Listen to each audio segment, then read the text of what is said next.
Nice, you're quite a talker. The car came to a stop at the gate of the villa. Sachikage-san. You can go home for today. Danzer stays. Murakami Yukimi seemed to be in a good mood today, her eyes lingered on Tangze's, rippling in 100 different directions. Yes. Kenichi Tsukikata respectfully saluted Komi Murakami and then darted a glance toward Danzawa. What the is wrong with you? Why are you playing one-on-one today? Tanza also shook his head helplessly. I don't know. Tofang Jiani didn't even get out of the car. Was racked back by the driver and sent out of the villa area. Danzer. Murakami Yukimi's tone grew cold as she looked at the black car that had sent Tsukikata Kenichi away. Follow me. Once inside, Dawn sort of knew what the purpose of her trip was. There were a number of black-clad security guards placed in the house, on the stairs, in the doorway, by the couch, and so on at intersections, still armed. As soon as Tang Ze entered the door, the eyes of the entire house turned toward him. Okay. Tang Ze instantly held his forehead. What's the big deal? Danzer. I know you approached me with ulterior motives. Murakami Yukimi changed her previous soft and gentle demeanor, and a ferocity was vaguely revealed between her eyebrows. Say, who sent you?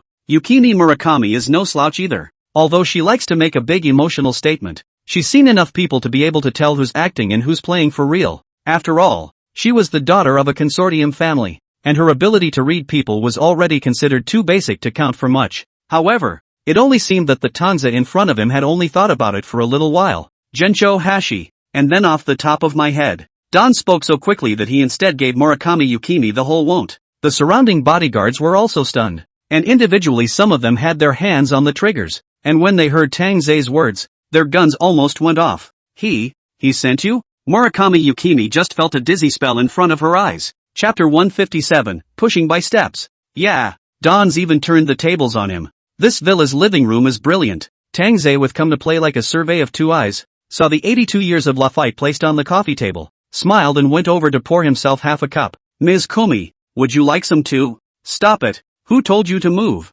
Komi instantly felt her head spinning even more. Good lord. I had planned to catch a turtle in a jar and torture this Tangza hard. She knew that after Sawada Saburo's accident, she would be next. Someone is trying to hurt her, but how does this guy? It doesn't follow the rules. It's okay Ms. Komi, I know you have a lot of questions. You can ask them one by one. Tanza slowly took a sip and smashed his mouth with a beautiful expression. The surrounding bodyguards looked at each other in dismay, and for a moment, surprisingly, they didn't think to stop it either, obviously not guessing what kind of trouble Tang Ze was making. Ha ha, sit down Ms. Komi, sit down. This time it was Tang Ze's turn, following Komi's earlier situation in the car, holding a glass of wine, sitting on the sofa 7 foot flat, looking at her with a smile on his face. Don's is confident, even if she, Yukimi Murakami, was vigilant enough and human enough to be smart enough to know to stabilize him and bring him back to the villa before surrounding him, but since she hadn't killed anyone until now, that could only mean one thing. Murakami Yukimi definitely had something else to ask him,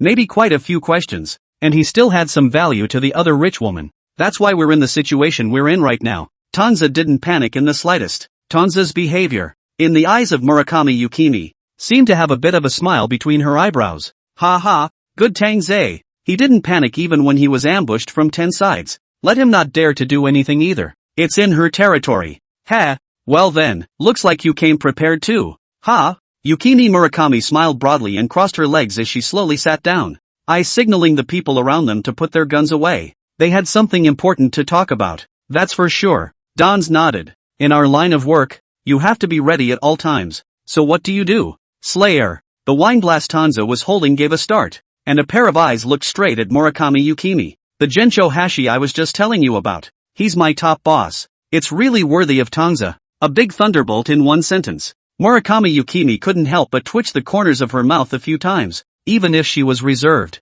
This ing. Should I say he's too calm? Or is he just babbling? If he's really a killer, why did he go to such lengths to ambush her? It can't be that she's looking at the wrong person? And that's when Don's noticed the expression on Yukimi Murakami's face. What? You don't know Gencho Hashi? Murakami Yukimi instantly looked at him with a wary face. What? Am I supposed to know? Don's rubbed his chin. Well, that's a little tricky. Though this whole thing was going along with the process he had imagined. And he was betting that Murakami Yukimi wouldn't do anything to him even if she knew who he was. Yukimi Murakami knows how to trade and how to use relationships to maximize her benefits. But even so, he didn't expect that Murakami Yukimi didn't even know the head of the Tokyo assassin organization. Looks like Eiichi Yoshino really did a lot of stupid without telling his hairdresser, huh? Yukimi Murakami, hasn't it ever occurred to you that a lot of this has to do with Eiichi Yoshino? Abruptly, Tang Ze put away the glib look and his eyes became focused. Yoshino Eiichi, the moment this name appeared. It was obviously no small stimulus to Murakami Yukimi. For a moment,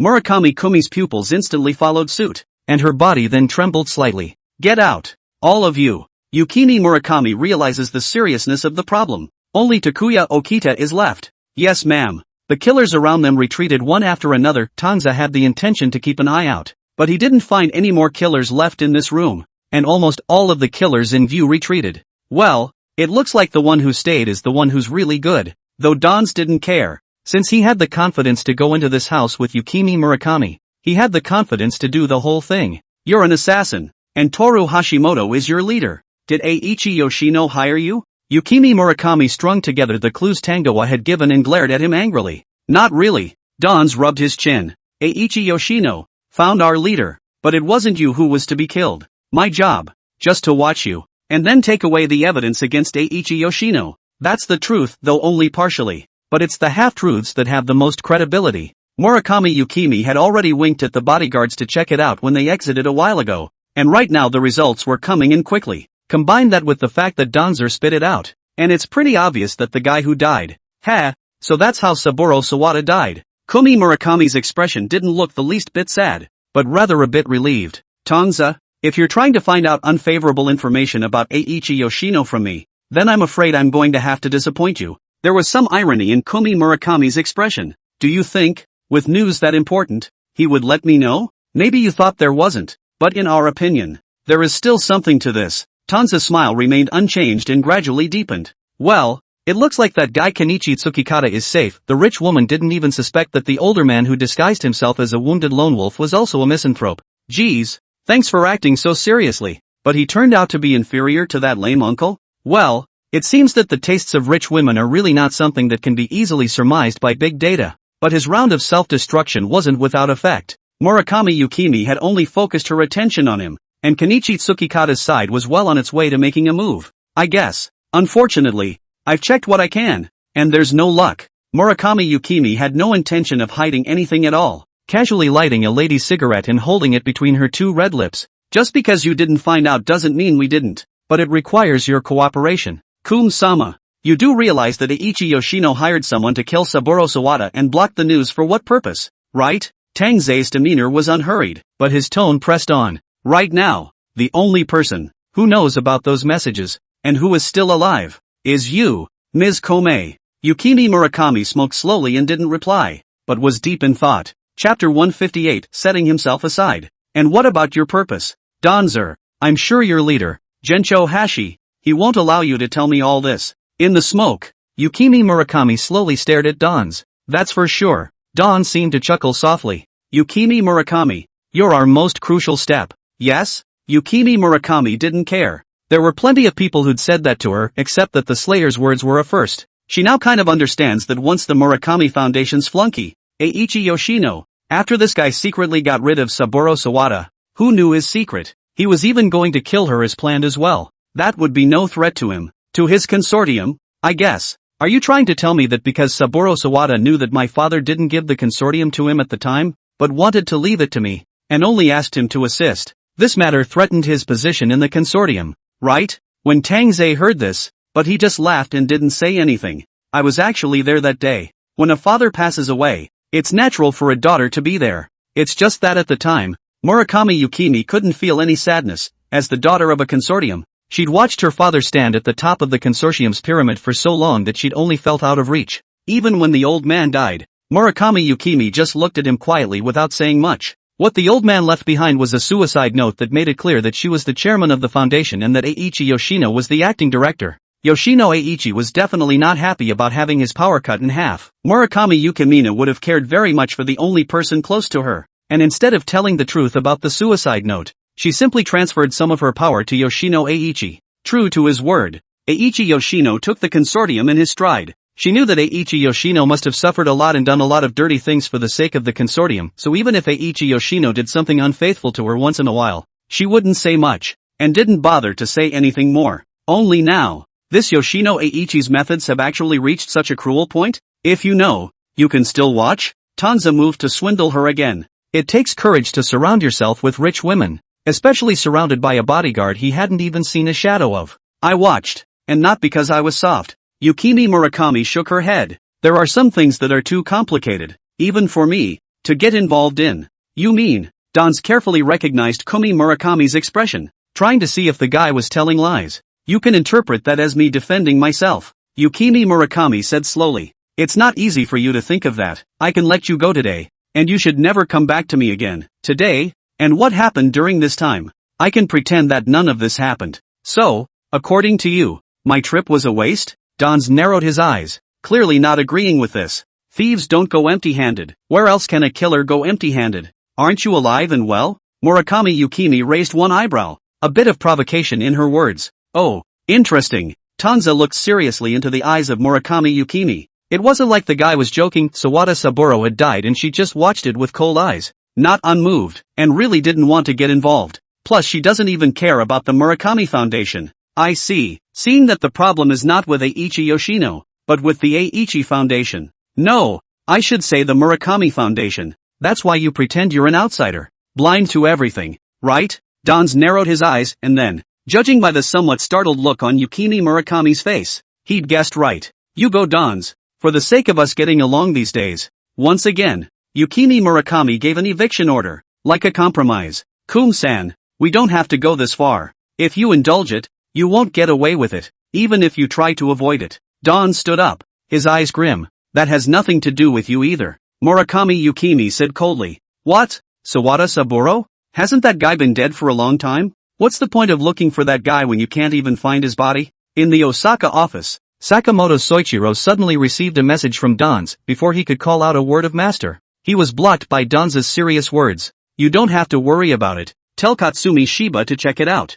There's no chance that guy knows something else about Eiichi Yoshino, which is why Eiichi Yoshino is in a hurry to kill and kill. Dan's is on his way back to Tokyo. The sports car that Hashimoto had given him was the second time he'd driven it today, and he couldn't even remember when he'd driven it the first time. You should also inform Kenichi Tsukikata if necessary, if my side is exposed. He can act with confidence on his side. Murakami Yukimi won't suspect him. And tell Shiba Katsura to assist that guy properly. I see. Realizing the seriousness of the matter, Sakamoto Soichiro hastily set about making arrangements. Akagi Ichiyuki has been waiting for a long time in his office in Tokyo. Gencho Hashi is in there, too. As soon as the boss's chair turned around, he saw Tang Ze come in through the door. Dusty. Chairman. You've met Fujiwara Tiger before, right? It was only the second time Tang Ze had formally met with Hashi Gensho. The man had absolutely no idea how to spell the word polite, and came up asking questions. What happened to? Chairman Hashimoto Toru had never seen such a battle before, and was startled. Tang Ze-kun? Akagi Ichiyuki was also a bit confused. It was true that she had called the man over, but that was to call him back to report on his work with Kenichi Tsukikata. What was this in front of her? Fujiwara Ryu specializes in doing Yoshino Eiichi's dirty work. He must know quite a bit. Dan's looked straight at Gensho Hashi as if he was trying to see something in his eyes. Dan's-kun, what did you find out from Murakami Yukimi? Hashimoto Share quickly calmed down, and he didn't blame Tang Zijuan for being abrupt. It was better to drop his focus on business first. Eiichi Yoshino must be carrying a lot of dirty work on his back. Dan said slowly. Even the former president Murakami. That guy can't be clean. Eiichi Yoshino inherited the Murakami Foundation and must have taken over a lot of business as well. Hashimoto instantly exchanged a glance with Akagi Ichiyuki. Man, it looks like sending this Tang Ze guy over as an undercover agent was really an excellent plan. Haha, it's paying off so quickly. Are you saying that Yukimi Murakami is seeing that the consortium won't last long because of those nefarious schemes? So she's playing deaf and dumb to clear her name? Chapter 159, the consortium is bold and daring. That's what I mean. Dans nodded, his expression looking as if he had witnessed the whole process of something. That guy, Murakami Yukimi, must have told him something else. Chairman, did that Fujiwara Ryu guy tell you anything else? Tang Ze looked at Chairman Hashimoto Toru with one eye straight up, something that was very offensive for a subordinate in an organization now. I could tell you, but not now. But Gensho Hashi didn't seem to care. Instead, it was this point about Tang Ze that he appreciated. Then, Gensho Hashi gave a wink to Kazuki Akagi. Akagi Ichiyuki froze. It wasn't that she didn't know what Hashimoto Share meant by this. She was the one who didn't think that the chairman actually had something to hide from her. Oh God, Tang Ze was finally making it to the top of their organization? Then, Akaji Ichiyuki retreated in a well-behaved manner. Tang Ze, I could tell when you completed your first mission that you guy is definitely not an ordinary person. After Akaji Ichiyuki left, Hashimoto Toru slowly got up and went to Tang Ze's face with a serious expression. You're definitely more than just a silver-level assassin in the Hashimoto group. But I don't know if it was because of what Akaji Ichiyuki had said earlier, but Hashimoto Toru always felt uneasy inside. Chairman, Fujiwara Ryu wouldn't be in your secret room, would he? This is something that Tang Ze has not known how many times he has heard. His ears have been rubbed out of the cocoon, and he immediately opened his mouth in a reverse manner. He had to find out just how much of Kumi Murakami he was clutching in Toru Hashimoto's hands. Kumi Murakami was a guy he had some use for keeping around. You can't give the president a full cut. It almost gave Hashimoto Share a whole lot of trouble, but the president was the president after all, and Hashimoto Share quickly reacted. Tang Ze, you do realize what it would mean if I told you everything, right? Gensho Hashi wrinkled his nose. It's simple. If you had told me earlier, there's no chance Yukimi Murakami would have said yes. Don slowly looked into Hashimoto's eyes. Don't you just want to use Murakami Yukimi as your last trump card against Yoshino Eiichi? As the daughter of the former chairman of the Eiichi Foundation, and now also the wife of Yoshino Eiichi, if she really serves as a witness to identify Yoshino Eiichi, her credibility will be very high, and the consequences will be very damaging. A sure thing. But have you ever thought about what makes that Murakami Yukimi guy trust you? Tang Ze's expression became serious. Just now on the drive here he had thought about a lot of things. Murakami Yukimi, the consortium's youngest daughter, now becoming the consortium's wife. This guy Hashimoto Toru wanted to use her against Yoshino Eiichi, so why didn't he leave himself a way out as well? I'll take you to him. Hashimoto Share, however, did not answer Tang Ze's question, and after gazing deeply into Tang Ze's eyes, President Hashimoto Share turned his head away. The secret room of the firm.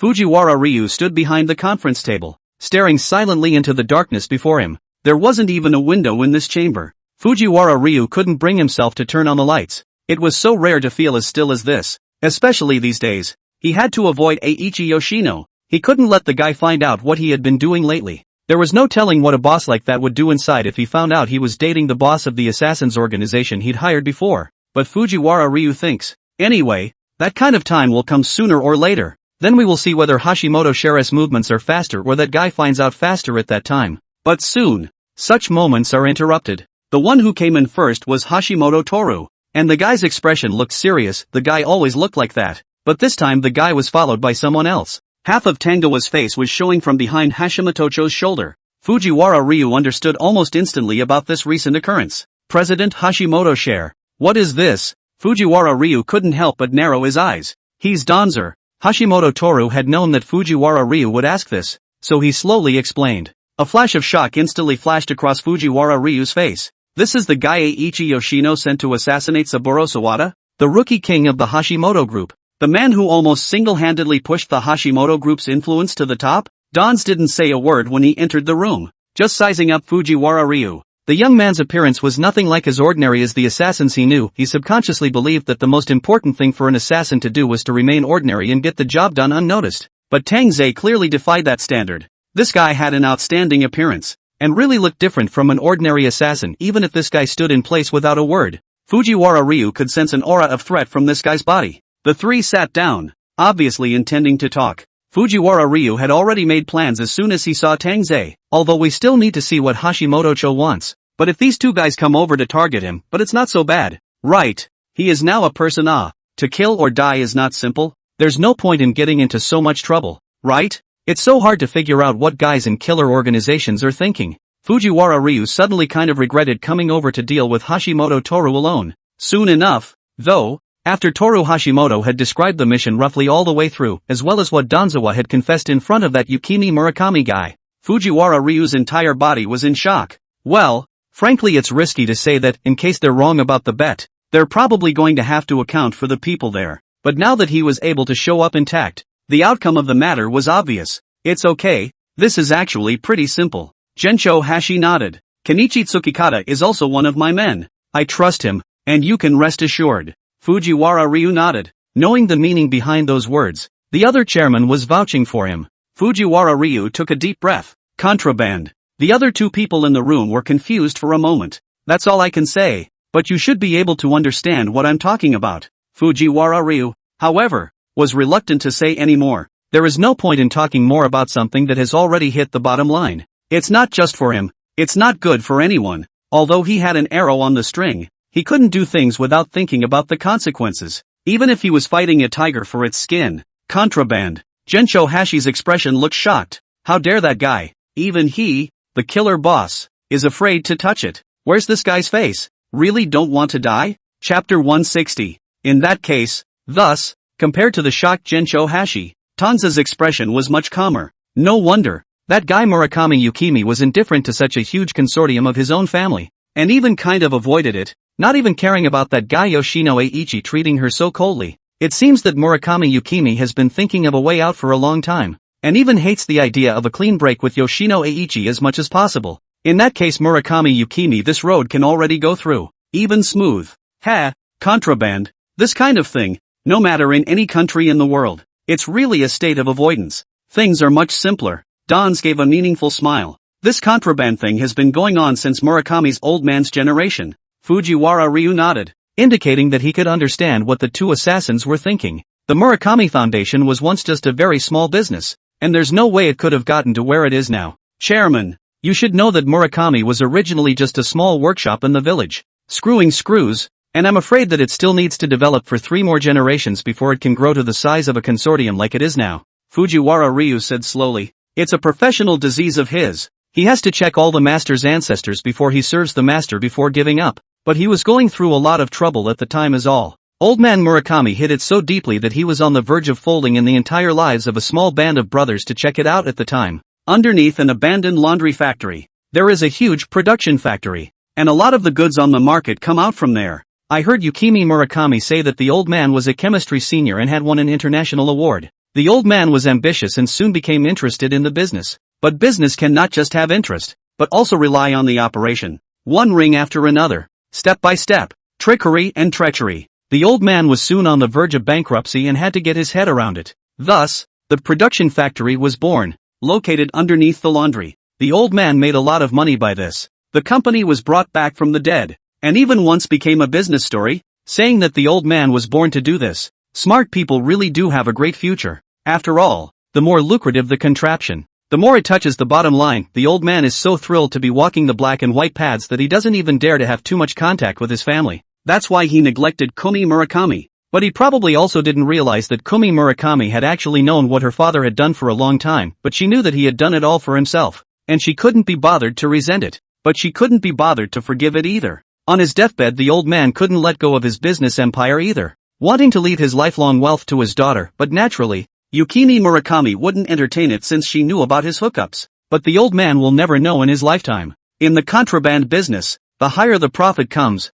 the higher the risk. The old man hired a bunch of wanted criminals and mercenaries to protect his underground factories, and Fujiwara Ryu lost an unknown number of his brothers trying to find out about them. Fortunately, all of these sacrifices were worth it, and Fujiwara Ryu knew this, and only now did he have the capital and courage to stand here and make a deal with Hashimoto Toru and Tangoa. If that's the case, then Eiichi Yoshino was still forced? Hashimoto-cho came to a conclusion. What kind of forced is that for him? Tang Ze also heard it and instantly sneered a bit. Maybe it's only forced for the first minute, and then it's accepted happily, and happy to make a lot of money. After a while, Fujiwara Ryu told something else he knew about Murakami Yukimi. Yukimi Murakami. It may seem to you that this is a flirtatious rich woman, but that's definitely not the truth of the matter. Fujiwara Ryu said. Rumor has it that men are close to her. And that's all because of the orphans she's taken in, and it's not necessarily all orphans. There's a lot of guys who've been kicked out by lesser powers, and Murakami Yukimi offers protection, and they're bowing down for Murakami Yukimi.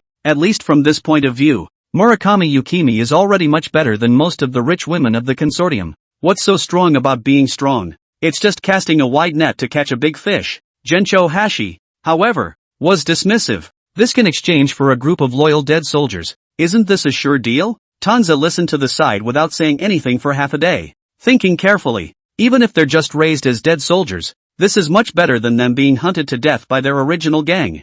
Fujiwara Ryu, however, laughed softly. It was something he knew all too well. That's why he tried to be as nice as possible to his men. After all, that's what a man who was in charge was supposed to do. Instead of unceremoniously kicking people out once they lose their utilization value. This will only bury an unknown hidden danger for yourself. Isn't that how the Shimada group was overthrown? Fujiwara Ryu naturally glanced at Tang Ze and smiled without saying anything. Well, that's all we're going to talk about today then. Hashimoto seeks to be almost done. It could also be said that Dan's already knows pretty much everything, and only needs to know useful information. Then pass the message to Kenichi Tsukikata through Danzawa, and basically there's no problem. Tang Ze nodded, knowing what the president meant, and he was ready to leave. However, just the moment Chairman Hashimoto Toru turned around, he didn't know what maneuver Fujiwara Ryu had used. A note was quickly shoved into Tang Ze's palm. Tang Ze gave a start and quickly calmed down. Out of the corner of his eye, he glanced at Fujiwara Ryu. This guy's expression was as usual, well disguised. Well, it doesn't look like it's the first time someone has done this kind of thing. Chairman, I'll go back by myself. Don't bother sending me. After leaving the office, Tang Ze politely spoke to Gensho Hashi. Well then, get yourself back. Be careful on the road. Gensho Hashi nodded and instructed the driver to drive. Until this black Bentley couldn't even be seen in shadow. Tang Ze turned his head to another store and slowly unfolded the note in his hand. On that top is a string of contact information. Obviously, it's Fujiwara Ryu's. This guy. Tang Ze was instantly helpless, and subconsciously glanced back at the direction Hashi Gensho had left again. Fujiwara Ryu, this guy. In the end, to write a few hand a relationship well, not even Murakami Yukimi side he left a hand right? Tang Ze wasn't ambiguous. Picking up his cell phone and dialing. There was no sound on the other end. Although it was quickly connected, Fujiwara Ryu looked at his cell phone screen, and his expression was one of helplessness. Why is this guy in such a hurry? Couldn't you have waited until that Hashimoto share guy was far away before calling? Then, he heard Tang Ze's leisurely voice from the other end. Chairman Fujiwara Ryu, if you don't say something I'll hang up. Oh? Chapter 161, Tears of a Tough Guy. Wait. Fujiwara Ryu let out a hopeless sigh at once. Did you see this coming? The genius assassin of the Chaoyuan group. The rookie king who had almost reached the top of the Chaoyuan group in half a year's time. He had now learned. Not really. I just guessed you'd be in the president's chamber. Danza's voice on the other end sounded as if he was laughing. It's too obvious. Chairman Fujiwara Ryu, do you think you can hide your tracks by coming by yourself without a bodyguard? The Violence Corps is still a little short on that front. If the Violence Corps could be as professional as you assassins, then we wouldn't be in this state right now, Fujiwara Ryu said with an expressionless face. Since that's the case, then we don't need to be so outgoing. Let's find a place, Lord Tang Ze, and let's have a good chat. Luckily his cell phone is encrypted. If he stayed in the vicinity of Hashimoto's office and met with Tang Ze-kun in private without his knowledge, then he might be about to lose Hashimoto share as an important pawn. How about Osaka? Then, Dan's whispered, go to Morita EI's cafe. What's this little bastard's agenda? Fujiwara Ryu pressed down his stomach full of doubts and answered with the same lowered voice. Then make an appointment in the afternoon. Okay, I'll see you this afternoon. Dan's laughed and hung up. Of course, Tang Ze contacted Fujiwara Ryu privately. And this matter would not be known to anyone but the parties involved. Essentially it is. But it wouldn't be Tang Ze if he really saw things as they were. Osaka. Sakamoto Soichiro, who had just separated from Morita EI's group, suddenly received a call from an unfamiliar number. Sakamoto Soichiro, though when he stayed with Tang Ze, he was just an introverted otaku whose mind was filled with thoughts of how to learn assassin techniques from Tang Ze and going to the Hatsune Miku concert with Tang Ze. But the identity of killer he kept longer. Seeing the unfamiliar caller, Sakamoto Soichiro subconsciously looked towards his surroundings. Hello? After making sure that there weren't any dangerous elements around, Sakamoto Soichiro carefully picked up the phone. Sakamoto. That is, until it was Tang Ze's voice that rang on the other end of the phone. Sakamoto Soichiro then breathed a sigh of relief, his body subconsciously about to shout out in excitement. But Tang Ze seemed to anticipate this scene. Don't make a sound and listen to me. All of Soichiro Sakamoto's voice was instantly gagged by those words, and his demeanor took on a serious look, like a ruthless machine on standby. Come to the cafe. You know the address. Of course Soichiro Sakamoto knows the address. It was the first mission they had taken on in the organization since they had arrived in Osaka, that cafe too. Or so Master Tangoa had told him to do.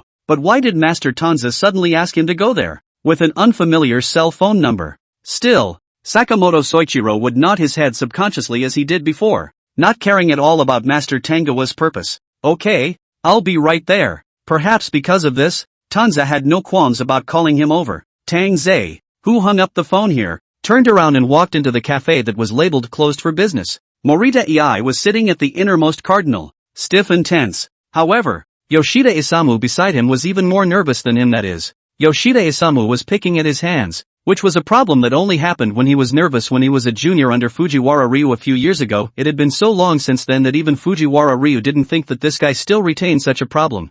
Fujiwara Ryu's expression suddenly became increasingly helpless. Hopefully the guy searching a few of them out isn't some kind of boring thing to do. That Sakamoto guy will be here soon. Let's wait a while. Tang Ze came in, with a laid-back demeanor. It looked out of place with the tense atmosphere at the moment. Danzer, what the hell do you want? Fujiwara Ryu pretended to be vicious. Even though he had started this incident, he hadn't expected to invite so many people in. One more person. One more risk. He couldn't believe that Tang Ze didn't realize this. This guy is clearly acting. Maybe you won't realize it, but I still care. Dans looked a few of them in the eye. Morita Ei and Yoshida Isamu, both of whom looked nervous the whole time. Ryo Noara was a little better, but not by much. Their cell phones had been confiscated and they couldn't get in touch with the outside world. Found you guys solely because you don't know that Gensho Hashi guy well. Nope. You guys don't even know the Hashimoto group well. You guys hate the Hashimoto group, don't you? Don said slowly. A thunderous sound fell on the ears of several guys present,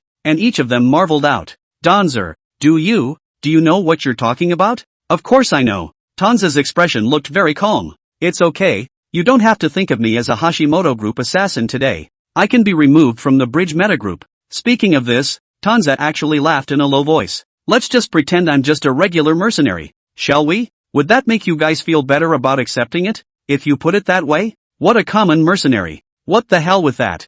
Fujiwara Ryu couldn't even look at it. His eyes staring at Tang Ze's expression with dead eyes, trying to search for a bit of useful information from that. I understand. In the end it was Ryo Noara, the civil servant who had just launched into a brainstorming session and had apparently now come to a conclusion. Tang Ze, you want to leave the Hashimoto group? Well, smart. Dans threw Ryo Noara an approving look. But not now. I need your help. As soon as the words fell from his lips, at the door, there was a sudden movement of the glass door being roughly pushed open, followed by a rush of footsteps. Master! Soichiro Sakamoto rushed through the door, looking very anxious. Apparently they had heard the conversation they had just had. You're quitting dash. I said not now. Tang Ze looked like he had a very perfunctory attitude as he spoke to Sakamoto Soichiro. Master? This. Sakamoto's Soichiro's expression looked like he had been greatly shocked. How is that possible? Master, actually leaving them? How can this be possible? Master, obviously.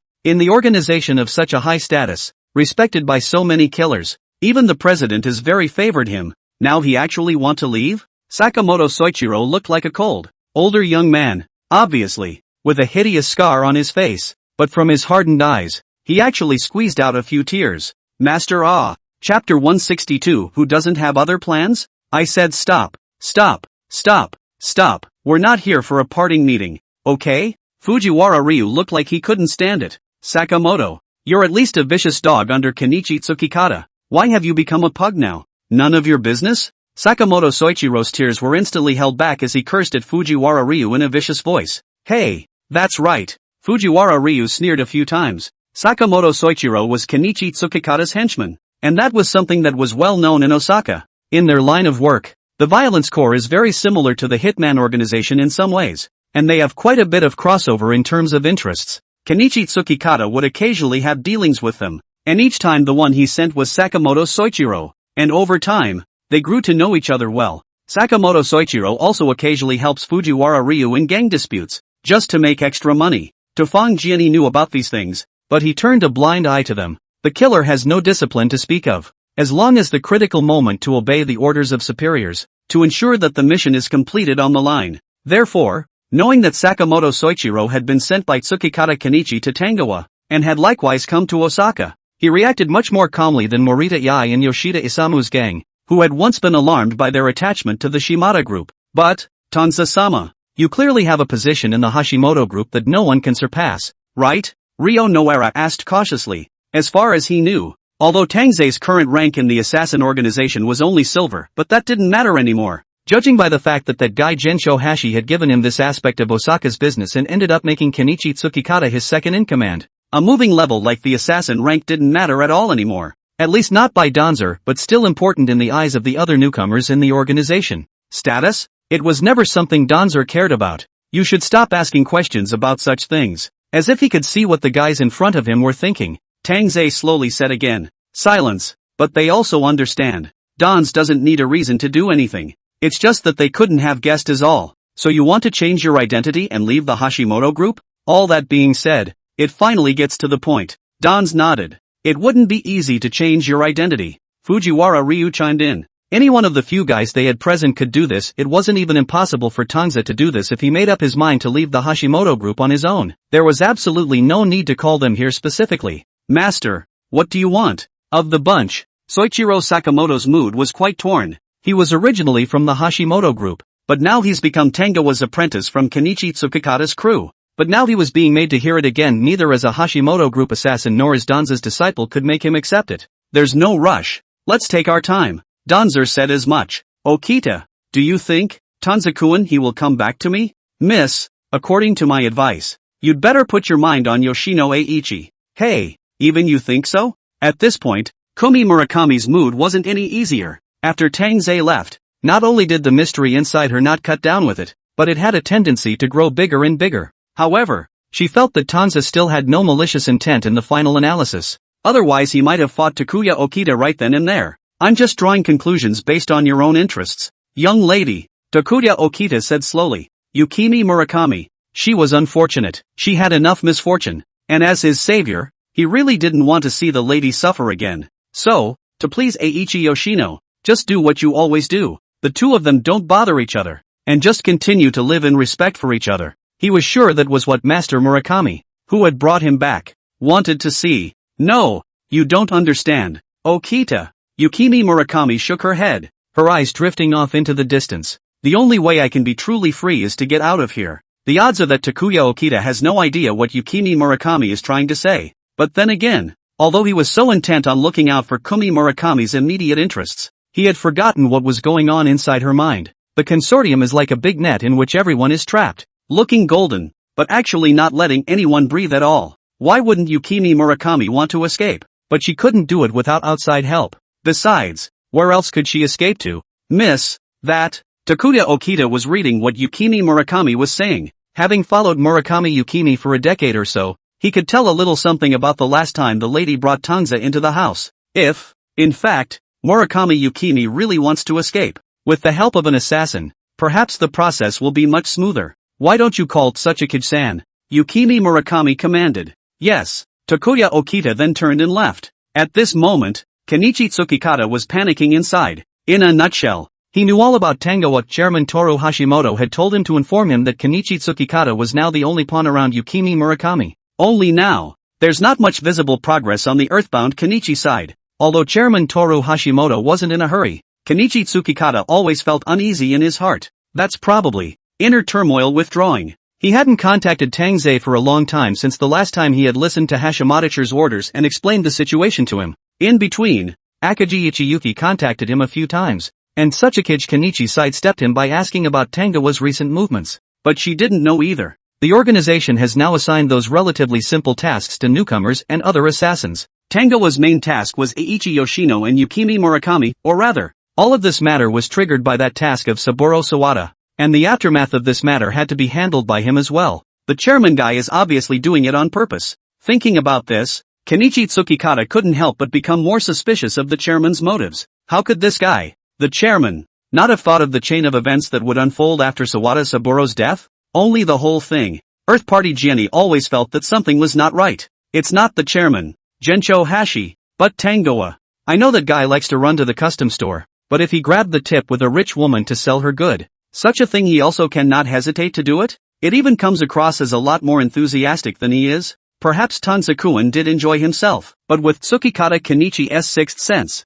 that Tang Ze guy must have other plans. Chapter 163. Actually, what I have to say is very simple. You guys don't need to guess the real purpose of me doing this either. You only need to know one thing. After this matter, you guys will have fewer benefits. On the other side of the cafe, Danza's expression faded. Earlier he had thought a little. He'd been planning long ago that when he'd saved up enough money, he'd use it to buy a shopping street in a place like Kobe and become a chartered agent or something. But when you think about it, it would be better to return to the Dragon Kingdom. Although he was now of island nationality, he was originally from the Dragon Kingdom according to the host's tattered recollections in his head. His father was from the Dragon Kingdom and his mother was from the island. It was only after his father died of an illness that his mother brought him back to the island. Only now, If he wanted to return to the Dragon Kingdom, it didn't seem as difficult as he thought. Now that it has been so decided, it is of course still necessary to carry it out immediately. So Danzer continued.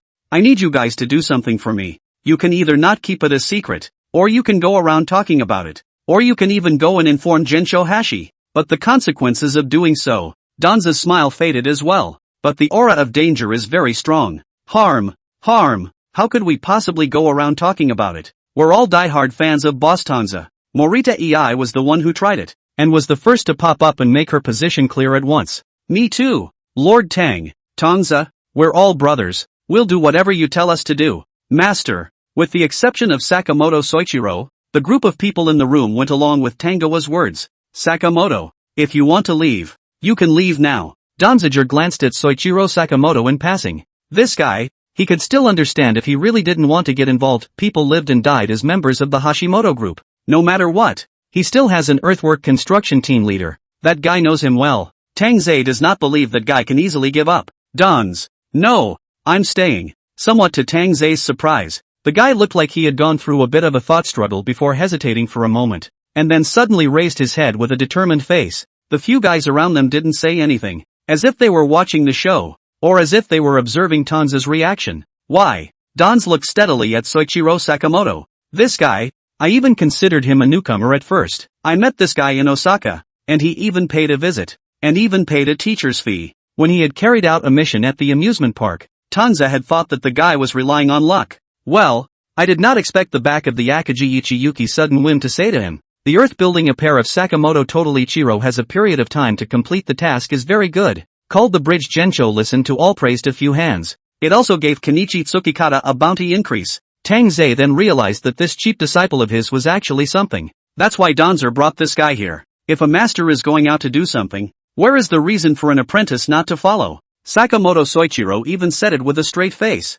and his eyes seemed to be glowing. Ha! Dans was smiling though, but the eyes didn't relax at all. Okay, then I'll take that as a default for all of you. If I were to learn that someone ratted on me, did Tang Ze-kun go to Osaka? What's he doing in Osaka? Hey, that's a question I think you should know better than me. What can I know clearly? It's good enough that I can escape from Murakami Yukimi. So where's the clarity? Kenichi Tsukikata did sneak out of Kumi Murakami's mansion. The rich woman is so vigilant that the mansion keeps a dozen bodyguards. The rest are good to deal with. Except for one named Okitaka Takuya. That kid looked the youngest, but always had a light demeanor. Similar to Tang Ze's feeling, it was also possible that Tsukikata Kenichi had gotten Tang Ze PTSD, and now he felt uneasy in his heart when he saw the unsmiling kid. But Ginger is still hot, and with a little bit of trickery, he eludes Takuya Okita's eyes. In a way, the killer is still better at this. After all, there are specialties. Is that Tanza kid really carrying out the chairman's orders? Why do I keep thinking that guy is planning something on his own? That was a very insubstantial statement from Kenichi Tsukikata, and only his own guess. On the one hand he did feel that way, and on the other hand, in case he was right, then he didn't know how to react. More importantly, that guy, Sakamoto Soichiro, has been working with Tang Ze for so long, so what if that guy becomes a 250? Even analyzing that guy's loyalty to Tanza, Kenichi Tsukikata felt that the chances of this happening were high. Tanza was indeed sent by the president. Akagi Ichiyuki looked at Kenichi Tsukikata. Why? Do you see something going on? Hey, I don't know. Tsuchikado Kenichi's words reached his mouth, but he didn't continue and could only shake his head helplessly. It's probably just my own feelings. Oh, so it is. Akagi Ichiyuki narrowed her eyes, not knowing what she was thinking of writing. After a while, both of them fell involuntarily silent. It was rare for the two old co-workers to meet, and it was also rare for Akagi Ichiyuki not to flirt with Tsukikata Kenichi's white boy getup, and actually fell silent in a rare way.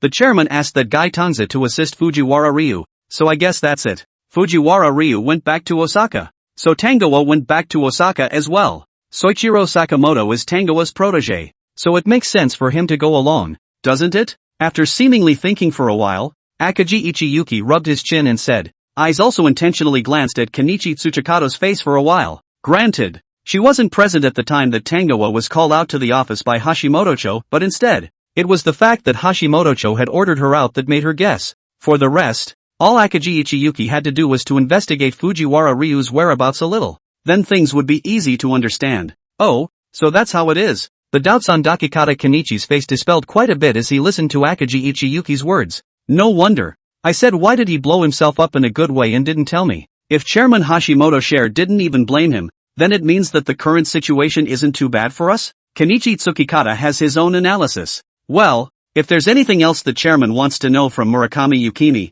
let me know sooner rather than later. I'll let you know. Akaji Ichiyuki's nodded, his demeanor looking a bit distracted. Chapter 164 Tang Ze before becoming an assassin. Akaji Ichiyuki was the one person in the entire Hashimoto group who knew Tangoa the best. She said that to almost everyone, once when Dons first joined the group, and still does. But really? Maybe she doesn't really know as much as the president. After all, right now, in her opinion, there was no difference between the level of concealment that this Tang Ze fellow carried on his body and the chairman. However, from the current perspective, the chairman guy might not know what Tang Ze was thinking either. Is this the mysterious power from the east? Akaji Ichiyuki couldn't help but tilt her head in thought.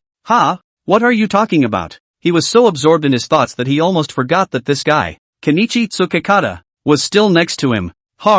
Nothing. Akaji Ichiyuki smiled, his expression a little stiff. Fujiwara Ryu, you know my character. Now that the time is almost up, I'd like to ask you, how is the mission going? Not bad. Not bad? Just okay? That doesn't fit your character. Chairman Fujiwara Ryu, you didn't say anything about the duration of the mission at the time. Back in his office, just as he sat down, Fujiwara Ryu received a call from Yoshino Eiichi. There was no telling if that guy was spying on him or not if this were before. Fujiwara Ryu wouldn't have been able to get mad. But now, Fujiwara Ryu doesn't care anymore. But one still had to show that one cared a great deal, lest the guy get suspicious. It's not like you don't know what that Danzer guy can do, Fujiwara Ryu said nonchalantly. Take your time on this one. You'd better, Chairman Ryu Fujiwara, or the consequences. I know. Fujiwara Ryu sneered as if it was extremely imperceptible. This Yoshino Eiichi guy is still just as he remembered. If the slightest thing isn't to this guy's liking, he'll threaten. But it's often the threat of being alone that makes things least efficient. Only now that it's like this, he doesn't really care anymore. However, if you want to make any more requests, feel free to do so, I'll consider it. And Yoshino Eiichi seemed to have anticipated something, adding one more sentence before Fujiwara Ryu was about to hang up. I will. After saying that, Fujiwara Ryu hung up the phone. Eiichi Yoshino, who was on this end, looked at the information screen that had gone black, and his eyes grew solemn. Well, he had expected the guy to have second thoughts, but for the sake of profit, that's normal. Or is that Tang Ze guy really that hard to handle? Thinking carefully, Eiichi Yoshino called for his secretary. How's the investigation going? Eiichi Yoshino asked slowly. Part of the investigation, but the results are the same. The secretary was also a lax smile. With sharp eyes and a stack of reports clutched in her hands, he accepted a secret arrangement from Eiichi Yoshino to investigate the people on the list. This list, all the information he had gone to great lengths to get from the guys in the Shimada group who had managed to survive. On that were all the information recorded about those mission targets Tang Ze had taken out since he became an assassin, as well as the places they had gone to and from in their lifetime, and the people who had gotten involved with them. Ask for one place, go from house to house, just to get that aspect of this Danzer guy as a killer figured out, only to get the information that either nothing was found or only an accidental death was found. Even the cop side didn't feel any different. Who predicts things like car accidents? Just be careful driving in the future. Life and death are unpredictable. A look of regret, bitter as if. Of course the cops couldn't detect it. After all, it looked like an accident anyways from the surveillance. Even when the secretary asked about the person Tang Ze, the police were very puzzled, just as if Tang Ze was a passerby, and had nothing to do with any car accident. But with a background like that, which they could even hear from other organizations spreading the word, where was the need to listen to the cops here? Investigating out Tang Ze investigated such information. That is basically equivalent to returning to no avail. The secretary was very worried that his findings would not be on the table and was careful in reporting them. Even though stores can't report useful information? Eiichi Yoshino looked like he was thinking, and his brow was furrowed. Investigating something like a target person was supposed to be left to an assassin like Fujiwara Ryu, but right now, Eiichi Yoshino didn't really trust that guy, so he went ahead and started investigating on his own. But I didn't expect the results of this investigation. It's rumored in the organization that Hashimoto Toru is a bloodless killer who doesn't even need to show up, and that outsiders can never tell what he's doing when the target of a mission dies. And every time his mission target died, the result was invariably defined as an accident. This is also the reason why the Hashimoto group has rapidly risen in Tokyo, thus arousing the scorn of the Shimada group. Before those latter things, check. Go check again for me. Yoshino Eiichi really didn't believe it anymore. Obviously this matter was simple. even seemed to be full of cracks. The identity information of that guy Tang Ze could even be found on the internet now, but there was just no trace of this guy's crime. Is this guy not really some kind of superhero? President. The secretary cautiously reminded again. Are we still going by these lists? These lists, which cover almost all of Kabukicho. After all, the guys who can appear on the hit list are almost always not decent people, and non-decent people most often hang out in these windy places. But then again, the problem is that the controllers behind these windy places are not that simple. Maybe they wouldn't dare to fight against the Young-Guild Consortium if they were taken out individually. But what if they were united? Hard to say. That's really hard to say. It's okay, when you think about it, there are actually a lot of things that he has in common. Eiichi Yoshino sneered. A killer, isn't he? Is there really a place in the whole island where he doesn't leave a trace? He's a consortium. Can't he even investigate the real background of an assassin? The secretary is also an up-and-comer. As soon as I saw the expression on my boss's face, I could guess what he was thinking almost instantly. I understand, President. I'll get right on it. The secretary respectfully left the room. It would be a lot easier to say that, because they're pointing in the wrong direction. If they really couldn't find out anything about Tang Ze after he became a killer, then wouldn't it be fine if they shifted their attention to Tang Ze before he became a killer? Chapter 165, A Little Bit of Hope for the Sun's Dragon. Before he became an assassin, Don's lived in a ramshackle house, but it wasn't technically ragged. It was at least a sparrow's basement. It's just muggy in the summer and cold in the winter. The basement is humid and the quilts and stuff get moldy easily. And it seems that Donzer hired a landlord to clean up before he moved out. When the secretary stepped into the house, the musty smell of the house wasn't very noticeable. The room was clean and tidy, and a little bit of life was visible. Strangely enough, I remember this guy being pretty miserable. I heard his parents died and he was evicted from his own home by a shady agency before he moved in with me. The landlord had taken the secretary's money, and was talking very warmly to him about the last tenant of the wretched house. This guy's father was from Rukoku. His father died of illness and followed his mother to the island. But his mother had a hard time bringing him up by herself, so she contracted a disease and died when he reached adulthood. The landlord counted the money as he rambled on. I still remember when that guy moved here, took his mom's inheritance and lived in this house. His personality is very strange, not willing to deal with people. Hey, but after encountering that kind of thing, it's normal to not want to deal with people. The landlord was still talking to himself. Originally I advised him to go out and find a job or something, although the money for rent is enough. But if he stays at home all the time and does nothing, he will be out of touch with society. Even if he doesn't want to get in touch with people, working as a cashier at a convenience store is not a bad idea. Just think of yourself as a high school student on summer vacation. And then what? The secretary listened carelessly. He kinda liked dealing with people like that. Even if he didn't say anything, the man was able to get all the information he wanted out on his own. Hey, that child. Sensitive mind is very. I talk to him or careful. Persuade him to find a job is also, although his attitude towards me is not very bad, but also has been a perfunctory state. To the back I am also lazy to say him. Hey, is so a brother strange man? The landlord said. But there's another thing I do think is quite strange. This kid obviously looks friendless. Almost every day nesting in the house to come. How to move away after quite a lot of people come over to find him. Just like you. Oh, the secretary raised an eyebrow. That's normal, don't even think about what kind of work that guy does. It's a good thing this landlord didn't know about it, or else if he'd been involved, he might have been in trouble too. Ha ha, yeah, that kid I looked at is still quite well behaved. If he moved out it must be because he found a job right, although the rent is not due yet. But I see that kid seems to be a lot more cheerful. Surely something good has happened, the landlord said with a smile and even a sense of hope. That's true, he did get a job. The secretary nodded slowly. And make a lot of money. Hey, that's good. The landlord slapped his thighs when he finished counting the money the secretary had given him. Well, if you're done watching, just lock the door and leave. I'm meeting someone to play mahjong, so I won't bother you. You take your time to watch. Okay. After sending the landlord away, the secretary's polite expression faded away, and he began to carefully survey this room that Tang Ze had once lived in. The room had been cleaned by the landlord, but some subtle traces could still be found. Under the mattress, for example, and above the drawers, and even behind the refrigerator. There are corners that are extremely difficult to clean, and there's no chance there's a clue there. The secretary raised her hand and made a phone call. The landlord has left so you can come over. What? He's coming over again? Yes, Ms. Kome. He was standing at the front gate and said he wanted to formally get acquainted with you. Takuya Okita reported in an unassuming manner while pouring tea for Yukimi Murakami.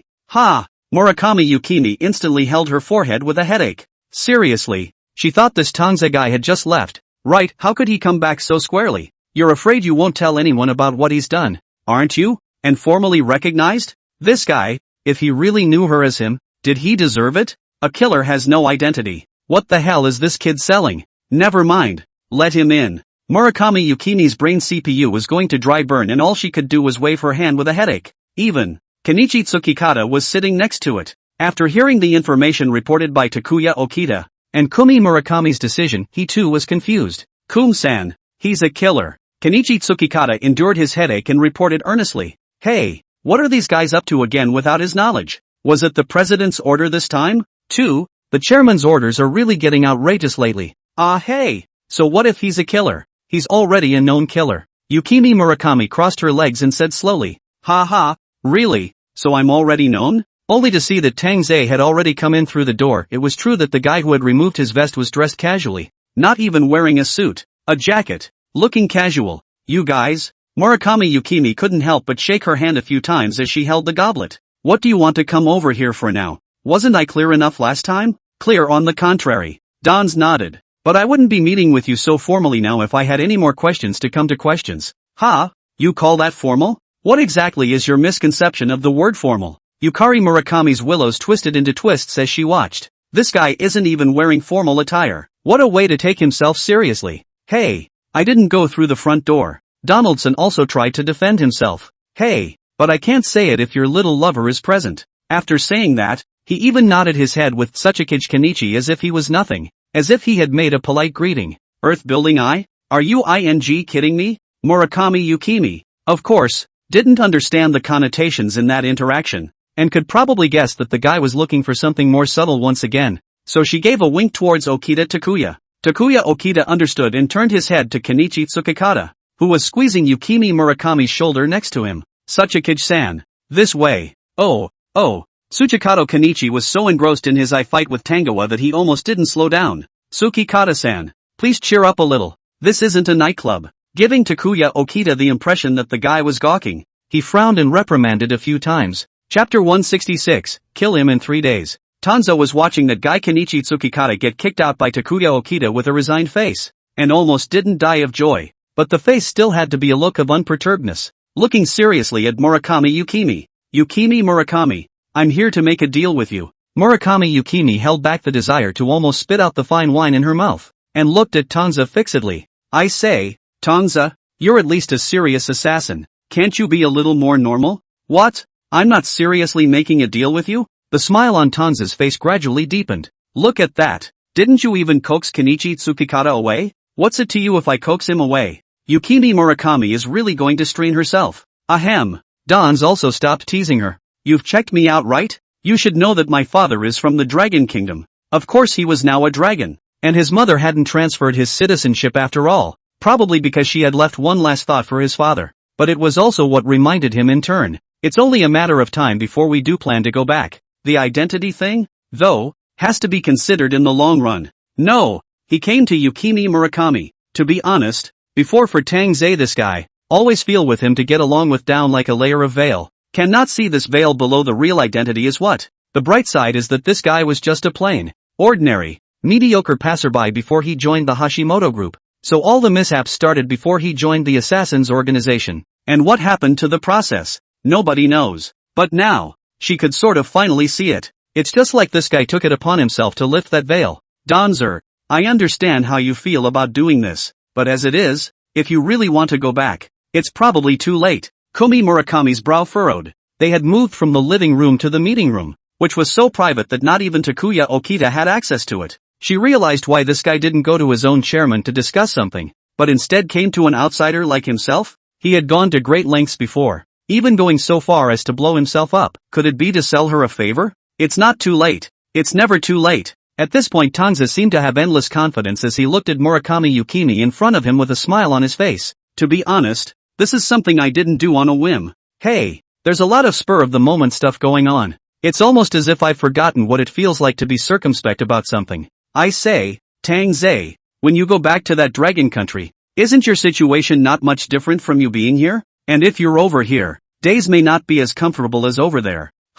It seemed to Yukimi Murakami that this was something Donzawa might not even have a strong reason to stick around for. As far as she was concerned, Tang Ze had almost everything in this place. He was also an assassin, unencumbered by status, coming and going as he pleased. Although there is talk of breaking out of the comfort zone, but why go to the trouble of asking for it when you have the ability to stay in your comfort zone? Hey, don't say anything like that. Tang Ze was instantly happy. I have my own reasons. Now I just want you to do me a favor. In Tang Ze's opinion, of course he reached his goal, but to reach his goal quickly, with the help of the power of these people of power, that can kind of enhance the efficiency. Nepotism is much more complicated on the island. He is not likely to go to Eiichi Yoshino, so it would seem that Yukimi Murakami would be the perfect person for the job. Yukimi Murakami mulled it over. She could see that Tang Ze had come to her so much, and that this could mean something private. If she really let Tang Ze go, then I am afraid that the beam she has made is not small. Is it possible that it is the whole Bridge Yuan group? It's okay,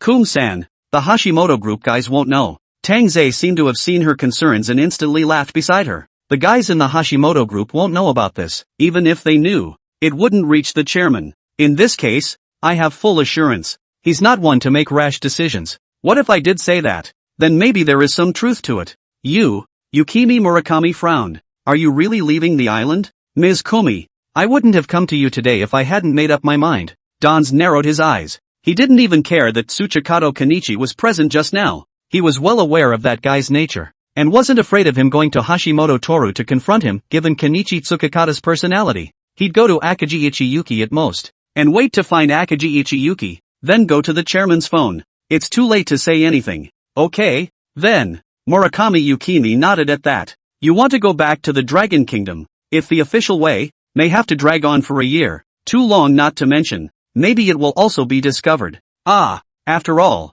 if this road can go through, you will not come to ask me. I do know a Dragon Nation man, who might have an idea. Anyway, the biggest problem is identity. Tang Ze's identity, not only on this side of the world had to be clean, after returning to the Dragon Kingdom, naturally, it had to be quite clean as well. It's really not convenient for them to do these things. Really? Come on. Tang Ze came down with interest. He did know that Murakami Yukimi had gathered quite a few capable people under her, and most of those she'd saved halfway through the day. He hadn't realized there was a Rokoku? Well, tomorrow afternoon, I'll let you two meet. Yukimi Murakami waved a hand. But that guy, he's got a weird temper, so if he won't help you, there's nothing I can do about it? Harm. Just go ahead and say it. The two discussed it quite happily. The terms were negotiated, and Don's was high on the list. You're doing me a big favor, Ms. Kumi. But Tang Ze? This thing? I'm not helping you for nothing. The daughter of a consortium family naturally wouldn't do a losing deal. Murakami Yukimi smiled a somewhat enchanting smile and traced her pretty lips with her finger. Ha ha, well, I knew you were having a hard time. Tang Ze's smile was undiminished. Say, if there's anything I can do to help, just ask. I want you. Murakami Yukimi slowly got up, her left hand gently answering to Tang Ze's shoulder. A body odor came to her, fresh to her nose. Murakami Yukimi slowly leaned against Tang Ze's chest, her pair of almond eyes deep, seeming to see into Tang Ze's heart. Help me kill Eiichi Yoshino. Oh, Tang Ze wasn't the least bit intimidated by Murakami Yukimi's stance. Instead, he stroked his chin and thought hard. That's good to know. But didn't you say before that the guy's hands are unclean? If he dies and it's unclean, it's only going to fall on your head. Chapter 167, Go in peace. That, I have my own way of doing. As soon as Murakami Yukimi saw that this Tang Ze actually didn't take the bait, her face was still a bit disappointed instead.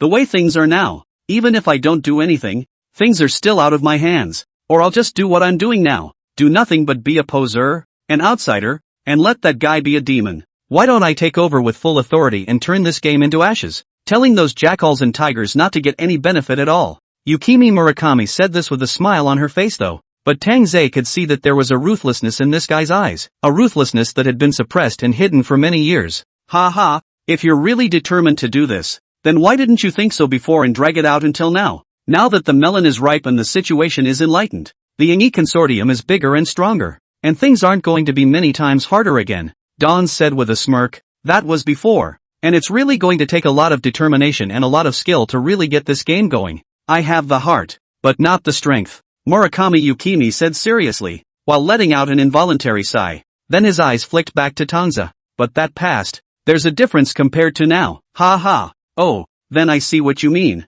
For Tang Ze, this matter was not difficult. Yoshino Eiichi, that guy was a chairman of a consortium. But if Tang Ze was really serious, this matter wasn't out of the question. Tang Ze is not the first day to be an assassin. Killing a Yoshino Eiichi is probably no different compared to killing a Sawada Saburo. So this is settled then? After roughly discussing the matter, Tang Ze then looked fixedly at Murakami Yukimi. The look was like saying, don't back out, and even if you do, there's no place to cry when the time comes. If Yoshino really dies, there might be a big change in the island. When the chairman of the consortium dies, the disposition of the consortium is one aspect, and the entire consortium will also be affected to varying degrees. This isn't some trivial issue that can be simply glossed over. It's okay, since I'm telling you, it means I've made up my mind. Murakami Yukimi had gotten up, nodding her head as she did so, with literally nothing left in her eyes. Isn't that how a lot of things slowly develop? There was really no good impression she wanted to leave behind regarding Eiichi Yoshino. Then I understand. Dans nodded. He hadn't come all this way for nothing, accomplished his goal, and cleaned up the rich woman's house in the process?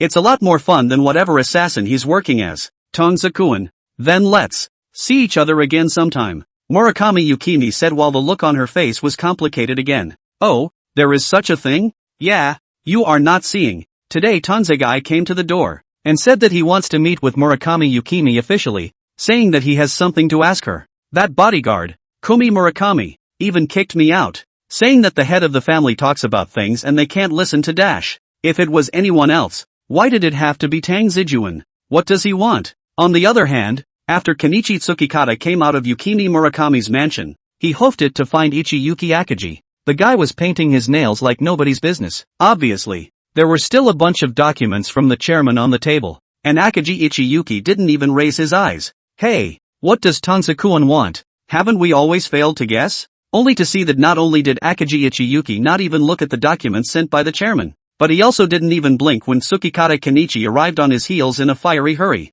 I say you guys, you really don't know what the rush is. Do you have to wait until you're on fire? Tsukikata Kenichi that was instantly pissed off by this look on Akagi Ichiyuki's face, and was furious enough to slap the table on the spot. What the hell is Tang Ze-jun doing? Are you guys hiding something from me? Hey, don't be in a hurry Tsukikage-san. Even if you're in a hurry, I'm not Tang Ze-kun himself, so I can't tell you. Akagi Ichiyuki finally looked up from her own nail polish with teasing eyes. Hey, if you want to say that Murakami Yukimi doesn't know his identity, then it doesn't matter to me how the few of them talk. But the problem is, Murakami Sachimi already knows that Tang Ze-kun is an assassin, so they still have this current contact? What is this again? Kenichi Tsukikata looks like he's accusing something. Hey, don't be in a hurry. If you really want to know, wouldn't you just ask Tang Ze to come over and ask? Akagi Ichiyuki at least pulled a hand on Tsukikage Kenichi, a smile on his face. Hey, what did I say? You can't eat hot tofu in a hurry. If you think about it, before, when Tang Ze-jun first joined our group, his assassin rank was going up, and the chairman specifically asked him to catch spies, didn't he? And had you install surveillance near his house, and told the data team guys to hack the surveillance near his house as well, just to see how Tang Ze-jun took down the spy. And the result? As you know, we still don't know how Tang Ze-jun caught the spy. Tsukikage-san, Tang Ze-jun is an assassin, the new king assassin of our organization. Do you still expect to figure out his whole mind? I'm really not talking about you. Tsukikage-san, you have secrets of your own that you can't let the organization know about, don't you? Akagi Ichiyuki was quite perfunctory at first, but now she was really talking sense, giving Tsukikage Kenichi the benefit of the doubt. Why don't you tell us to come? And we haven't pushed you guys like that? Akagi Ichiyuki finished painting the last of her nails, and her eyes were languid. Can things be the same then? This time it's the turn of the earthbound Kenichi. Instead of looking completely unconvinced by Akagi Ichiyuki, he looked a lot more serious. That's just the mission. If he fails, our organization will lose a little money at most. But this time it's an undercover agent, dealing with the very consortium. If we get pissed off, then our organization will be in deep. Kenichi Tsukikata snapped. Come on, why don't you listen to the advice? Do you still want to interfere with him? I told you before, don't just guess what Tang Ze-jun is thinking, even if he doesn't mind. Aren't you still afraid of what the chairman is thinking? Moving the president out of the way makes that statement seem like gold. The expression on his face was shocked for a good bit as he gave Kenichi Tsukikata a shocked look. According to me, let's just wait for the result. What you can think of. Can the president not think of it? Akagi Ichiyuki continued. If there's really anything on Tang Ze-jun's side, I'll let you know. So just go without worry. Chapter 168, Finding an Opportunity to Leave. So, the next day, Dons followed the location sent by Yukimi Murakami to an izakaya. This place is not in Tokyo or Osaka. Donaldson got on the Shinkansen and came to Kobe. I've heard that the city is ranked second on the list of livable cities in the world. Tang Ze thought to himself. That Yukimi Murakami who said she could help still knows to live here. So it's not likely to be a guy who's already washed his hands of. How can someone like that be willing to help? I've washed my hands of it. So if I just help out, won't I get caught up in it again? The address Murakami Yukimi told him, however, was only a general location, stating the street but not the exact number. Tang Ze had seen streets like this too many times, in Tokyo, in Osaka, and in Kobe. But in other words, both the islanders and the dragons are oriental, so you really can't find them just by appearance. You don't know exactly where the guy is, so you can't give me a picture? He'd found it baffling when Yukimi Murakami had given him the address in the first place. Really strange. Ask people to do things. Where there is only give a street does not give a specific address. Contact information are not forget it. The photo actually did not? If you didn't want to help me, why did you agree to do it again? Donza's tone looked distinctly a little offended. Hey, hold your horses. Murakami Yukimi seemed as if she had expected this reaction from Tang Ze, and instantly smiled. I didn't mean to make things difficult for you. It's really that guy is too difficult to manage. This address. Or I sent someone to squat for 3 days and 3 nights to find out. Even though I saved the guy, the person had done another great job for me before, and said they no longer owed me any favors, so they moved out of the place I had arranged for them, quit their job, and left. Yukimi Murakami lost her smile. This one is a man of nature. A little like you. Are all you Dragon Kingdom people so casual? Ha ha, not being able to contact anyone. Yukimi Murakami doesn't seem to be annoyed and is quite laid back. So that's the guy? Tang Ze cocked his head as he listened. His face only slightly better. So I don't know if this guy is a man or a woman. It's a young woman. Yukimi Murakami said slowly. To put it in terms of age, it's probably a lot less than your caseworker. Oh, so it seems to be a young girl? No wonder the temperament is so impulsive.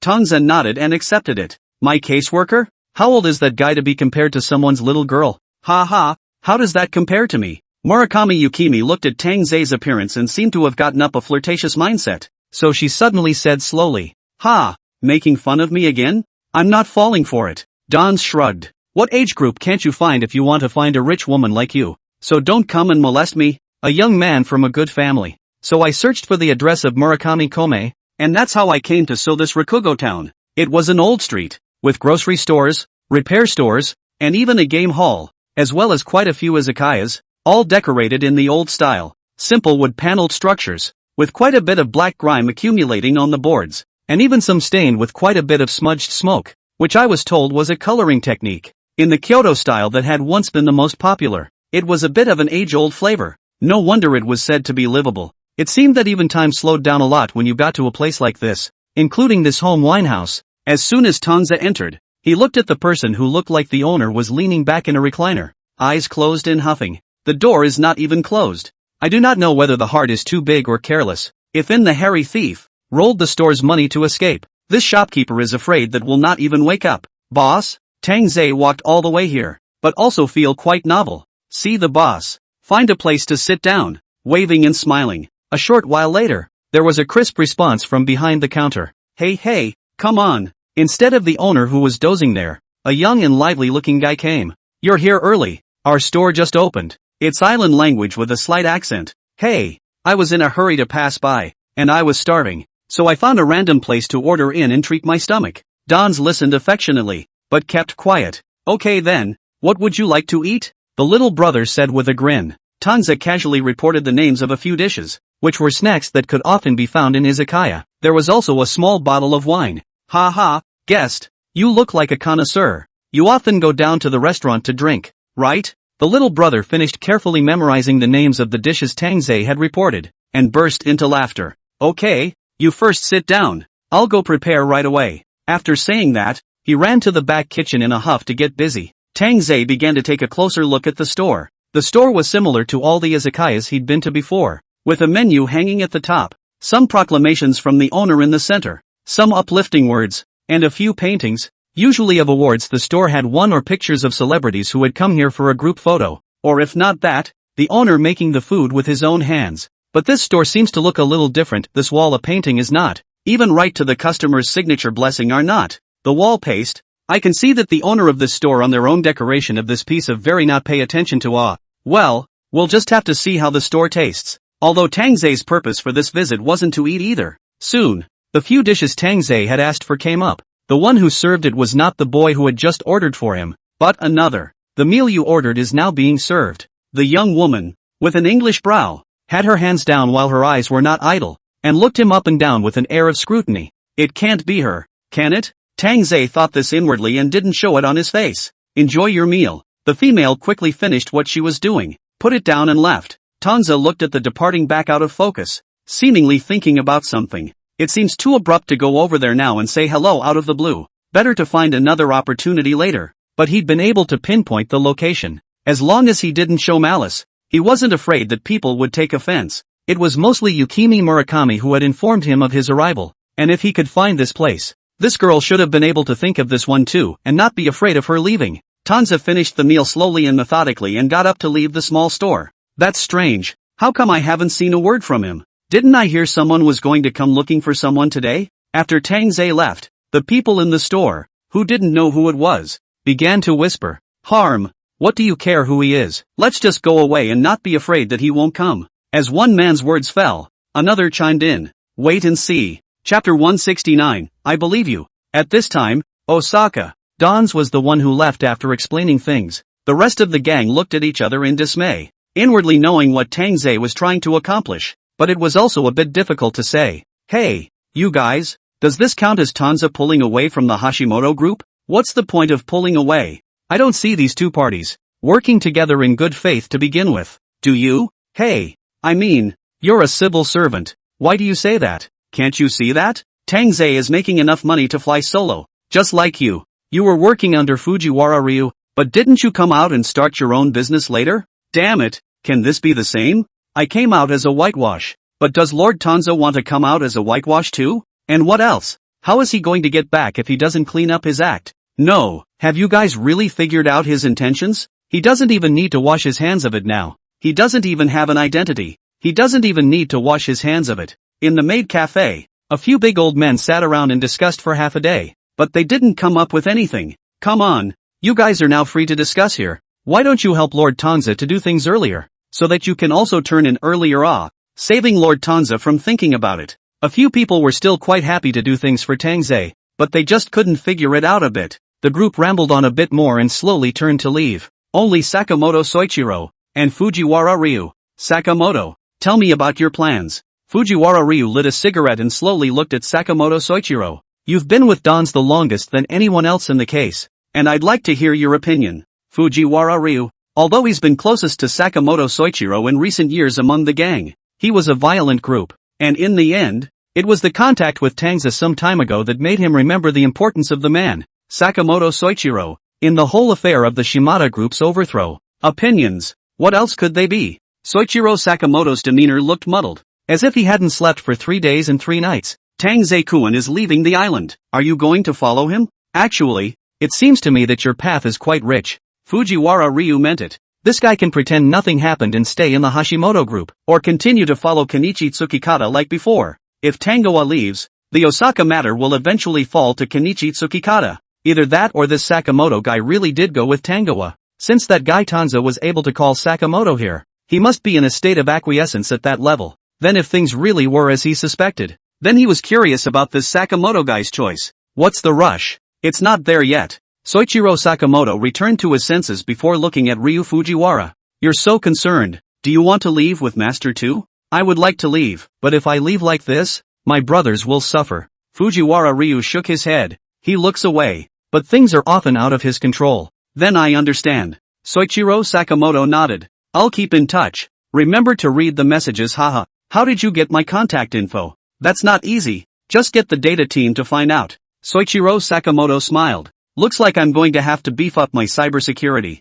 Fujiwara Ryu said with an expressionless face. Oh, that's okay. The guys in the data team checked it out for you too. And there's no word of any other guys' incursions besides ours yet. What have you been up to lately? Don Zekin? Want to come out and meet? Kobe. Tang Ze had just gotten out of the izakaya and arrived at the hotel when a message from Akagi Ichiyuki came through. What's up with this? Don's muttered something and tried to pretend he didn't see it. Hey, take it easy. Today I'm not acting as some Hashimoto group caseworker, but as a friend, okay? 2 more messages swiped out. This guy's actually that calm? What a rarity. Something can't be wrong, can it? But what does that have to do with him?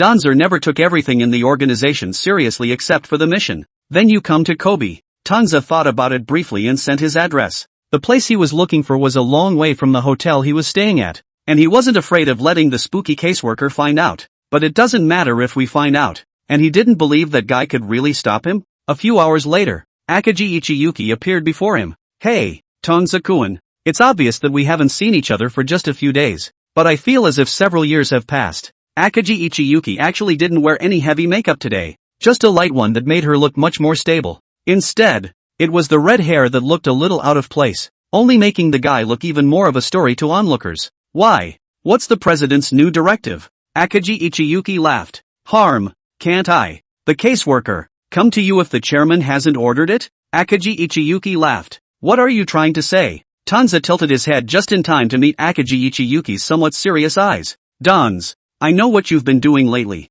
Akagi Ichiyuki never knew how to write the word subtle when he spoke. But don't worry, I'm not here to persuade you. I expected it from the start. Someone like you wouldn't stay in this little place for long. But I still want to remind you that Kenichi Tsukikata seems to have picked up on it, right after your last visit to Kumi Murakami's house, and he's suspecting your motives, but it's been put off by me, and he won't get suspicious again for a while. So, not only does this guy know about him, but he's even on his side? Dans gave a lurch. He thought of any scenario where he might tear into the Hashimoto group guys, and then the first enemy he'd have to face would be his caseworker, Akagi Ichiyuki. But I did not expect that this guy actually fell to his side? The genus was a bit unexpected, but thinking about Sakamoto Soichiro's demeanor, it didn't seem odd that Akagi Ichiyuki could have this reaction right now. How can I say this? This bridge metagroup can't be all douchebags. Good lord, could this be the actual distillery? There's only one person in the whole group who's doing real work, and the rest are all spooks and crazies,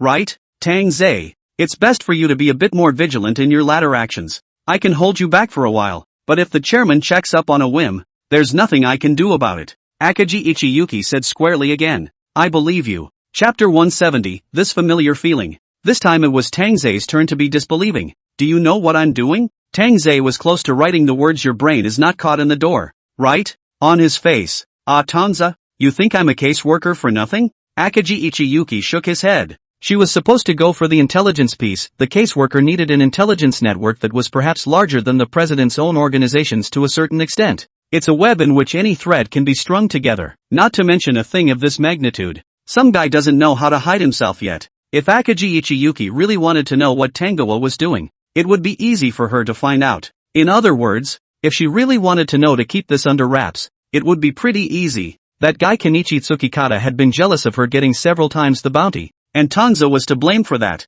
but she wasn't eating her words either. God knows how much effort she's put into this intelligence network thing just to be able to keep up with Tang Ze. How is it that some guys just don't remember what they've done? I told you I won't tell the chairman, but if you still need my help, just ask. It wouldn't be safe to entrust this kind of thing to an outsider. You could tell that Akagi Ichiyuki had thought this through quite well. Dans was silent for a long time first. When did you see it? I can't say when I saw it, except to say that I was ready for this from the start. Akagi Ichiyuki said slowly. Tang Ze-juan, there are some things you don't know, so just forget about it. Even if you know more, it won't do you any good. The eyes were pleading. Dans wasn't going to fall for that. And do you realize the consequences of what you're doing? You should know the chairman's temper better than I do, right? That Hashimoto share guy. So far Tang Ze could count on one hand the number of times he had dealt with him. But because of that, Dans didn't really know the chairman's personality, even if he acted in a style that didn't know how to hide it at all. He still tried to keep the whole thing as much as possible from Gensho Hashi. Just keep the guy in the dark.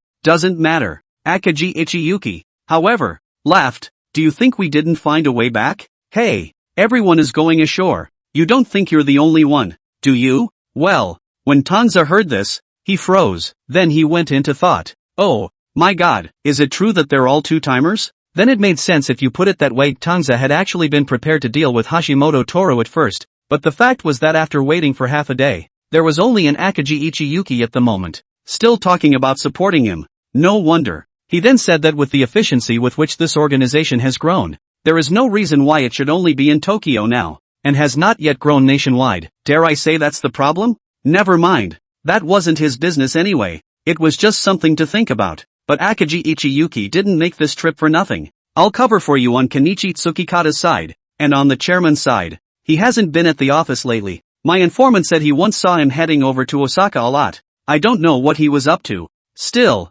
I'm confident I can keep this under wraps. Don't worry about it. Akagi Ichiyuki is a true doppelganger, and has almost completely treated Hashimoto Toru as an outsider. This guy backtracked all the way to the point where Tang Ze wondered if this guy was swindling him. Take a step, Tang Ze replied. Soon, Akagi Ichiyuki left the hotel. Unlike the strutting dons, Akagi Ichiyuki was kinda careful. This time it wasn't even in her Thai red sports car, but got on a bus behind a whole bunch of people and headed for the Shinkansen station. Well, it seems like this isn't as hard as he thought it was going to be. Tang Ze cocked his head as he watched Akagi Ichiyuki leave. He planned to do something else as well. Tang Ze was going to wait until later to check out that izakaya. Before that, he still contacted Yukimi Murakami again. You're sure that guy was on this street, right? Of course I'm sure. Although her location is erratic, there are my men watching all around her, so I wouldn't be unaware if she ran away. Yukimi Murakami's voice sounded very confident. I can assure you of that. After all, your business is my business.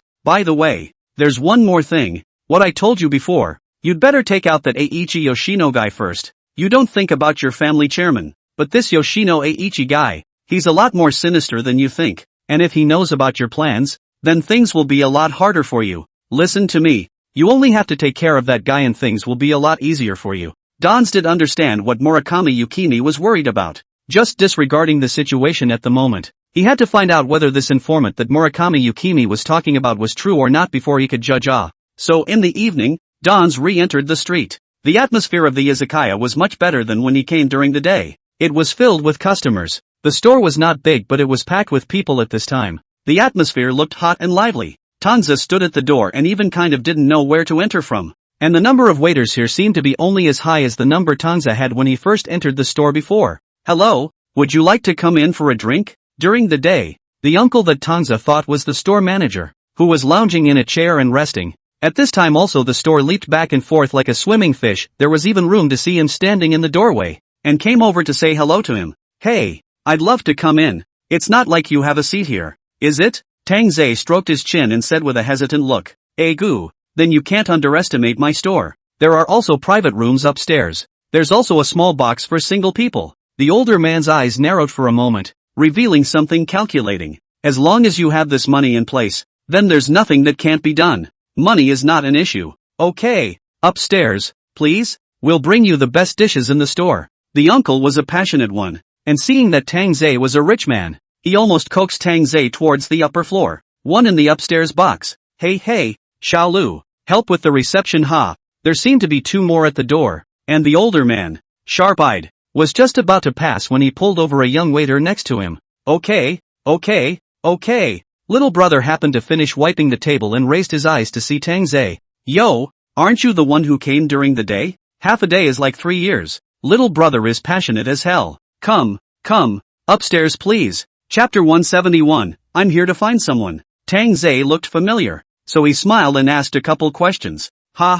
You don't sound like an islander, do you? Goo, the guest has good ears. Can you even hear this? This little brother's accent was still quite obvious. And here again, he deliberately acted like he didn't know and joked with Tang Ze. To tell you the truth, I'm indeed not from the island. I'm from the Dragon Kingdom, and I came here to work because of something that happened to my family. Little brother answered fluently, not like he was lying. What's wrong with you that you can't even go home? Tang Ze went down the line and asked a couple more questions. Harm, you don't know. Guests want to go home of course, but who doesn't want to go back clean? The little brother sighed and brought Tang Ze to the box. That uncle boss did not lie. This place is indeed very spacious and clean, quite suitable for a person to come. It's just that the boss here is generous enough to take us people in. Otherwise we really wouldn't even have a place to land a part-time job. Xiao gave Tang Ze another rewipe of the table, and his mouth went on to say, what would you like to eat, guest? Then it's just like daytime. Tang Ze nodded, just as he had imagined.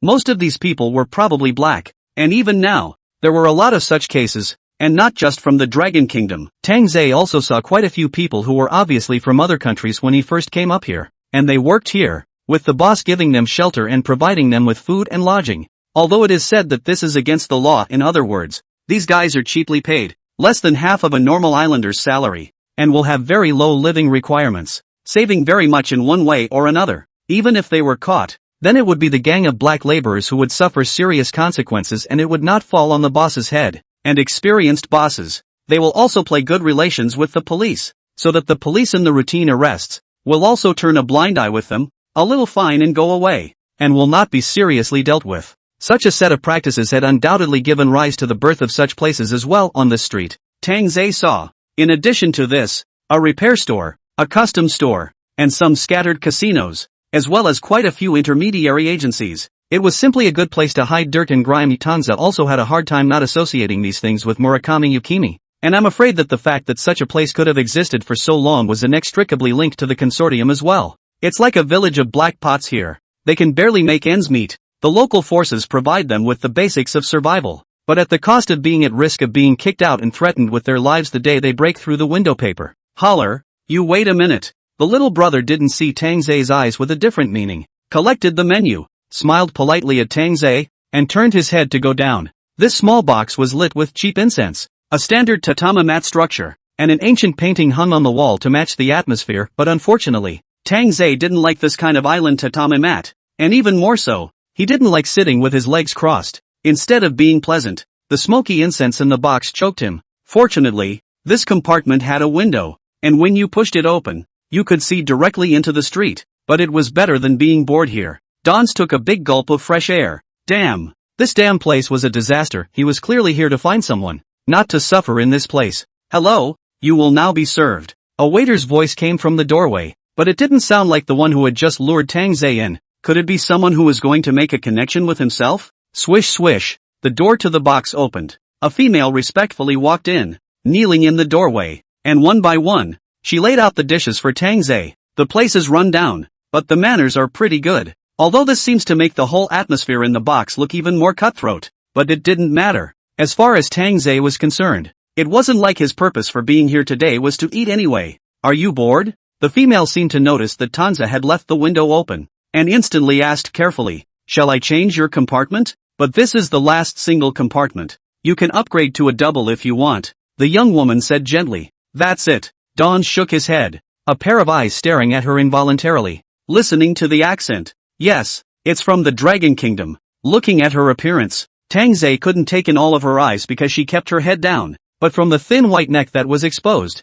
he could tell that this woman's appearance shouldn't be that bad. If his guess was right, if a normal person wanted to make money fast and have a good skin, then the probability was that they would go to a place like Kabukicho. It was a place where money came in fast, and there was room for appreciation if they did well. Most importantly, it's a big place with big backers, and the cops often turn a blind eye to places like that. One Kabukicho is as good as several, dozens, if not hundreds of such small places. Okay, we'll leave you alone then. The woman saluted and was just about to exit. Wait, can you sit down and talk to me? Don's has never been a passive person. I'm too bored to eat alone. The woman clearly looked very alarmed. Don't worry, I won't do any of that nasty stuff. Don's retracted, absently pouring himself a drink. I wouldn't have come to a place like this if I'd really saved that kind of thought. Tang Ze said this on purpose, making himself look like a vicious asshole. A couple of fellows who had followed the women in from behind exchanged glances and said a few more words in the woman's ear. That's fine. The women then responded coyly. Getting a little closer to Tang Ze, he respectfully took the bottle of wine and poured it for him. How long has it been since you came to the island? Tang Ze asked as he took a small sip. More than 2 years. The woman replied with some haste. Worked here for 2 years? No. Worked at a fast food restaurant before that. The young woman said. A fast food restaurant? Why don't you keep working there? That store was often tarked up by the violent group, and I felt so frightened that I left. Oh, almost forgot to ask. What's your name? My name is Suzuki. No, my name is Linshin. Linshin pondered for a while, but still gave out his real name. So it is. Dons nodded and put down his glass. My name is Tang Ze, and I'm here looking for someone. Chapter 172, you know how to stalk? Don't stalk next time. Name out. Don still wanted to see the guy's reaction. Yes, Lord Don's. But Linshin just nodded, looking as normal as ever, and continued to pour wine for Tang Ze. If you're looking for someone, would you like me to pass on a message to the owner of the store so he can assist you? The owner of the store is well connected in this area. He knows a lot of people. Maybe he can help you. It's okay, I'll talk to him about this later.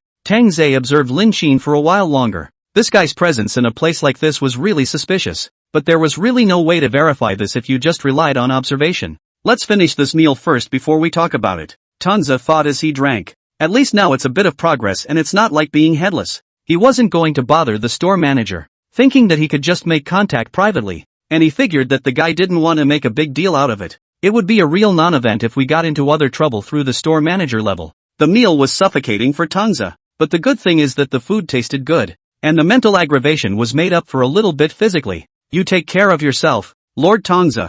When Tang Ze left the store, the little brother who had taken him to the box before was standing at the door, seemingly waiting for a long time. As soon as he saw Tang Ze coming down, he immediately greeted him with a smile and respectfully sent Tang Ze out. Welcome to the next one, little brother said. Tang Ze sidestepped his head, and only then did he see the appearance of this little brother. This guy looked very young, with a baby face and a somewhat short stature, like a high school student. You wouldn't have come out to work without being an adult, would you? Such a thought popped into Tang Ze's head. Geez, are all the island's miners this desperate? But if that's the case, Murakami Yukimi didn't seem to say exactly how old the guy was, just that the guy was a young man. Well, it looks like he's going to have to waste some time here. In that case, it would be good to go for a stroll around the neighborhood tomorrow. He hadn't had a good time here since he came to Kobe, but the truth is, it wasn't long after Tang Ze left, after he'd spotted a mall and was planning to go in. Out of the corner of his eye, suddenly glanced not far away. Just now in the izakaya, Lin Xin actually appeared in the neighborhood. Don sensed the guy, but didn't make a sound. Lin Xin was hiding behind a beauty counter, but it really wasn't Tang Ze who wanted to spit. This guy was also too without a little sense of vigilance. Was he really unaware that he was lying on his back next to the huge logo wall of this store? Even the passers-by saw it. Hey, this guy didn't see it? Giving Tang Ze all the whole won't do it. What? Are you going to pretend you can't see it? What kind of a stalker is that? You can't just grab a new guy from the organization and stalk him like that. Is this really the guy Murakami Yukimi recommended who can get him back to Rokkoku?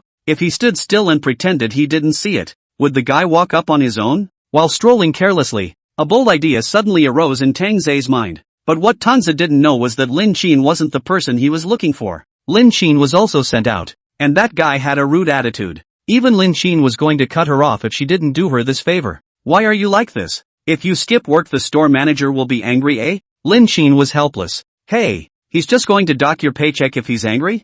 Who else on the street has a cheaper salary than you? He won't want to fire you. The guy who commissioned Lin Xin even straightened up. Don't worry, I'll pay you double the wages he deducted. Okay? Just do me this one favor. Hey, what are you following him for? He doesn't look like someone to be messed with, eh? Lin Xin was still a little worried about the guy in front of him. Although her identity was sensitive, the guy in front of her was no better, even worse than her. He seldom even goes to public places, 24 hours a day, all day in this store, not step out, afraid to see what should not see people like. According to the guy himself, that's messing with some bad people. People who are so goddamned powerful that they're going to be arrested as soon as they hit the streets themselves. Lin Xin listened very curious. Are you not afraid that this Tang Ze is also one of those people who are not to be messed with? It won't. If it's really those guys, then I'll be captured as soon as I show my face. Even if I disguise myself like this, they can still recognize me. Even this store would have been smashed by them. Hey, so he's definitely not that kind of person. Well, otherwise how can I rest assured that you'll be able to follow it? The guy who said it was full of energy and had a good idea of what to expect. Can't argue with that. So Lin Xin came over, but Lin Xin was sold over from the dragon countryside. After bouncing around all the way, there was finally a place to land. So where did I learn about this stalker's skills? In the moment Lin Xin shook her head, Tang Ze, the person she was trying to follow, disappeared. Lin Xin froze. Where are the people? After looking around for a few moments, he didn't see Tang Ze's figure. I don't think the guy would blame her if he lost her, right? Lin Xin straightened up, and even pawed his feet and looked around several times to make sure he didn't see Tang Ze's figure, but just about ready to go. Behind him, a sudden burst of shadow was cast. Are you looking for me? Tang Ze's voice suddenly exploded from the back of his head. Lin Xin was instantly startled, and almost had to let out a cry of anguish. Don't yell. If you yell, then the one who got you here behind your back is going to be really pissed off. Tang Ze stood behind Lin Xin as if he had long anticipated her next move, a smile on his face. You, Lin Xin was all shocked. His chest rose and fell violently for a while, and he didn't slow down for half a day. Hey, if you wanted to follow me, you could have just told me? I thought I had the wrong person when I saw you being coy just now. Tang Ze's eyes inadvertently glanced around twice, and his mind turned back to Lin Xin. How? How did you know I was following you? Lin Xin stared with a pair of eyes wide open, as if confirming that the guy in front of him was indeed Tang Ze was good, and asked again in a hurry. Tang Ze nodded and didn't ambush her. Let's take a step back and talk? Though your stalking is indeed, but that's okay, it's not your intention either. Finding a crowded coffee shop, Tang Ze even deliberately found a seat by the window. Would you like a drink? Thank you, I'm not thirsty. Don't mind me if you want to drink anything. Lin Xin was carefully surveying the cafe's decor, and waved his hand when he heard Tang Ze's voice. It's okay, you came to me for something, isn't it only right that I invite you? Tang Ze's tone was not to be denied. Coffee was quickly served. Lin Xin took a sip and frowned bitterly. It's more bitter than our izakaya tea. Bitterness is the essence of this flavor. Tang Ze held his coffee cup and kept an eye on the movement outside through the glass. Chapter 173, This kid's peach blossom luck is not light. Just a bench on the corner of the street. There were the occasional senior citizen or two sitting up there resting their feet, or young people tired of shopping, and high school students waiting for their friends. The people on the benches basically sit for a while and then leave. But one guy sat thunderstruck, newspaper in hand, pretending to take cover without even turning the page. Ha! This guy is really slow to read the paper. Dons was happy, slowly flirting inwardly. That said, are these two guys stalking? Really people introduced by Yukimi Murakami? With such a poor sense, you still managed to escape from Kumi Murakami's stalking net? That guy's not lying to him, is he? He's definitely lying to him, isn't he? Damn it, if this time the basket is empty, then don't blame him for backtracking on what he promised. How? How did you know I was sent by the others? Lin Xin in front of him stumbled and slowly put down his coffee cup. Maybe someone is trying to test me? Tang Ze cocked his head and blurted out a sentence. He didn't give a damn what little minds these guys had. Time is running out. As long as he is not mistaken, and as long as his message gets through. He also doesn't like to beg for favors. Do it or don't do it. It's one thing to make things convenient, but if it complicates things instead, isn't that putting the cart before the horse? Trying? Lin Xin's expression looked even more puzzled. A proper outsider. You tell that guy I don't have to find her, just seeing as we're all kindred spirits. As the coffee drained, Don said slowly, Yukimi Murakami even begged me to do something. Really think I'm idle? When Tang Ze finished speaking, his face returned to normal, said slowly as he called the waiter for the check, you just tell her that and she'll know. After explaining clearly, Tang Ze left the cafe. As for Lin Xin and what happened behind him, that had nothing to do with him. He had planned to get things done for Yukimi Murakami earlier today, but now it didn't seem like it was necessary. At least he was in no hurry.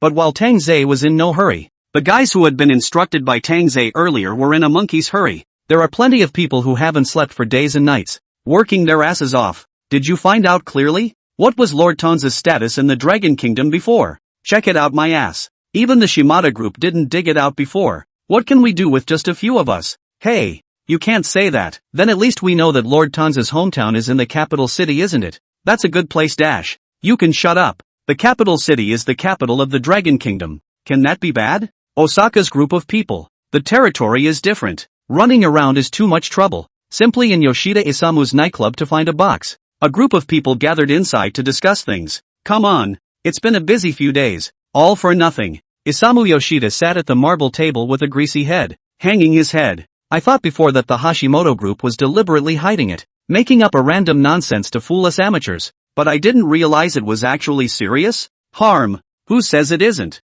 I feel the same way. Which killer's identity information is so easy to find out? I thought that the Shimada group was also fooling us. Good guy. But I didn't realize that even the Hashimoto group itself didn't know. It's still up to us to find out. My ass. A bunch of people broken chatter. This matter cannot be handed over to the subordinates. Are afraid of leakage of information, when the time to fall into trouble or their own. It is not as good as personally on the battlefield. Only right now, there's a Rio Noara missing from the gang. This guy was sent from the top. It's been too long since he's been back, and the top is monkeying around. So he's not giving a recall to report on the mission. Yoshida Isamu and Morita Ei were left. Both of them were halfway through their career, couldn't read a few words, and were used to being the bosses in their day-to-day lives. Now they actually had to come personally to check on Tang Ze's news, which didn't wear them out. I say you kid, we're all here to do something. Why don't you move? The two men were half busy and cursed when they saw one lying on the sofa, lazing about. Don't think you can be lazy just because you've been in private contact with Lord Tang Ze. I can tell you that all of us are equal in status in front of Lord Tang Ze. That's right. Don't think that just because I used to be an officer under your hand now, you can be lazy dash. What's your hurry? It was none other than Ryu Fujiwara who was lounging on the couch. If you ask me, you're looking into this so much for nothing. Even if we did find out something, then I'm afraid that it would be news to everyone by now.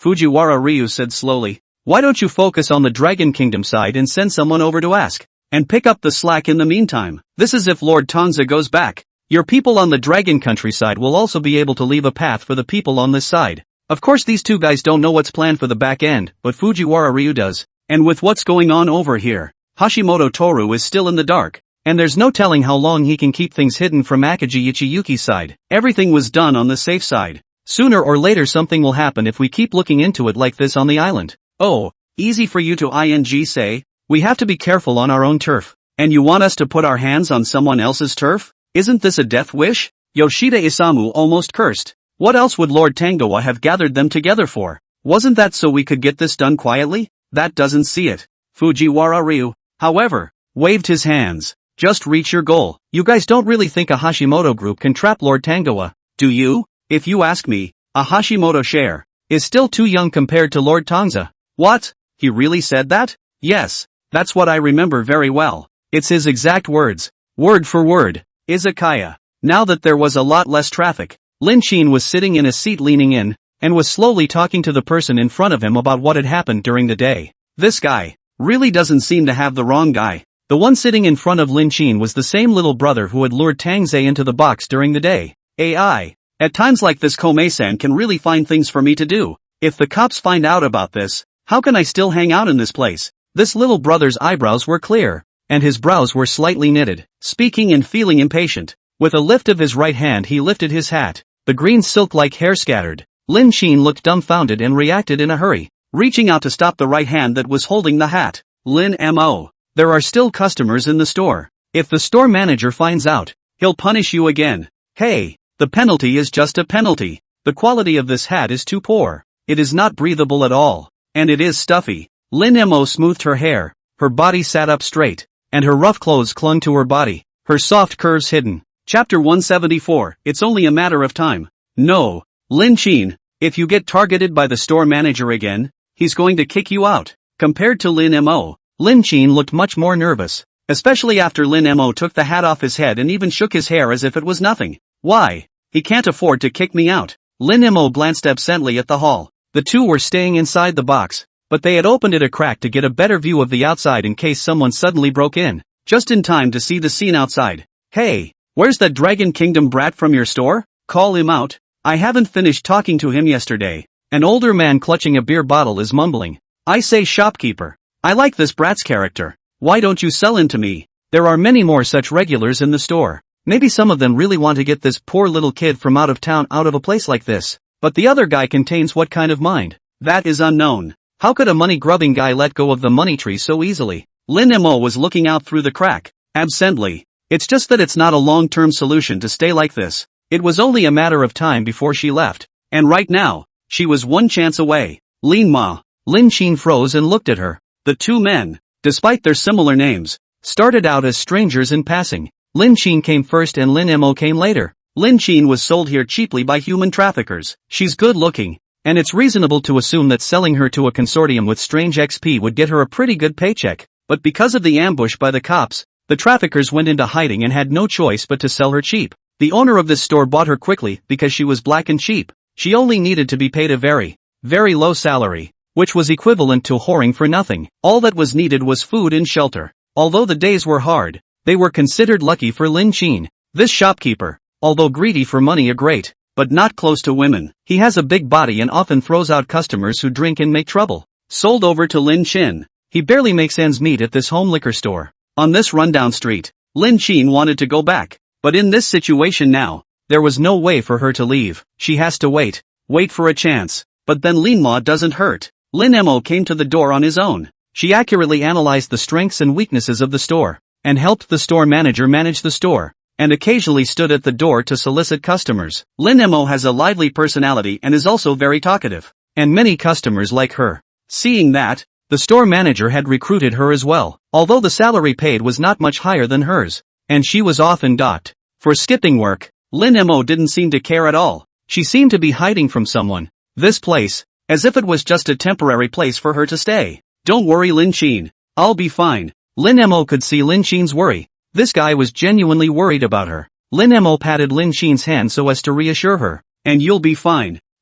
Lin Chin froze, as if that meant something else. And Lin Chin was about to open his mouth when, two little brats. What are you hiding here for? Go to work. The store manager's voice suddenly came through the door. Right away. Lin Chin panicked inwardly and subconsciously grabbed Lin Mo's hand and was about to walk out, but then immediately thought that Lin Mo's hat was still on. Hey, there aren't that many customers in the store right now, so what's the rush? Lin Mo let Lin Chin pull him, slowly and methodically fixing his hair while putting on his hat. Lin Ma. Lin Chin looked at the store manager and then at Lin Mo, staring in shock. Move faster. The store manager, however, didn't say anything, and with another rush, turned to leave. It seemed to have known about Lin Mo for a long time. Okay, let's get out. Lin Mo fixed his hair and smiled as he pulled on Lin Chin. Lin Mo. What is this? Lin Chin came back to his senses and asked again cautiously. The store manager, he knows you. You? Of course he knew. He knew it from the beginning. Lin Mo nodded. Hey, there's a lot this guy doesn't know, and now is not the time to tell her. Unlike Lin Chin, Lin Mo came by himself. The heir of the four great families of the Dragon Kingdom's capital city. The Lin family, Lin Mo, notoriously eccentric, though gifted and smart, he just didn't like to go to class, and misbehaved with those rich kids every day. Her father was not a patient man, and seeing that no one could suppress her, and that she didn't like to go to school anyway, he simply brought her straight to the office and threw her in front of his eyes to watch. Hopefully, it would dampen this young lady's spirits, and by the way, it would also allow her to be exposed to the business she was about to take over in the future sooner. But Lin Mo was born with a rebel bone. Followed his father to the island for business, took advantage of the crowd and fled on the spot. Although she was a 1,000-year-old lady, she was not familiar with the place, and a strong dragon could not suppress a snake. Lin Mo dodged the people sent by his father while spending his time with the black card he had prepared long ago. This black card was bought through special channels by her foxy friends for this day, but being black after all, and with a high profile, he was soon targeted by the local violent group. Lin Mo had his guard up. But it was hard to beat four hands with two fists, so it wasn't long before Lin Mo was back on the run. There was also a chance encounter that made her bump into Yukimi Murakami. It's just that Murakami Yukimi is also curious as to why such a girl who doesn't look like a commoner's child would end up like this. Then the violent groups that had come after her were silent. Rimmer knew it was Yukimi Murakami who was helping her, and she thought that Yukimi Murakami was involved with her father in some way. Only his father's people were still around. And Lin Mo almost collided with his father's people once in a while when he went out on the street. That man often followed his father around and was a captain-level character, which is why Lin Mo had to beware of a hand and hid in this small store. But she was also aware that it was only a matter of time before the store was found, so all she had to do was find a suitable opportunity. At this point of injury, the two of them were amazingly in agreement, only that neither of them knew what the other was thinking. Lin Chin is a good girl. The two worked together in this home winehouse. Lin Mo skipped work is used to skipping work. It is Lin Chin to give her cover. Lin Chin still thought that Lin Mo was sold here by human traffickers just like her, and completely treated Lin Mo as her sister. And there was nothing Lin Chin could do in the face of such a playful sister all day long. Chapter 175, A Good Man's Life. But that's not what's happening right now. Yukimi Murakami finds her and says there's a guy from the Dragon Kingdom who needs her help. At first Lin Mo was surprised, needing her help. She just couldn't believe that Murakami Yukimi didn't know who she was. Could it be that it was precisely because he knew who she was that he told her about it? That man will not harm you. Perhaps if you help him, it will be of great benefit to you later. With a position like Murakami Yukimi's, with a status like that, there was indeed no need to lie to her. A little girl who had been mingling in the island country with the sole intention of escaping the family. But at least be on your guard. Later Lin Mo did meet that dragon nation in the store. That guy, he was quite handsome, but his temperament was deep, and although he liked to smile, that smile didn't look like it came from the heart, but instead was a bit unnerving. Murakami Yukimi, however, didn't tell her who this guy was. Damn it, she's not being sold by that guy, is she? While thinking like this, Lin Mo made his own plans. Better think about the whole thing carefully. After all, there are some things you can't convince with just that mouth of Yukimi Murakami's, and that's how those things came to be. Lin Chin, did that guy tell you how to find him? Lin Mo was thinking that it was almost time to meet after the trial. There. He said you should still go to that cafe if you want to see him. Lin Chin froze. Was it her illusion? Why did she feel that Lin Mo was very different today? She really isn't an ordinary person. Is she? I know, Lin Chin, I'm going out. Then I'll cover for you dash. Lin Chin subconsciously had to say this. No need to cover for me on this one. I mean it. Lin Mo also took off her hat in passing. Her face was devoid of the usual playful liveliness and added a lot of seriousness, which made her look completely different from the usual Lin Mo. Lin Chin, take some time in the evening to pack your things dash. Wait. Forget it. No need to pack. Wait for me at the back door when it's 8 o'clock in the evening law. Be sure to remember that. After Lin Mo finished explaining this, he hugged Lin Chin hard again and left without looking back. Lin Ma. Lin Chin froze in place. Lin Mo removed her disguise and went out in her regular clothes. She looked like a college girl who had just entered society, and more or less attracted the attention of many pedestrians along the way. Lin Mo walked all the way from this ragged street to the center of the city, while humming an off-key song. He was relaxed. There were several other people who accosted her in the middle, but Lin Mo ignored them all and walked straight toward the agreed-upon coffee shop. It was strange though, why hadn't any of her father's bodyguards come out to look for her along the way? She clearly remembered seeing several of them the last time she'd been over. Hanging around here. Forget it. What the hell? Just go find that Tang Ze guy first. However, not far away on the roof, Akaji Ichiyuki was wearing a trench coat, and the red hair at the back of her head was blown into various irregular lines. This girl had how to be as iron as Tang Ze? Several people were tied up right behind Akaji Ichiyuki, their mouths gagged with cloth and their hands and feet bound tightly. It's a good thing I kept my hand in. Really? Akaji Ichiyuki helplessly held his forehead. Tang Ze, this guy she is guessing that this guy is going to see what informants. Follow the vine to touch the melon touched over. Good guy. I did not expect to actually touch a dragon country capital city family's lost missy.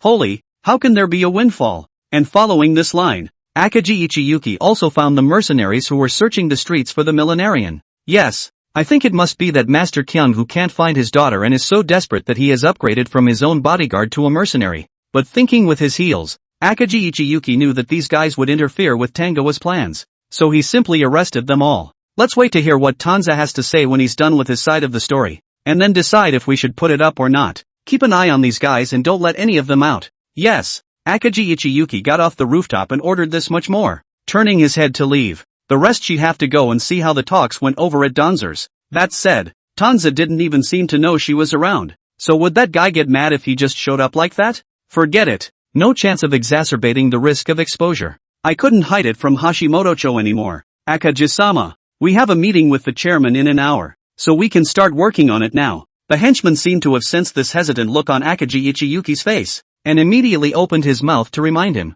Hey, okay, on your side. If there's any emergencies, just send me a secret message. Akaji Ichiyuki sighed. I really hoped that Tang Zejuan's side would go well, in which case it would also contribute to the success of her plan. The other side. Don's didn't have long to wait in the cafe, even just seated, and the waiter had just brought up his coffee, when the fellow who had been watching from behind the scenes during the day appeared. Hello, please order me another coffee. Yes, please wait. No, I don't like coffee, just get me a cup of hot cocoa. Okay. The waiter turned and walked away. Don's looked squarely at the man who was across the table from him. His eyebrows were clear, his eyes were shining, and with his long hair down, not only did he look like he hadn't added a hint of softness, but he had added a bit more aggression. Oh, so it's you. Tang Ze glanced at it and quickly withdrew his eyes. Wasn't this the little man who had lured him into the box earlier? Dare I say it's a woman? Donzer couldn't help but think of the guy he'd seen on that bench during the day who clearly couldn't have been more obvious in disguising himself as a passerby reading a newspaper. No, is this going to work or not? Well, let's just keep it short and sweet dash. Lin Mo already had a basic impression of Tang Ze. Since the other party's purpose was already known, there was no need to say anything superfluous. Why do you want to go back to Dragonland? Tang Ze's expression suddenly became even more speechless. Do you think we're in an interview? Can you cut the crap? What nonsense. This is important.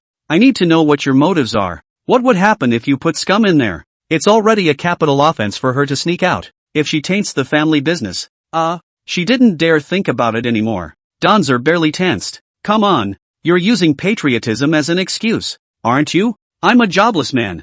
I can only go back to the Dragon Kingdom through some other means. Donz then rambled on. A jobless person? Then you can still contact Yukimi Murakami? Lin Mo's eyes widened at once. Hey, that's not the same as what Yukimi Murakami said. So this is where the special part comes in? This is too weird. Hey, she's a good person. Just like she helped you. She helped me. Tang Ze smiled. Chapter 176, Missy is trouble. Well said. But why did she always feel that something wasn't quite right? Lin Mo cocked his head and looked at Tang Ze. If you don't believe me, you can ask yourself. Danza's smile remained unchanged. Come on. She didn't want any more contact with Yukimi Murakami. Lin Mo's face changed. That pussy is so dangerous. The last time she felt such a horrible sense of crisis was her old man. No, I promise. Lin Mo thought carefully again and nodded in agreement. How bad could the result be anyway? It's not like this guy knows who she really is. I'm afraid she now looks like a beggar in Tang Ze's eyes. Is there any other use for her? This guy's real identity is actually the heir to the Lin family in the capital.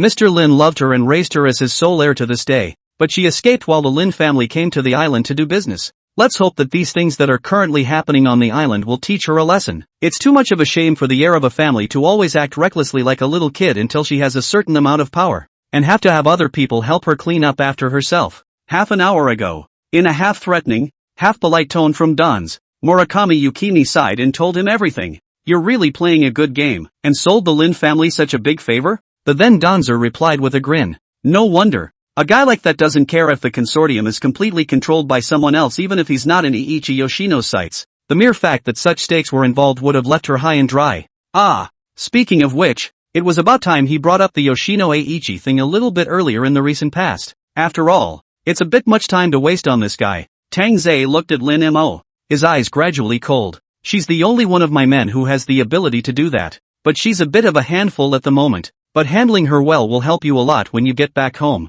So it's all yours. Yukimi Murakami added 2 more points with him at the end, complete with playful face text. Well, was he so good at cleaning up messes in other people's eyes? Thinking back to the beginning of the whole thing, the assassination of Saburo Sawada was also something that Eiichi Yoshino was secretly asked to do. Yay yay yay yay. Now that you've given me your word, it's good for me to mention my request as well. Get out of that hellhole and clean yourself up a little and go find your family. I'll contact you in a week. Don said slowly. What? Lin Mo was dumbfounded by what he heard. Hey, this guy actually knows about her family? Wait, sure enough, it was that dangerous woman, Murakami Yukimi. Who said that? Damn it, she knew that woman wouldn't save her for no reason. Didn't hear? Don's is losing his patience a bit. Do I have to repeat myself? Lin Mo actually looked at Tang Ze's face for a bit of cold-bloodedness, but it quickly dissipated again. What is this guy all about? Shouldn't she asked that guy Murakami Kome for clarification. Forget it, there is no use saying this now in this situation, right? After hesitating for a while, Lin Mo swallowed. I don't know where they are. I'll send to your cell phone. You still know my cell phone number? Lin Mo was stunned again. Donzer cocked his head. The expression is like, what? It's hard to know about this? So Lin Mo chose to obediently shut up. The chat ended easily and pleasantly. Stay out of trouble until I contact you. Leaving the cafe, Tang Ze said slowly while putting on his jacket. Causing trouble? There's enough to mess with anyway. Rimmer muttered carefully behind him. What did you say? Tang Ze turned around and saw Lin Mo shaking his head repeatedly behind him. No, it's nothing. A look of weakness. Damn it, what if I just sneak back? Donza's smile was straining. But then, things would be more troublesome, I guess. Never mind. Seeing as this guy's family is rich, he would have to extort a good deal of money when it was done. I'm leaving. After saying this, Tang Ze turned around and left. Lin Mo, who was left behind, really didn't feel like walking and called a cab to go back. Didn't even dare to give the address in detail, instructed the driver to park nearby and ended up having to walk back on his own. See that guy? See? Well, not good. Now you know what's in it for me. I'd say you two are half-assed too. Hey, inside the hotel room, the mouthful of red wine that Akagi Ichiyuki had just down spewed out in full, as it were. What's that supposed to mean? I'm fully committed to being your caseworker, and that's how you judge me? Akagi Ichiyuki accused in a pretense of sadness.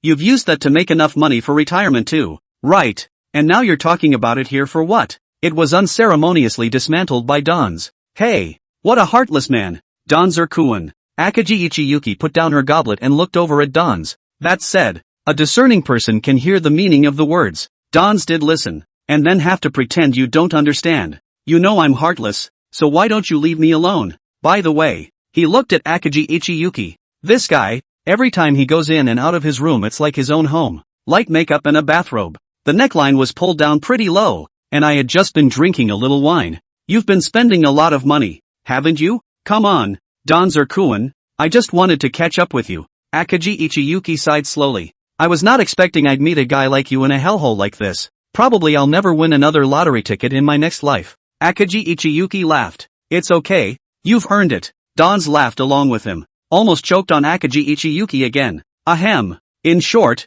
I'll keep an eye on Lin Mo's side for you. Just focus on something else. Oh, you know what I'm planning to do again? Dons gave Akaji Ichiyuki a careless glance. Don't worry. I didn't follow you. I inferred it. Akaji Ichiyuki rubbed his chin.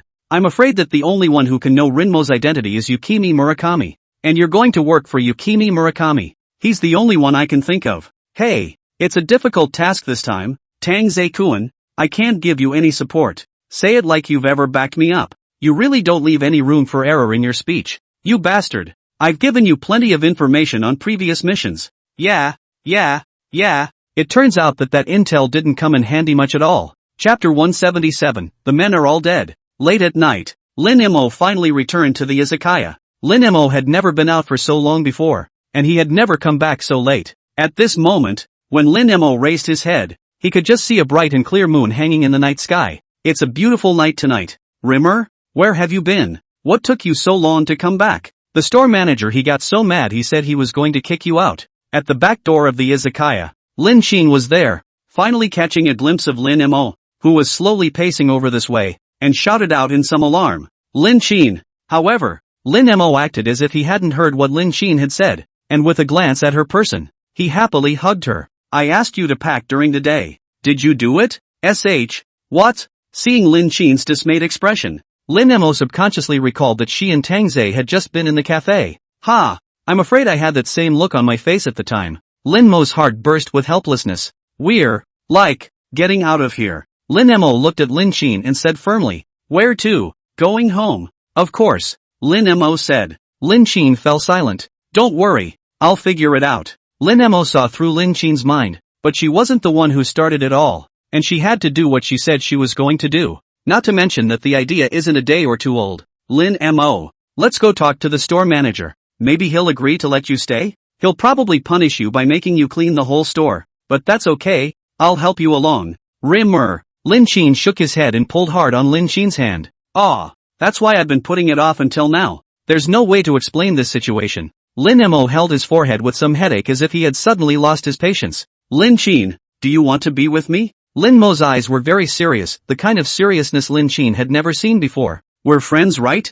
Can you bear to see me go away alone just as I can't bear to see you suffer here by yourself? Lin Shin fell silent. The room for two was in the attic of the izakaya. Originally, this place was used to pile up miscellaneous items. The owner of this store was enthusiastic about his guests, and the staff of his own store was not far behind. The shopkeeper cleaned up the attic to make room for two people to live, and the two little girls cleaned up the originally dirty attic. And with the warm yellow light, it looked surprisingly warm. But on the way to the attic, you have to go through the shopkeeper's room. This matter could not be publicized, so Lin Mo naturally wanted to hide it from the store manager. The two padded along, careful to stay close to the wall. Only the light in the store manager's room was still on, spilling into the aisle like a knot, and before the two could pass by. But the store manager's voice rang coldly from the house. Leaving? The two men were steeped in fright. Lin Mo was bolder and slowly poked out half of his head. The store manager was still awake and was sitting in a chair with a couple of empty bottles in front of him, looking drunk, but his eyes were clear and he wasn't drunk.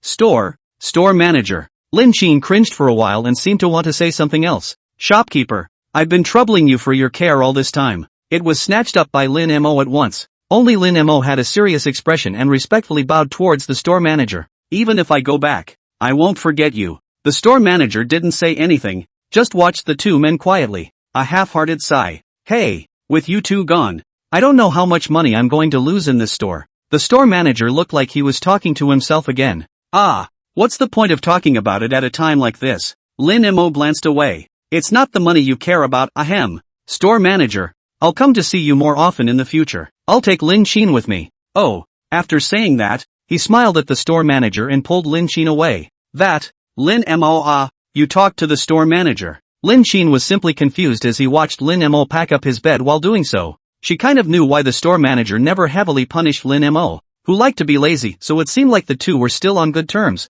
right? Nothing, just think of him as a good friend of one of mine. But for that matter, Lin Mo didn't look very eager to explain. His hands were busy, and he was still rushing Lin-chin at the same time. But it's still not the same with a good friend like you. Well, you hurry up and go pack too. We're leaving here tonight. But where can someone like me go? Lin-chin froze. Just follow me. Lin-mo smiled. Is it here? It looks like it, I think. At this time, Fujiwara Ryu, with Yoshida Isamu and his group, also arrived at Tokyo Bay. Listening to Tang Ze's words, a group of people acted in a rare low-key manner. Instead, he himself was still not used to it. I say this kind of thing, why do you need us to personally come? To the subordinate is not on the line. Especially Isamu Yoshida, the guy who was probably the most pampered one of them all. The one who usually had to curse a few times for even taking 2 more steps, and now personally came to the harbor. The other guys along the way hadn't even listened to him babbling the whole way. If you don't want to do it, just go ahead and rebel against Don-sama. Fujiwara Ryu had been wandering off, his mind flying off somewhere. With Ryo Noara out of the picture, only Ei Morita still wanted to scold him. Who says, can't I nag you a little?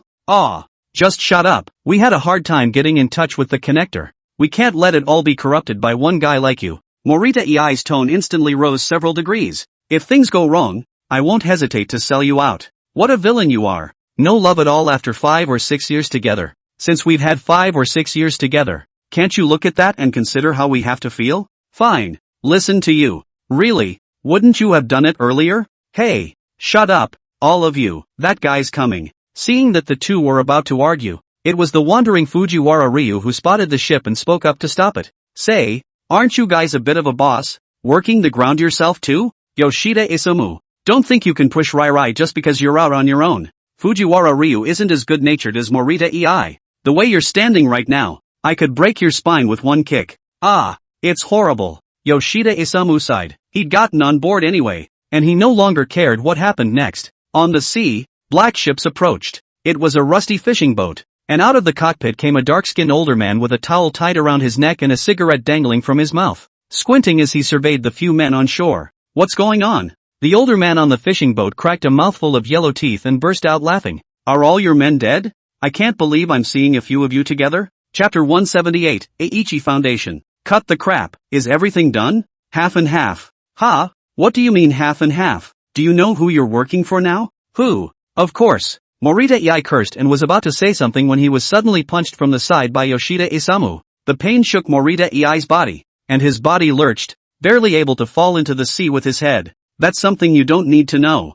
Fujiwara Ryu, who was in front, spoke gently, and his eyes faded. To be clear, how did it go? But the people on the fishing boat inexplicably felt a chill down their backs, as if they had the feeling of being targeted by a cobra. On a fishing boat, the cabin was strewn with ropes, plastic buckets, and some rusty fish hooks, and there was a row of dried salted fish hanging over by the window, next to a pair of large pants. Life is very rich and inclusive. Even if 3 triads in suits suddenly appeared in the cabin, it wouldn't feel out of place. We went to the local snakehead. He's been doing this for almost 10 years, and almost everything in the area that wants to leave has to go through him. Quality and quantity guaranteed. The older man grinned, looking surprisingly simple. Can you guarantee that it won't be noticed? Yoshida Isamu shouted from the back. Can. The older man nodded. This guy has a very fine mind. Every time he goes out to work, he intentionally brings a group of white households, saying that they are reporters from abroad, specially coming to investigate this matter. In the police where the persona is set up,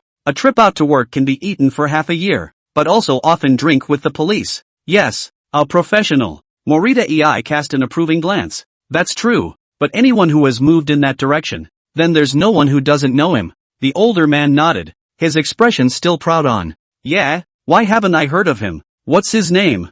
Fujiwara Ryu asked absently. Egu. Master Dragon. That's not a name you can say. The older man froze and his face changed. Knowing his name won't do you or me any good. The 3 men exchanged glances in unison as if they had conspired. Harm. We were just asking. Yoshida Isamu changed his expression to a smirk and handed over the suitcase in his hand. Then it's a deal. Here's the deposit. Give one for receiving the man, and another when you land. Fujiwara Ryu said slowly. If you don't keep your word. Got it. Got it all. Got it all. Bring your head up. The older man hugged the box with a smile as beautiful as if he were hugging his own father. Things like money are meant to be counted in person. The older man waited and opened the box. The bills were all brand new, stacks and stacks full. Even the seals were still on them. Hey, pardon me for asking. But how many fish are we going to get this time? The older man asked cheerfully, clutching a pile of bills. 1.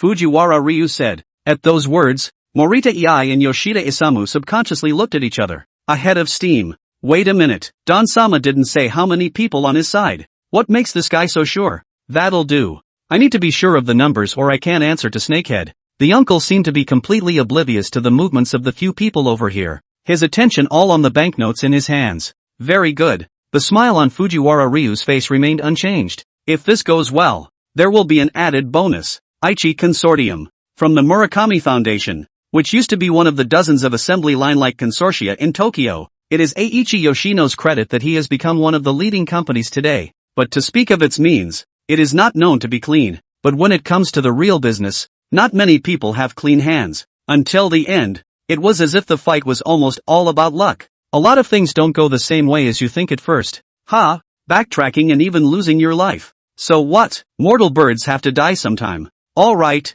it's that time of year, so don't pretend you're Dazaiji. Mortal. After this period of time, Hashimoto had gradually understood this, that was why he hadn't wanted to move his own organization towards the consortium side. It's because of this ing scene in front of me. What do you think I invited you here today for? The top floor of the office building. This place was transformed into the Cloud Restaurant by Eiichi Yoshino, specializing in banquets for some industry insiders. And most importantly, it was its own turf with extreme privacy. This was how the Eiichi Foundation negotiated many of its big deals. At that moment, opposite of Yoshino Eiichi, Hashimoto Toru sat down. This was probably the first time he'd ever had the boss of a hitman's organization here. 2. Though the guy's expression didn't look polite at all. Don't be angry, Chairman Eiichi, I was just doubting you. An extremely fake smile appeared on Hashimoto's face. Anyway, he hadn't come for nothing since they were inviting him. Of course he had to be grand, and he had to bring him a gift that would last until the end of his life.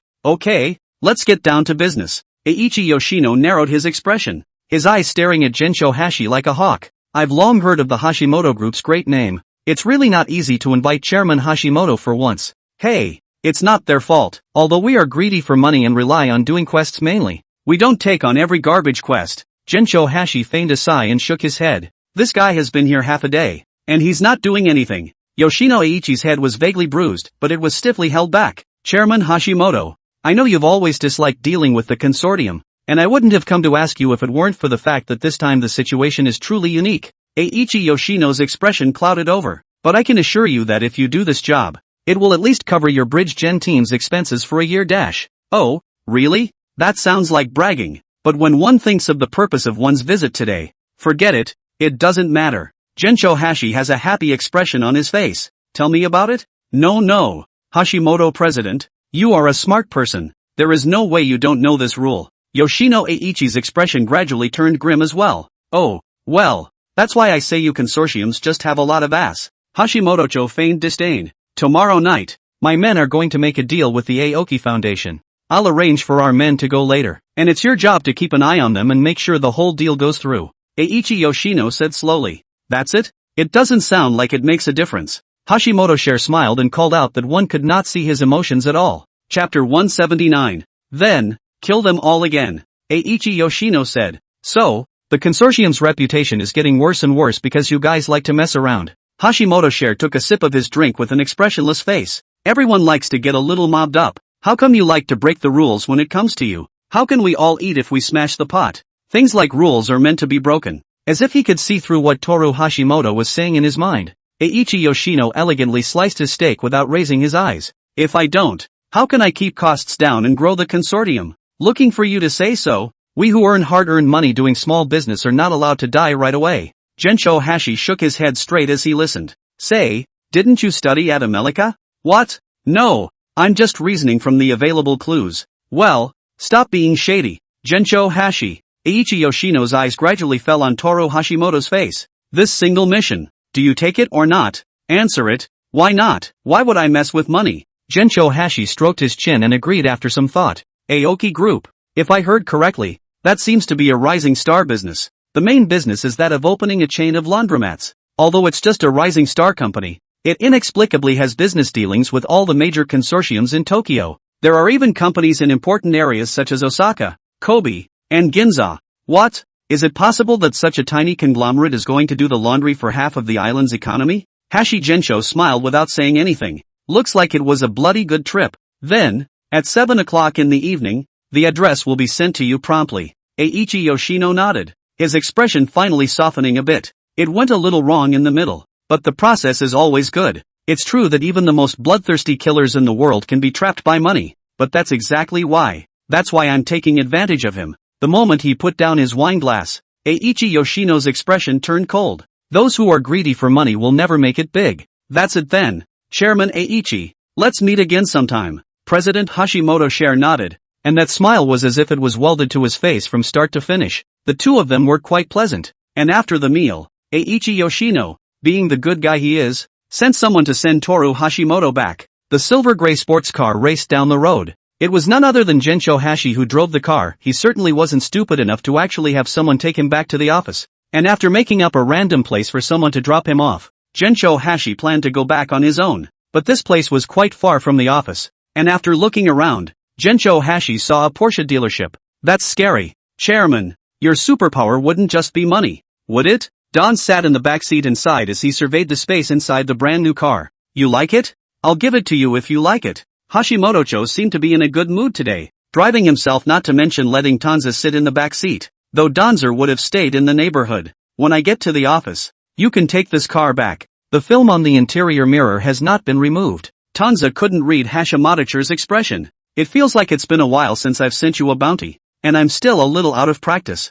It's okay, President. The Bentley you gave me last time is still sitting in the garage. And Gensho Hashi couldn't see Tangoa. The two sat in the Porsche, one in front of the other, asking questions and answering questions, but Gensho Hashi didn't chime in. The air in the car was eerily quiet. How can the president of a killer's organization be on a mission with the killers under his command? Only this thing happened, in the words of the Hashimoto group. Damn. Hashimoto felt that he must be out of his mind. Normally, of course, he wouldn't hitch a ride on the consortium's mission, and this time he agreed because it was part of the plan. Step on it this time, wait for the next chance. It was Don's who was the first to break the silence. Eiichi Yoshino is not that easy to deal with. Why else do you think I agreed to his demands? Once Hashi Gensho heard this, he also grunted coldly. Still trying to hack it? Repeating the same mistake. This is not. If the east window is exposed, and want to put all the things on our killer group, is it? Really treating us like cuties? Playing around? Hashi Gensho's voice was cold. It's okay. It's fine if he feels that way.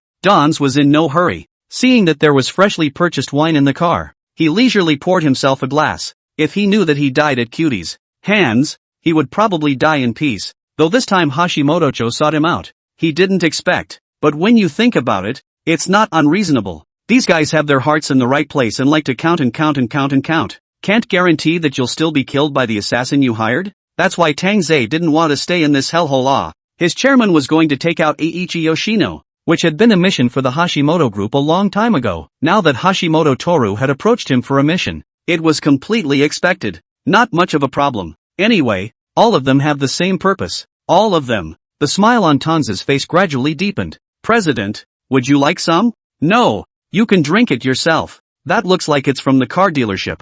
Forget it, it doesn't matter. Gensho Hashi shook his head and concentrated on driving. Donzer also got off halfway. It's the same as when Eiichi Yoshino sent someone to drop off Gensho Hashi earlier, and Gensho Hashi got off halfway. I'll see you tomorrow night, Donzer-kun. Before leaving, Hashimoto looked at Tang Ze with a smile and said, see you tomorrow at. Hey, what kind of greeting is this between office workers? The corner of Tang Ze's mouth twitched, but immediately afterward, another car came around the corner. That car Tang Ze recognized. It was Hashimoto's favorite car. He usually drove it everywhere he went. This time, I wonder when Hashimoto called for a driver and came over to pick him up. Follow. After saying that, Hashimoto threw the Porsche's car keys landed precisely in Tang Ze's hand. Gensho Hashi actually gave him this car. Damn. Is scary. Tang Ze had a moment of inner complexity and watched the black car leave. President, how was your trip rewarded? The driver of the car was aware of the chairman's purpose for this trip when Hashimoto Toru got into the car. The driver asked with concern. Can't see it. Gensho Hashi sighed. But if he does plan to leave, you must tell me. That's for sure. The driver replied respectfully. Who made Snakehead happen to be his own brother? If I hadn't accidentally seen the list of people who were going to work the other day, I'm afraid everyone would be in the dark right now. Chapter 180, Killer Boss's Adopted Son. Snakeheads have a reputation in their line of work. Despite dealing with guys like the mob on a regular basis, the main event is a come-on. So in this way Snakehead knew a lot of people, black and white, something or other, and even a lot of even if they left the island and went to other countries. Snakehead could still hear a lot of important information from other people's mouths. This guy is like a spider that stays in his web and knows everything in his web. The important link that the snakeheads use to contact their clients is the fishermen in the harbor. The fishermen are arguably the group of people most familiar with the harbor, even more so than the local cops, and it's impossible for someone with really crooked ideas not to come into contact with this group of fishermen. The snakeheads just need to pay them regular favors. After all, no one is going to mess with money. As for the chauffeur who drove for Toru Hashimoto, this guy is the bastard son of a snakehead. Snakehead was born with a stowaway. The two are considered to be in love, but can only say that God does not do beauty. In a certain time when they work together, just in time for the police search, the police are sent from above. Not to arrest a few people cannot deliver. Snakeheads in the past those friendship does not work at all. The woman was taken in, forcibly removed, and is still out. There's talk of a jailhouse offense and possible death. In short, life and death. One's own special status to the child settlement has become a problem, although often deal with the police. But this matter in the end cannot be investigated in detail. Then Gensho Hashi showed up. The boy then became Hashimoto's chauffeur and an adopted son under Hashimoto's name. After all, the adopted son of a killer boss is always more acceptable to the world than the bastard son of a snakehead. Of course Hashimoto wasn't raised for nothing. Information on stowaways is critical to an organization like his. The ultimate choice for those on the hit list is invariably to flee the country.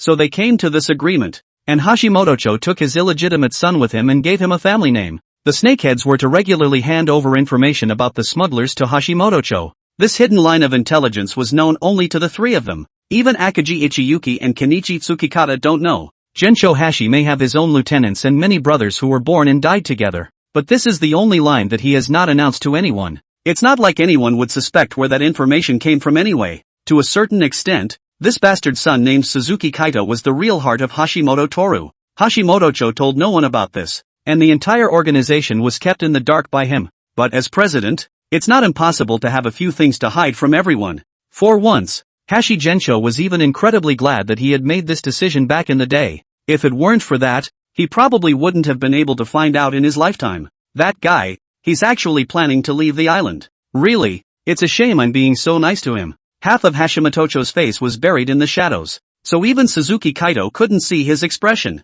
It's okay, President. This is still up in the air. Suzuki Kaito concentrated on driving, while also concentrating on comforting the chairman twice. It can't be helped. The whole thing doesn't seem as if it was fair in the first place, but it's also possible that the guy is used to coming and going as he pleases, and even with a very lucrative asset. Zianazi isn't something a small organization can tie down anymore. Don't comfort me. What Snakehead said can still be wrong. One person also wants to leave here. Really dream. The guys from the Dragon Kingdom. They're really cunning. The more Hashimoto thought about it, the angrier he got. President, so are we going to finish him off? Suzuki Tokai asked very calmly. He was straightforward about such matters of principle, and even if he knew that Hashimoto didn't like what he heard, he still had no qualms about bringing it up, but that was precisely why he had gone from being that adopted son of an assassin organization's boss to a resolute old driver. But that's also why he went from being that adopted son of an assassin's organization boss to a decisive old driver. Finish him. Ugh. Gensho Hashi, sitting in the back seat, seemed to sigh quietly. This is like a statement and a question. Suzuki Tokai didn't say anything, like he was giving Hashimoto Toru room to think. We'll see. There's no rush yet. I'll be there myself when that guy actually boards Snakehead's ship. Gensho Hashi said slowly. I see. Suzuki Tokai nodded. The black car sped away and disappeared at the end of the road. Why are you acting like you've disappeared the last couple days? Didn't you say you were ready to leave? What the hell have you been up to? What? Are you curious? Hey, why am I not curious? Weren't you the one who told me to pack everything up and get ready to leave? On the screen of his cell phone, Lin Emo had one text message after another. Tang Ze could read the girl's grumpy tone through the screen. Hey, young people are just indolent. At this time, Tang Ze had just gotten out of the car and stepped onto the elevator. Plated inside the elevator were 4 large letters. Aichi Consortium. What? Don't sell me short. I'm telling you, I've seen a lot of things. Miss Lin's tone was getting arrogant. I'm killing people. Dons grinned and tapped the word. Are you coming to help? And the other end of the screen seemed momentarily silent. Tang Ze watched the screen of his phone, which no longer had a text message alert tone. gradually darkened before he closed the elevator door. However, after the elevator, which was brilliantly decorated and in a hidden location, slowly ascended. Outside, a few black-clothed men ran over steeply, panting and looking anxious. Seeing the bodyguard at the side of the elevator, he rushed up and asked, "Hey, did you guys just see a youth pass this way?" "What youth? Where is the youth when our average age is 40? The bodyguard, who had an old-fashioned look on his face, didn't have the slightest idea, as if he didn't know what had just happened. But instead, he even gave a blank look to a few of the suits who had rushed over to him. But soon enough, a sharp-eyed man in a suit caught sight of the elevator that was showing a slow ascent. "Crap, that guy took the elevator up. Asterisk asterisk asterisk asterisk. How did he know there was an elevator here? Hey, if we really let him into the chairman's office, then we're screwed. Alert the first team. Hurry up." The black-clothed people's expressions immediately became panicked. "You, pay for your negligence," one of the men in black viciously yelled at the bodyguard who was guarding the door. The bodyguard froze at the yell and stammered for half a day. "I obviously didn't see anything just now. How could someone get into the elevator? This elevator is dedicated to their chairman. Even if the chairman's wife came, she couldn't use it. This elevator could lead not only to the chairman's office of the Eiichi Foundation, but also to places within the collective that were never made public. If you let an outsider like Tang Ze in, it's like leaving the door to your own house wide open." But then again, who is that guy? Why did he come up here and go straight into the elevator without saying a word? What kind of reasoning is that? Probably because this incident almost never happened. A group of people calmed down, carefully searching for the facts of this immediate occurrence, and even still feel as if living in a dream. The bodyguards look at me and I look at you. The location of the Eiichi Foundation is not exactly the center of the city, probably because the Murakami Foundation did not have so much startup capital when it was still in existence, and the address has not changed even though the foundation is now in its early stages of development. One reason is that it's too much trouble to change the address, and I don't know how much time and money it will cost, so fortunately it didn't move. On the other hand, it was Eiichi Yoshino who discovered that the location of this consortium, while commercially it looked like a cost-saving move, in an inadvertent moment, Eiichi Yoshino discovered the location of the elevator. This is presumably the location of the elevator once used by the Murakami Foundation, and Murakami Sr.'s former choices, like his current ones, have not been disclosed to the outside world. In that case, he could have continued to remodel a bit and utilize such an elevator, probably used by any consortium, is used to give those actresses or male celebrities an excellent escape route down from the chairman's office. It can also be used to avoid the cops and the press. But for Eiichi Yoshino, the greater value of this elevator lies in a secret research room below. Judging from the report,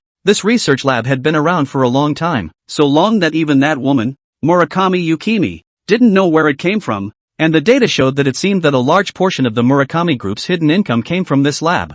Eiichi Yoshino, as the person who took over, certainly inherited the lab. In other words, this lab is almost half of the Ingi Group. But again, because of privacy, this is something that can't be told to everyone. The bodyguards, for example, who all know it's a secret elevator, and subconsciously think that it's nothing more than an elevator to the chairman's office. Who knew this elevator could hold other secrets? But right now, this elevator went in a stranger. How it turned out, that's hard to say. Hurry up and report to the president. The president's cell phone can't be dialed. What about the inside line? Neither can the insiders. It's over. Hurry up and send someone there. It has been sent. But I don't know if it's too late. The bodyguards looked horrified. Why don't we just run away now? Would they have a higher survival rate that way? This elevator is no big deal. At best, the decoration was a bit more luxurious. Tang Ze had seen many such elevators, and even in the case of the Ingi Consortium, it could only be regarded as the lowest of all the elevators he had seen. It doesn't seem to have any functionality.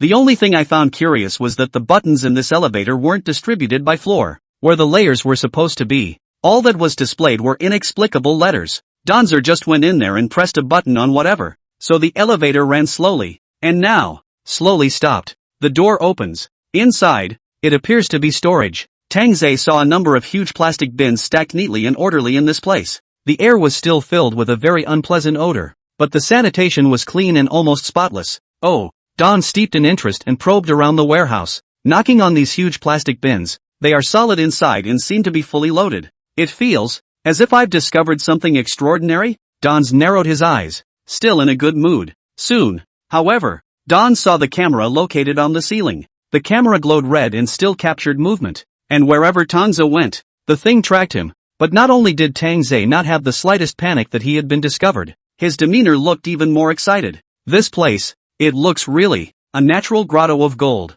Tang Ze stroked his chin. If he remembered correctly, Hashimoto Share had told him before that this guy, Eiichi Yoshino, was privately in the contraband business. That guy had some real nerve to set up a warehouse under his own company's ground? If he was right, maybe the lab was here too. Tang Ze walked inside and saw a neatly assembled production line. Except that no one was there right now. The machines were brand new, and there was some household garbage, which was enough to show that the place was still in operation not too long ago. It was a bit of a shame, though, that he didn't get to see the real big head, which was where the lab was located. That place was the real bombshell, and even if these warehouses and assemblies were exposed first, it was still very possible to flip them if they drilled into the legal loopholes, but then, that was out of Tang Ze's business. Hey, he's just an assassin who was passing by and then transmitted all of this to the chairman on the way. Doorway. Clang. The sound of something being kicked away. Then there was a rush of footsteps. Search. Get in there and search. No need to leave them alive. Kill them on the spot.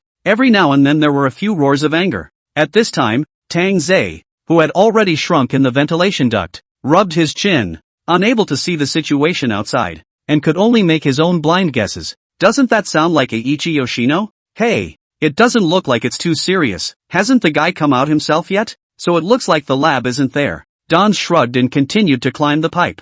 Donzer, report back. In the headset, the voice of Chairman Gensho Hashibashi, who was excited and impatient, was heard. I say, Chairman, can't you pick a time? I'm running for my life right now. Tang Ze helplessly held his forehead. Ha ha, cut the crap. Don't I know how you guys act? If you were really running for your life, the channel would have been turned off for you a long time ago, and we'd still be able to contact you? Gensho Hashi on the other end of the headset laughed out loud. I've received the screen you just transmitted. Are you sure this is evidence that the Young One Consortium broke the law? Ah, only one piece of evidence among many. Donzer replied slowly. Unless you find the lab. What do you mean I found the lab? Because, if I go looking for it, that's a different price. Ha ha ha you guy. Okay got it. If the lab can find it too, I'll triple the bounty for you. Okay, sending it to you in 5 minutes. Donzer had seen the sign for the lab a long time ago and was now heading there. Ouch. You kid. Just so I can open my mouth, right? Gensho Hashi laughed. Okay, when you get out, be safe. Chapter 181. Being safe? Tang Ze in the ventilation duct hung up the communication, and the corner of his mouth suddenly gave a soft, uncontrollable laugh. This guy, better mind his own business first, and now you have the heart to worry about him? Alas. However, in the end, Hashimoto-cho was still knowledgeable about him. Tang Ze certainly wouldn't give this former big brother a hard time. At best, you lose a little face, or a little money. Hey, but this guy is so rich, plus now the bridge group has developed enough to grow it, even if there is a little loss, but also not a great impact of it. Tang Ze smiled as he thought so, and his speed gradually increased. What I just told Hashimoto-cho about not going either was a lie. He had indeed guessed the location of the laboratory. Ouch. He didn't have much of a talent for detecting in that area, but it didn't matter. He'd seen enough TV shows to make contraband, and also consider the long-term and stable development. That can only create a hard condition. Have to clean up all the hidden dangers, things like odors, and people coming and going, etc. It's better to talk about occasions like the underground labs, and odors, of course, are sent out through the vents. This reminds Tang Ze once saw in a TV series, the drug lord in order to cover the odor of the kitchen laboratory, specially set up a laundry, because laundromats also use vents, and air purification systems, even at laboratory level, which are high-precision instruments and require very high costs. Know what any guy would commit a crime with this aspect, so they took one of the least exposed options, just as at this moment, in front of Tang Ze's eyes, an opening that looked completely different from ordinary vents. Be careful, these are very expensive. If you break them, I'll drag you to the cement. Even before Tang Ze could dive in, he heard the angry roars of several brown men below the vent. Soak the cement. Throw it in Tokyo Bay well. That's a pretty common threatening tactic for island gangsters now. It seems he did find the right place, but this was just an additional task anyway. Tang Ze's aim was not to break it. He just needed to take a picture, or a small video, leaving sufficient evidence before sending it to Hashimoto Share. So Donz raised his cell phone and slowly aimed it below the vent, just as Donzer had predicted. This place was indeed manufacturing contraband, and it's not even on a normal scale. This had even formed an assembly line project through the camera. Tang Ze even saw several senior professors, scientists who had already been interviewed by journalists before, chemists, who were dressed in their iconic white coats, with name tags for entry and exit on their chests, and were gathered with coffee cups in their hands, chatting away, as if this wasn't some contraband lab at all, but a university office. As for the gangster voice threat just now, it came from below the vent where Tang Ze was. The burly man in the black suit was berating an assembly line employee, who was dry and thin, with a black seal and uncontrollable hand tremors as he spoke, clearly a junkie now. And by all accounts an assembly line like this couldn't possibly use a guy like that. Even if you're doing basic packaging, guys like this can compromise quality. But Tang Ze could understand. A guy like that must have been taken for hard labor. You could almost say that you're paying your debt with your life. Hey, in a way, it's guys like that who are the most pathetic. At that time, a footstep seemed to come from the doorway of this laboratory. Tang Ze only vaguely heard it. He couldn't see more from his position. Rather, by virtue of the expressions of the chemists, which had gradually transformed from a leisurely start into confusion, and finally to the present horror, the next second, alarms went off throughout the lab. For a time both the workers on the assembly line, the bodyguards of the overseers, and the chemists who guided the ideas were in disarray. The bodyguards escorted the bigwigs to an orderly exit. The remaining workers continued to run in disarray, scattering in all directions. Tang Ze, who was in the ventilation duct, gave a start, his expression sighing slightly. Ouch, looks like this is discovering him. He thought he'd be able to stay out of the way for a little while longer. Forget it, let's just call it quits. If I keep looking at it like this, the fire is going to burn itself out later. Another moment passed. There was a snap, and the entire lab was plunged into darkness. The power's out. How come the power suddenly went out on a good?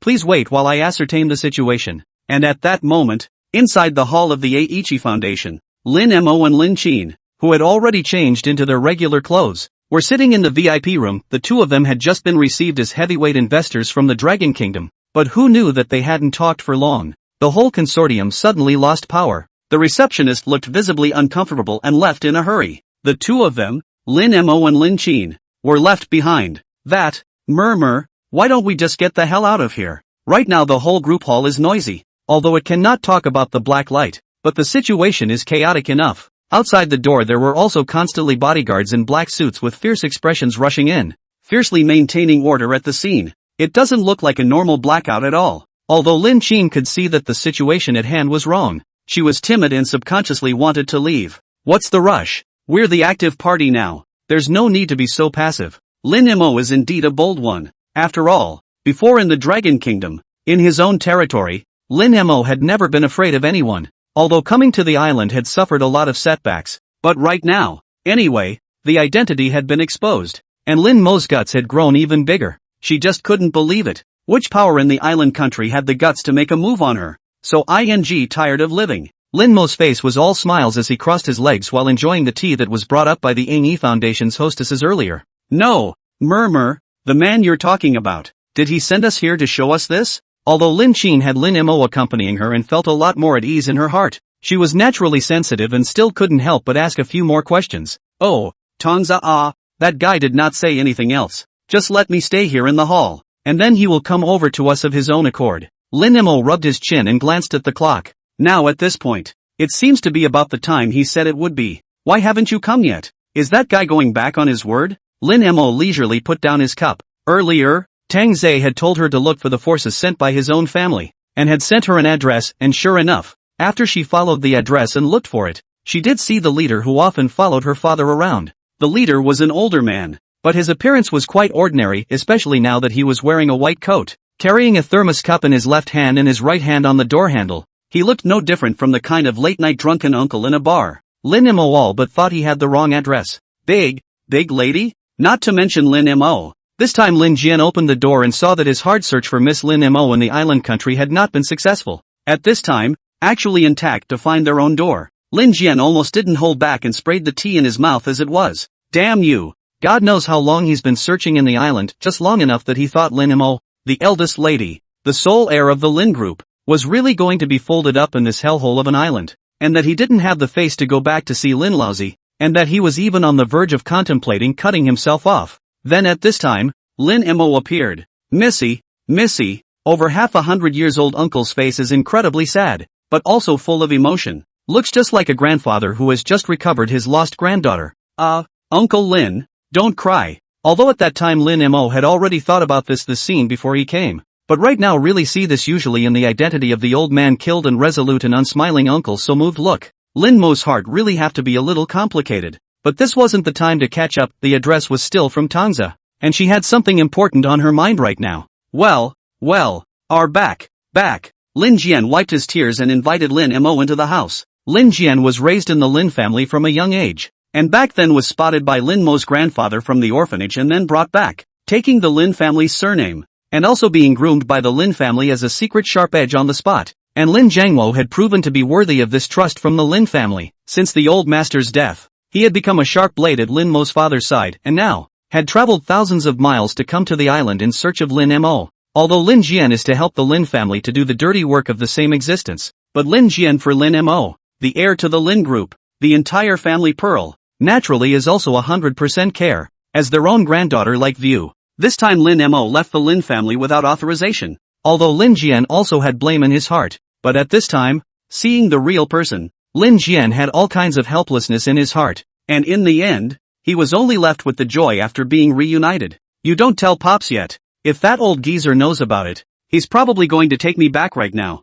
And that would be a big deal for me. Lin Mo skimmed her lips and nestled in the sofa of Lin Jian's temporary residence. Just like in her own home, obviously Lin Mo hadn't arrived home yet. But the demeanor of a young lady had already vaguely appeared. But Mr. Lin, he's very worried about what's going to happen to you. If you're not going to tell him now. A very puzzled look passed over the weathered uncle's face. Uncle, listen to me. Lin Mo searched for some time. And only then did he intend to properly talk to Lin Jian about what he was thinking inside, before and after, including all the things he encountered after arriving at the island. Lin Mo shook clean. Lin Mo looked like he had been holding it in for a long time and couldn't tell Lin Qin about it. And now that he had finally found a member of his own family, Lin Mo instantly opened up the box and shook it clean. Right now, seeing that the Yingyi consortium was in disarray, Lin Qin had been standing nervously at the back of the glass door, carefully surveying the scene at the back. Outside, the bodyguards had begun blocking off the entrances and exits, and no one was allowed in or out. Even those who seemed to be in positions of power and authority got up and their requests could not be honored.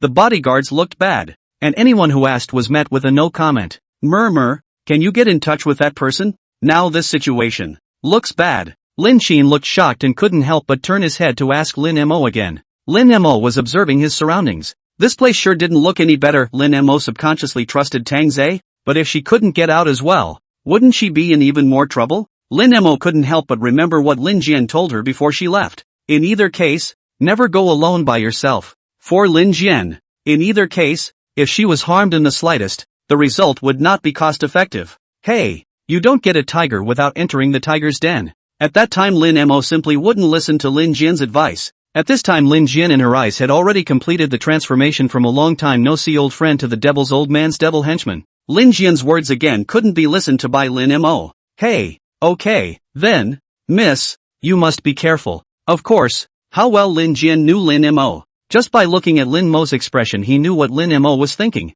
The mouth coaxed Missy first. Behind his back, Lin Jian had already begun contacting the Lin family in the capital city, which was far away in the Dragon Kingdom. You must keep my secret. Lin Mo gazed at Lin Jian. Or I'll go back and make sure I tell Pops. Just say you bullied me on the road. Good. Lin Jian agreed to Missy's request with difficulty, and added at the end of the comms message, back up as soon as possible. Missy can't. Lin Mo's thoughts were still simple. She knew Tang Ze's identity through Murakami Yukimi in the island country and with her own first impression of the guy being pretty good, holding on to her trust in Murakami Yukimi, Lin Mo still planned to sneak back with Tang Ze. Anyway, it's free to go anywhere except back to your own home where you're stuck in a box. Thus, Lin Mo planned to wait for Tang Ze here, and before that also listened to Tang Ze's words and went forward to find Lin Jian. This girl, what a coaxer. No, what the hell are the guys over at the Lin family up to? And at this moment, Tang Ze, who had already come out of the secret lab and was still disguised as a rescued lab worker, was looking at the message on his communicator, couldn't help but slowly snap out a question mark. It was indeed he who sent that guy to find Jian Lin. In fact, Lin Jian's location was very easy to find, as the capital city forces of the Dragon Kingdom, coming to the island country to find someone so vociferously, it was reasonable to say that there could not be any movement on the island side at all. Of course, someone did find out. And there were even others who struck out, but they were all preempted by Yukimi Murakami, and almost all the news was suppressed. Murakami Yukimi is very tactful, The whole thing was done without any knowledge. Now Tang Ze knows all of this. That is still Murakami Yukimi intentionally revealed. So, this gave the person concerned the feeling that the whole thing was just like feeling blind in the dark, and the difficulty of finding Lin Mo was just like looking for a needle in a haystack, and then things dragged on until now. Chapter 182, say your last words. This guy, Lin Jian, actually didn't even take that girl away? What's the matter? It seems that the Lin family isn't in a hurry to bring back the sole heir of their group. The more Tang Ze thought about it, the more baffled he became. Why doesn't this Lin family follow the rules? Where's the hullabaloo? Such a big heir. You should have brought it back earlier. How's he gonna get out of here if he don't bring it back? Ha! What a head scratcher. The genius had left Tang Ze speechless. Well, as things stood, he could only go and meet that Lin family's eldest lady again. But at this point, Eiichi Yoshino of the Eiichi Foundation is not looking too good. Eiichi Yoshino had also originally sent someone to follow Toru Hashimoto and Tangoa, but the two in the middle split up. So the guy that Eiichi Yoshino sent out to follow them split in two. One of them is still following Hashimoto right now. Hashimoto's side is hardly moving. The boss of an assassin organization seems to be more idle than a dog when there's no one to task. Walking and playing poker and hanging out at nightclubs, not delaying a single thing, and taking care of every aspect of the situation. Not so with Danzer. The assassin of the assassin organization is much more diligent than the boss, compared to Toru Hashimoto. Tangoa is a real busybody. A contemporary example of a hitman.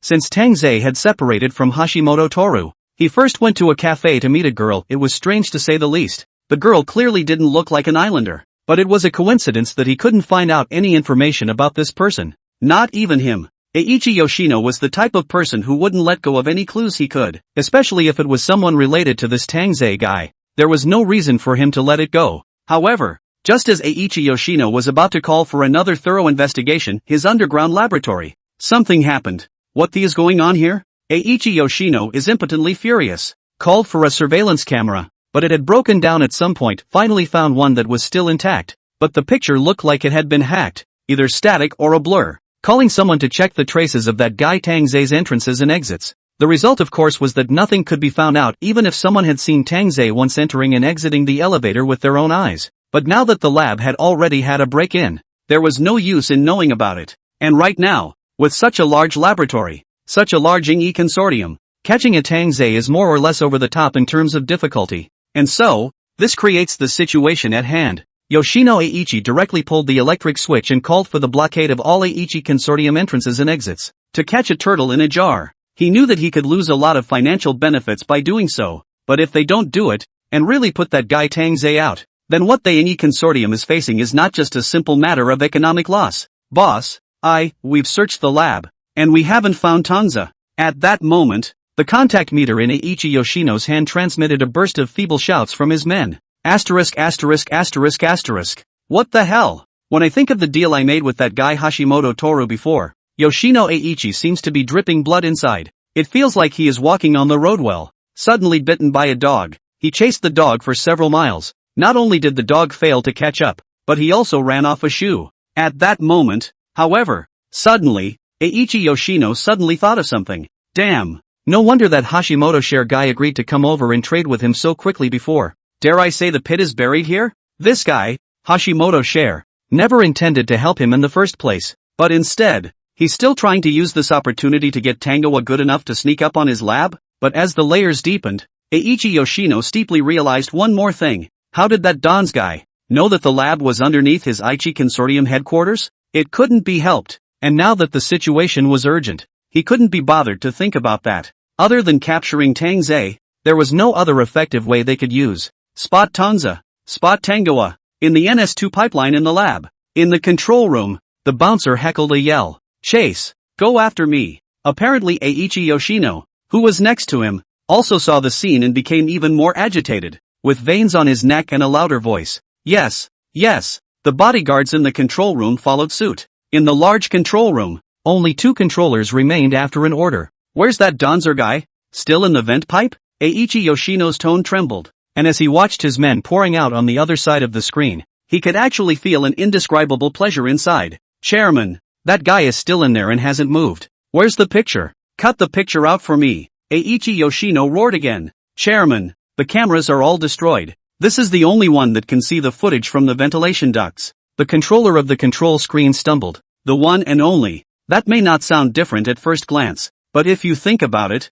and think about what that guy Danzer does for a living. Eiichi Yoshino steepled his eyebrows. It's over. In fell for Danzer. However, the next second, there was a click. The sound of the door to the control room being slowly closed. Who? The controller, who was also security trained, turned around with his gun drawn as soon as he heard the strange commotion. Whoosh! Two more sounds of something tiny flying out. Eiichi Yoshino could clearly see that it was two anesthetics almost grazing his cheeks as they passed, pinning the two controllers straight in the chest. There were only two clangs, and not even a minute had passed when the two controllers collapsed to the ground. Eiichi Yoshino hadn't gotten a good look at the face of the guy standing in the doorway. At this moment, he only felt a chill trailing up from his back, straight to the sky, rushing Yoshino Eiichi's adrenaline to explode. You? What are you? Eiichi Yoshino yelled at the front of him almost as hard as he could. That person also heard Eiichi Yoshino's words and slowly walked towards this side. The power in the control room wasn't on the same line as the entire consortium, and even if the switch was pulled,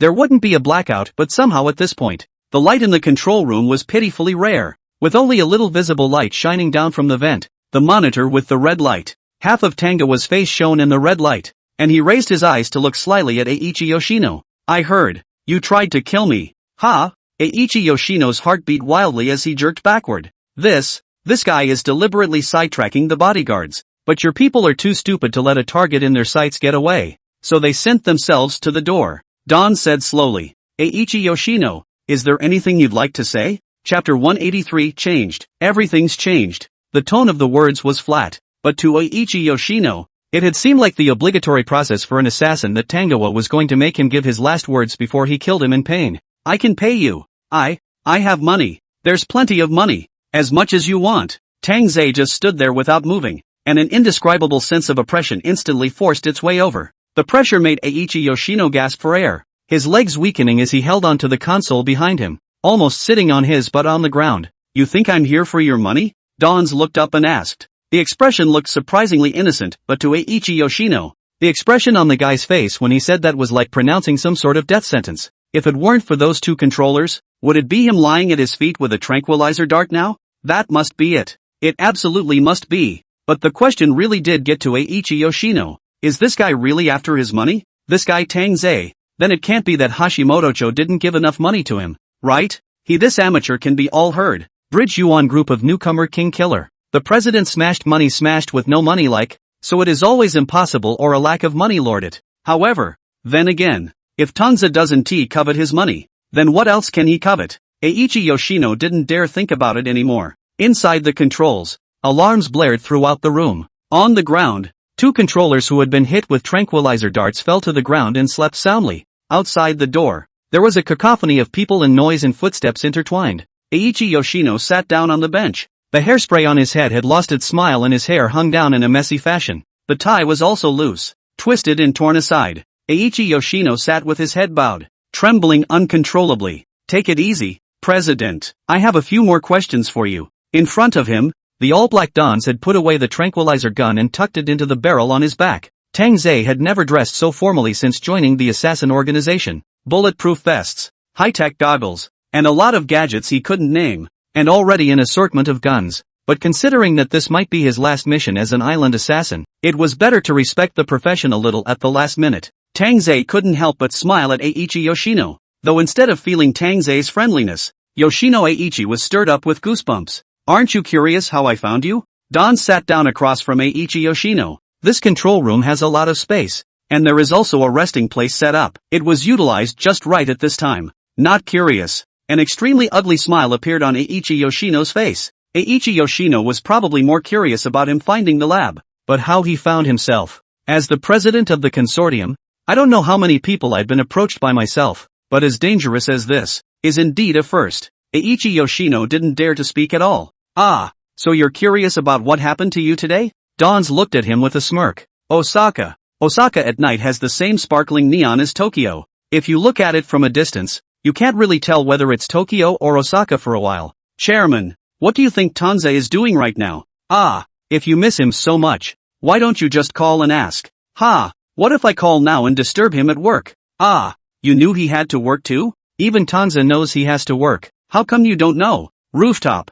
Gencho Hashi, the chairman, who had already been standing for a long time, and Ichiyuki Akagi, who had just arrived at the scene. Akagi Ichiyuki thinks outside the box and often asks odd questions on a whim, something that Hashimoto-cho is used to. Toru Hashimoto was simply infinitely tolerant and patient with the employees under his command. If Hashimoto Group was just an ordinary corporation, he would be a good boss. At this moment, Akagi Ichiyuki was looking at Hashimoto-cho and thinking this. Heck, to put it mildly, it was still the longest living leader of all the careers she'd ever had. She wouldn't have gotten this far if she hadn't been trying to harbor some guy who was hellbent on going home. Even if we were to disembark, that's not the way to leave. Islanders are probably the most decent country in the world, that is to say. Face saving. Otherwise, how could that guy Fujiwara Ryu let Yoshide Samu go so easily back then? A newcomer who was as strong and down-to-earth as a rising star? Face. It's all about face. But she, the caseworker, was probably treated much differently than the killer. After all, it is not the employees who struggle in the front line. The organization's welfare will almost rarely give to those of them who do internal work. Unless there was a killer like Don's, then his case insiders would share a correspondingly larger bounty. Hey. So that's why Akagi Ichiyuki has been frantically saving bounties for himself all these years, not forgetting to pull wool over the eyes of Chairman Gensho Hashi as well as Tang Ze. Anyway, it's all over now. From Akagi Ichiyuki's position, he could just about get a good view of the Eiichi Foundation building. At this time the building, contrary to the norm, a dark piece, as if disappeared into the night. In the surroundings of a colorful neon lights appear incomparably bizarre. However, just as Akagi Ichiyuki was about to fall into such a view, Chairman Hashimoto Toru, who had fallen silent in front of him, suddenly and coldly said, Akagi Ichiyuki, what do you think of Tangoa? Akagi Ichiyuki was inwardly shocked for a moment and jerked her head up to look at Hashi Gensho. The guy had his back to her at some point, his hands behind his back, and seemed to be gazing at the Eiichi Foundation building in the night just as she was. It's a great guy. Akagi Ichiyuki suddenly couldn't figure out what was going on inside Hashimoto Toru at this moment. He didn't dare to answer the question hastily, but only replied so speculatively. Upon hearing this, Hashi Gensho slowly turned back and seemed to glance at her. What's wrong with you? That's not like your style of answering. Ha! It's not like you, Chairman, to ask me that. This time Akagi Ichiyuki was quick to respond and answered numbly. So what would you say my style is like? Akagi Ichiyuki inexplicably heard a conspiratorial flavor in those words. President, are you okay? What? Did the president realize something? But if he did realize something, would this guy still be asking questions like that? Is this still the same decisive, one-handed, top-heavy chairman? Chapter 184, Be careful in your next life. While Akagi Ichiyuki was still hesitating to say what was on his mind, as if he had already anticipated this in his mind, Hashimoto Toru in front of him added one more sentence before Akagi Ichiyuki could speak out. I've heard some news lately, coming from over the harbor. The harbor? Akagi Ichiyuki, who was listening, tilted his head. The news from the harbor side. Isn't that the snakehead bit? Did that Tang Ze guy get exposed? It couldn't be. Even though that guy's plan was completely devoid of any thoroughness to speak of. The main thing was an on-the-fly plan, which could no longer be called a plan at all, but it was also because of that the chances of it really being discovered were much smaller. After all, who would have thought that a guy who was clearly planning to run away would act in such a high-profile manner? Hello? Snakehead business is really getting good these days. It seems like there are countless guys trying to escape from here every day. You say I should stop doing this and become a snakehead too? Gensho Hashi rubbed his chin while saying, hey, when the head of the snake can still be in contact with the police in the open, but also as a guest by the police invited in to drink tea. How good? I say, Chairman, you don't really want to go for tea, do you? Akagi Ichiyuki's eyes crossed, instantly terminating the conversation. As the saying goes, if the enemy doesn't move, I won't move. Akagi Ichiyuki wasn't the kind of person to be casually condescended to. It would be too bad if the case insiders were really mixed up like this. Hey, what are you talking about? I'm just emotional. That's what a friend of mine told me. Gensho Hashi sighed. That Tang Ze guy, in his eyes, is he such an unreasonable person? If he really wanted to retire, to go back to his country, to retire, would he really send an army of 100,000 killers after him? Can we still talk properly? Hashimoto Toru looked at the building of the Eiichi Consortium not far away in the night, and a wry smile gradually appeared at the corner of his mouth. Hey, Chairman, I say you just wait for good news from Tang Ze. Just like before, Akagi Ichiyuki said without moving. Anyway, the window pane has been poked out and no one is in a position to laugh at anyone now. It's just that tonight, there may be a lot of people who won't sleep well. Miss, I heard that the Eiichi Foundation had a power outage tonight. A power outage? Is it necessary to report something as trivial as a power outage to me? No, This is no ordinary blackout. In the mansion of Yukimi Murakami, Murakami Sachimi was about to enjoy the freshly cut beef, when next to her, Okita Takuya appeared like a ghost at Murakami Sachimi's side. The sudden stop of what I heard, even the undercover agent we planted in there didn't react. The whole consortium is in disarray. It's just a power outage. It's not that bad, is it? Murakami Yukimi had realized what was going on, but her face still put on an unperturbed look. Even the lab is blacked out. Reserve power is destroyed. This matter is not as simple as it is thought to be outside. The smile on Takuya Okita's face grew wry. Right now they've sealed off the entire building and blocked off all the people coming in and out. A case-by-case sweep is underway. Well, it's just that even outsiders like them know that this won't help at all is all. That guy's no ordinary killer. Well, it looks like we'll be seeing results soon. The undercover agents we planted have all arranged to leave without leaving a trace. Takuya Okita then reported. It doesn't matter, even if they are found out. Now that building is in such a mess, they're not sure they'll be found out. Yukimi Murakami walked slowly towards the balcony. The lights are out in the rich neighborhoods at this time, but the city lights are on not far away. But in this light, the black light of the Yingi consortium looks incredibly eye-catching. And right now, there were already helicopters flying over, huge columns of light scanning the building like a test. Several more helicopters had come in, and the columns of light scanning the building were tapering off. It's not just Yukimi Murakami who can see it. Even Fujiwara Ryu, who had just gotten off the Shinkansen, and Yoshida Isamu and Morita Ei both saw it. The building, it's going to collapse. It's just a power outage. It's not enough to collapse, is it? Ha ha, don't underestimate this blackout then. Fujiwara Ryu gave a soft, non-committal laugh. Not to mention the killers. A blackout doesn't bode well for us. Looks like there's something to watch on the news tomorrow morning. Morita Ei looked at the dark building. In the brightly lit night scene, the building of the Youngdal Foundation was like a lonely giant, cold and silent. Well, let's get to work too. Yoshida Isamu was with the other two, and he didn't seem to have any interest in enjoying such a view. We didn't come here to have fun. Now the road is jammed. We still take the Shinkansen to come. Hope the time is still not too late. Of course it's in time. After all, they've sealed off the building. Isn't that creating an opportunity for us? Morita Ei is moving very slowly. We just need to sneak in and bring those lab guys out. Isn't this just creating conditions for me? The thing I'm best at is catching turtles in a jar. Ha ha. Well, in that case, let's get moving. This is Lord Tanza's final gift to us. We have to catch it properly. Fujiwara Ryuya smiled wryly. The death of one Eiichi Yoshino is not fatal to the casualties of the Eiichi Foundation. This consortium is a shareholding system. If one Yoshino Eiichi falls, more Yoshino Eiichi will rise. That could only be done by completely screwing over the Eiichi Foundation, something Yukimi Murakami had commissioned. And dividing up a consortium like this would do no harm to them as henchmen. So, of course, it's a group response. Tangoa-sama must have calculated even that. And that's why the Eiichi Foundation ended up like this, right? Ha ha.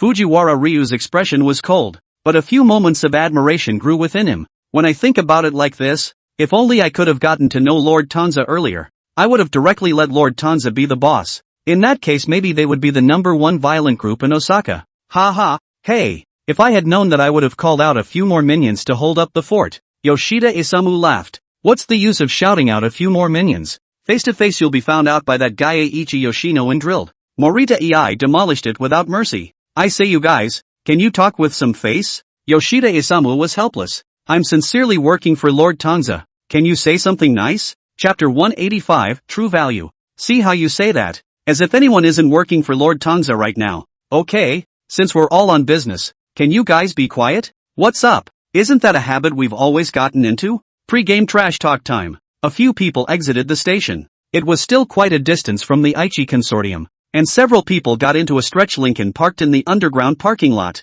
Tokyo, it seems that no matter when you visit, the bustle and the hustle and bustle never change. You guys, do you think this will be our last visit to Tokyo? In the back seat of the car, the atmosphere was somewhat frozen, probably because this time the task was not considered easy, and was even very tricky for a few people. Isamu Yoshida was the first to break the silence, and he tried to raise a smile that didn't look too hard. This may be our last visit this year. Fujiwara Ryu answered him. It's been a long time since this big brother of the violent group has been back to Osaka, but it's not uncommon for the person who becomes the boss to go missing for a few months, and the gang still manages to function and the dividends go into his account on time. How? Or do you think that if we do go after the lab this time, you guys think that the Aichi Foundation guys will let us off so easily? Fujiwara Ryu stroked his chin. His eyes were very frivolous, but they looked somewhat serious. Maybe they couldn't care about the lab for a while, but who knows the outcome? The consortiums are all tightly connected to each other. And if they move the Aichi consortium this time,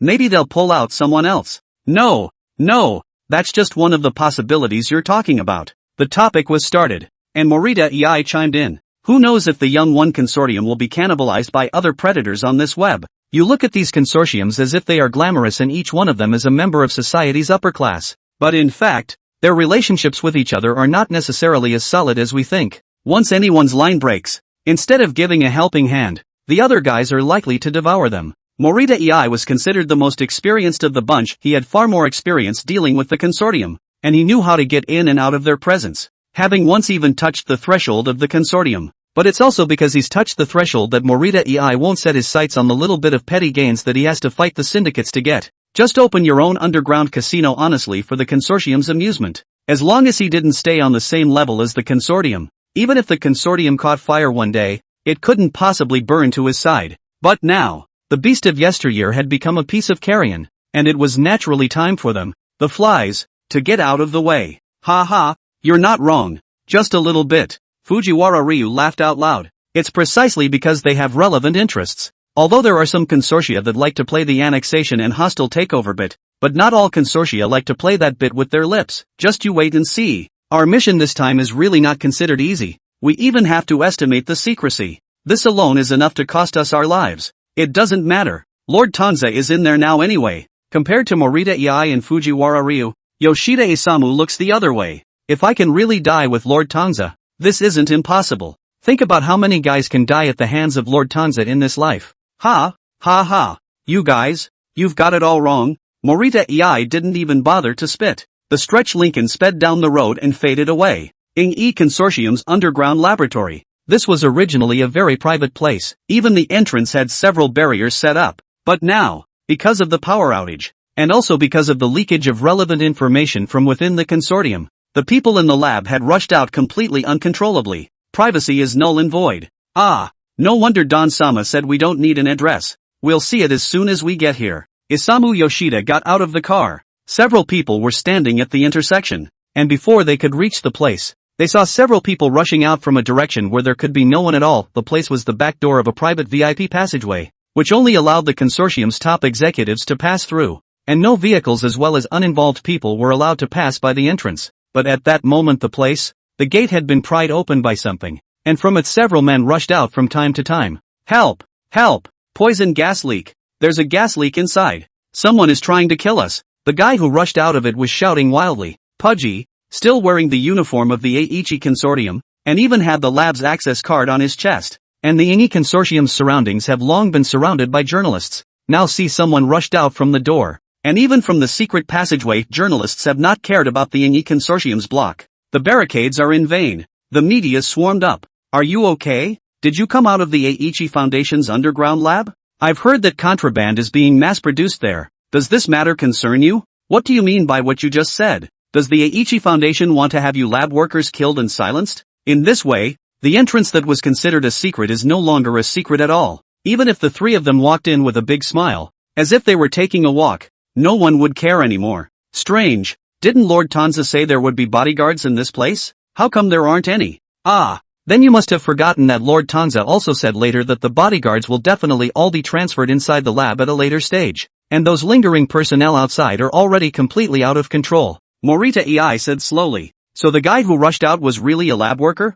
Fujiwara Ryu's attention fell outside. The lab worker who had just rushed out in a panic and was now facing a group of reporters, talking eloquently. Hard to say. An intriguing expression appeared on Morita EI's face. Ah, bodyguards are transferred inside the lab. Ha, no wonder then. We're going to have a tough time with this mission activity. Isamu Yoshida nodded. Their task was, to put it mildly, difficult and, to put it mildly, simple. That would be to hijack the guys from the lab. These guys would be the perfect weapon and evidence to use to take down the Aichi Consortium. A Yoshino Aichi was nothing. To really bring down the Aichi Consortium, then there would be real room for value for them. And that was the fundamental purpose of their visit this time. Chapter 186. Control Room. Don's was looking at the time on the wall. The hour hand. Exactly. Slowly pointed to 8 o'clock. It was late now, and almost 2 hours had passed since he had come out. It's about time. Don slowly got up. Something seemed to have touched the side of his foot. Click. The voice was not loud,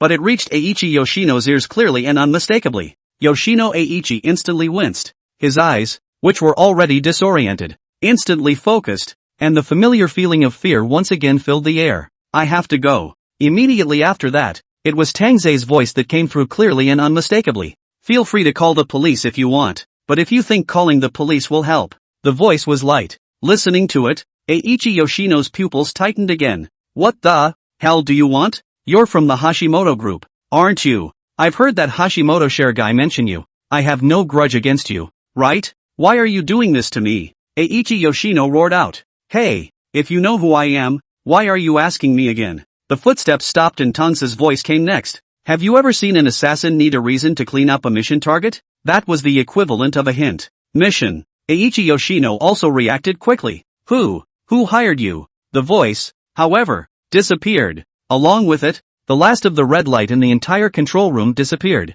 The backup power drained the last of its energy and the air in the control room grew quiet. Eiichi Yoshino's pupils gradually dilated. Is it her, or him, Yukimi Murakami, Toru Hashimoto, or those dogs from the Aoki group? Still, and I don't know how long it was. The control room, completely plunged into darkness. The air was dead silent. Pop. Suddenly, the lights in the control room snapped on. The white light was blinding. From outside the door, a dozen bodyguards stormed in. Mr. Yoshino, President, how did he pass out here? Take it to the hospital. A few days later, Eiichi Yoshino, chairman of the Eiichi Foundation, died in the hospital. The cause of death has not been made public, and even the funeral was hastily arranged, with no one knowing the place or time of the funeral. This president left abruptly, leaving a trail of feathers. First, there was the message from Saburo Sawada. The man who was clearly an important secretary to the former chairman had inexplicably disappeared for more than a month in between, and now,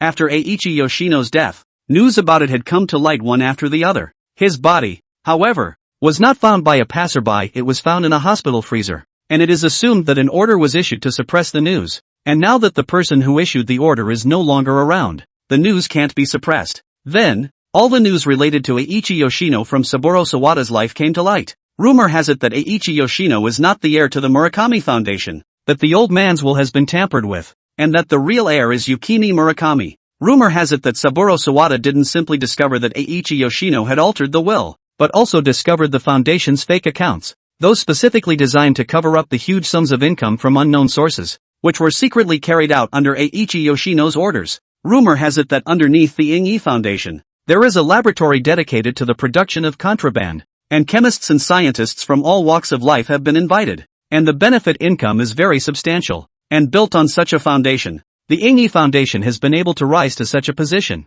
Of course, these were still just rumors, not enough to be used as evidence, and the remaining directors of the Young IL Foundation quickly held a press conference, stating that they were innocent, that the Young IL Foundation was innocent, and that they themselves would take the rumor spreaders to court and bring them to justice. But soon the guys who had worked in the lab jumped in. All rumors, almost instantly, got hammered in stone. The Eiichi Foundation has lost its last straw, and Murakami Yukimi, the granddaughter of Murakami Sr., the sole heir to the Murakami Foundation, and the wife of Yoshino Eiichi, cries in front of the camera, stating that she has no knowledge of any of this and, in passing, complains bitterly about how Yoshino Eiichi treats her rudely in his regular life, and how all of this is simply a crime. All in all, after Eiichi Yoshino left this world, the Eiichi Foundation was pretty much going to follow. The whole thing counts as a dust-up. Both the Osaka group and the Tokyo group were also paid very handsomely. Of course these were paid for by Yukimi Murakami. After the Eiichi Foundation was dissolved,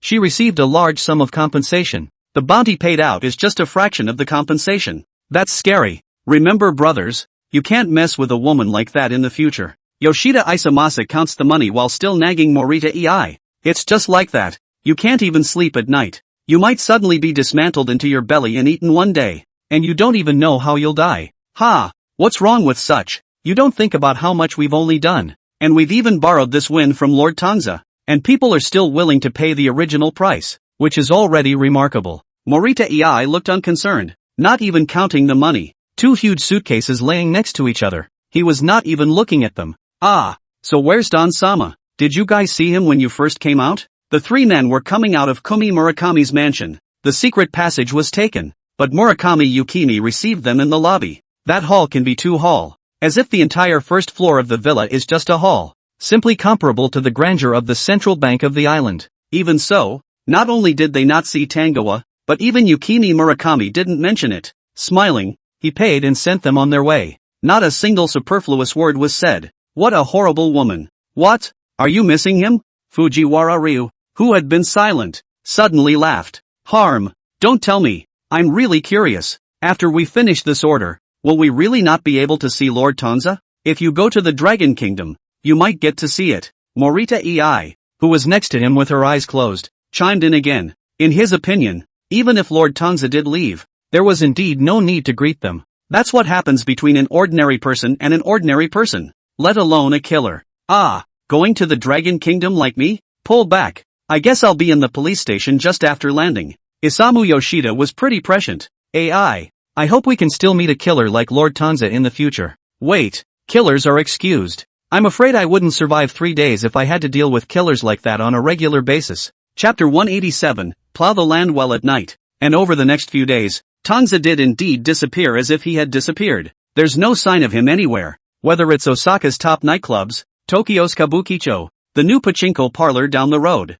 No, there's no sign of Tang Ze anywhere. Where did that guy go? In the office. Hashimoto Toru had his back turned and spoke out slowly. Hey, how would I know? Akaji Ichiyuki's expression was, as always, 3 parts helpless, 3 parts puzzled, and 2 parts gloating. Chairman, wasn't Tang Ze-kun taken out by you alone? If you ask us, we don't know. It's not like you don't know Tang Ze-jun's nature. If he's planning to go and do something, the few of us don't have much control over it. It's true, and it's even still known throughout the organization. And it's thanks to the previous chairman's trumpeting of Tang Ze-jun's skills in the organization. That's right, Chairman. I still have a mission to do. Can you let me do it first? Chairman, you see I'm almost upgraded. Platinum to diamond. Bounty can still more zero it. Goo. Chairman, why don't you let me go now? My informant over there has already followed the mission target, and it will be resolved immediately. The firm was, in fact, flush with killers. These are all elite killers in the organization.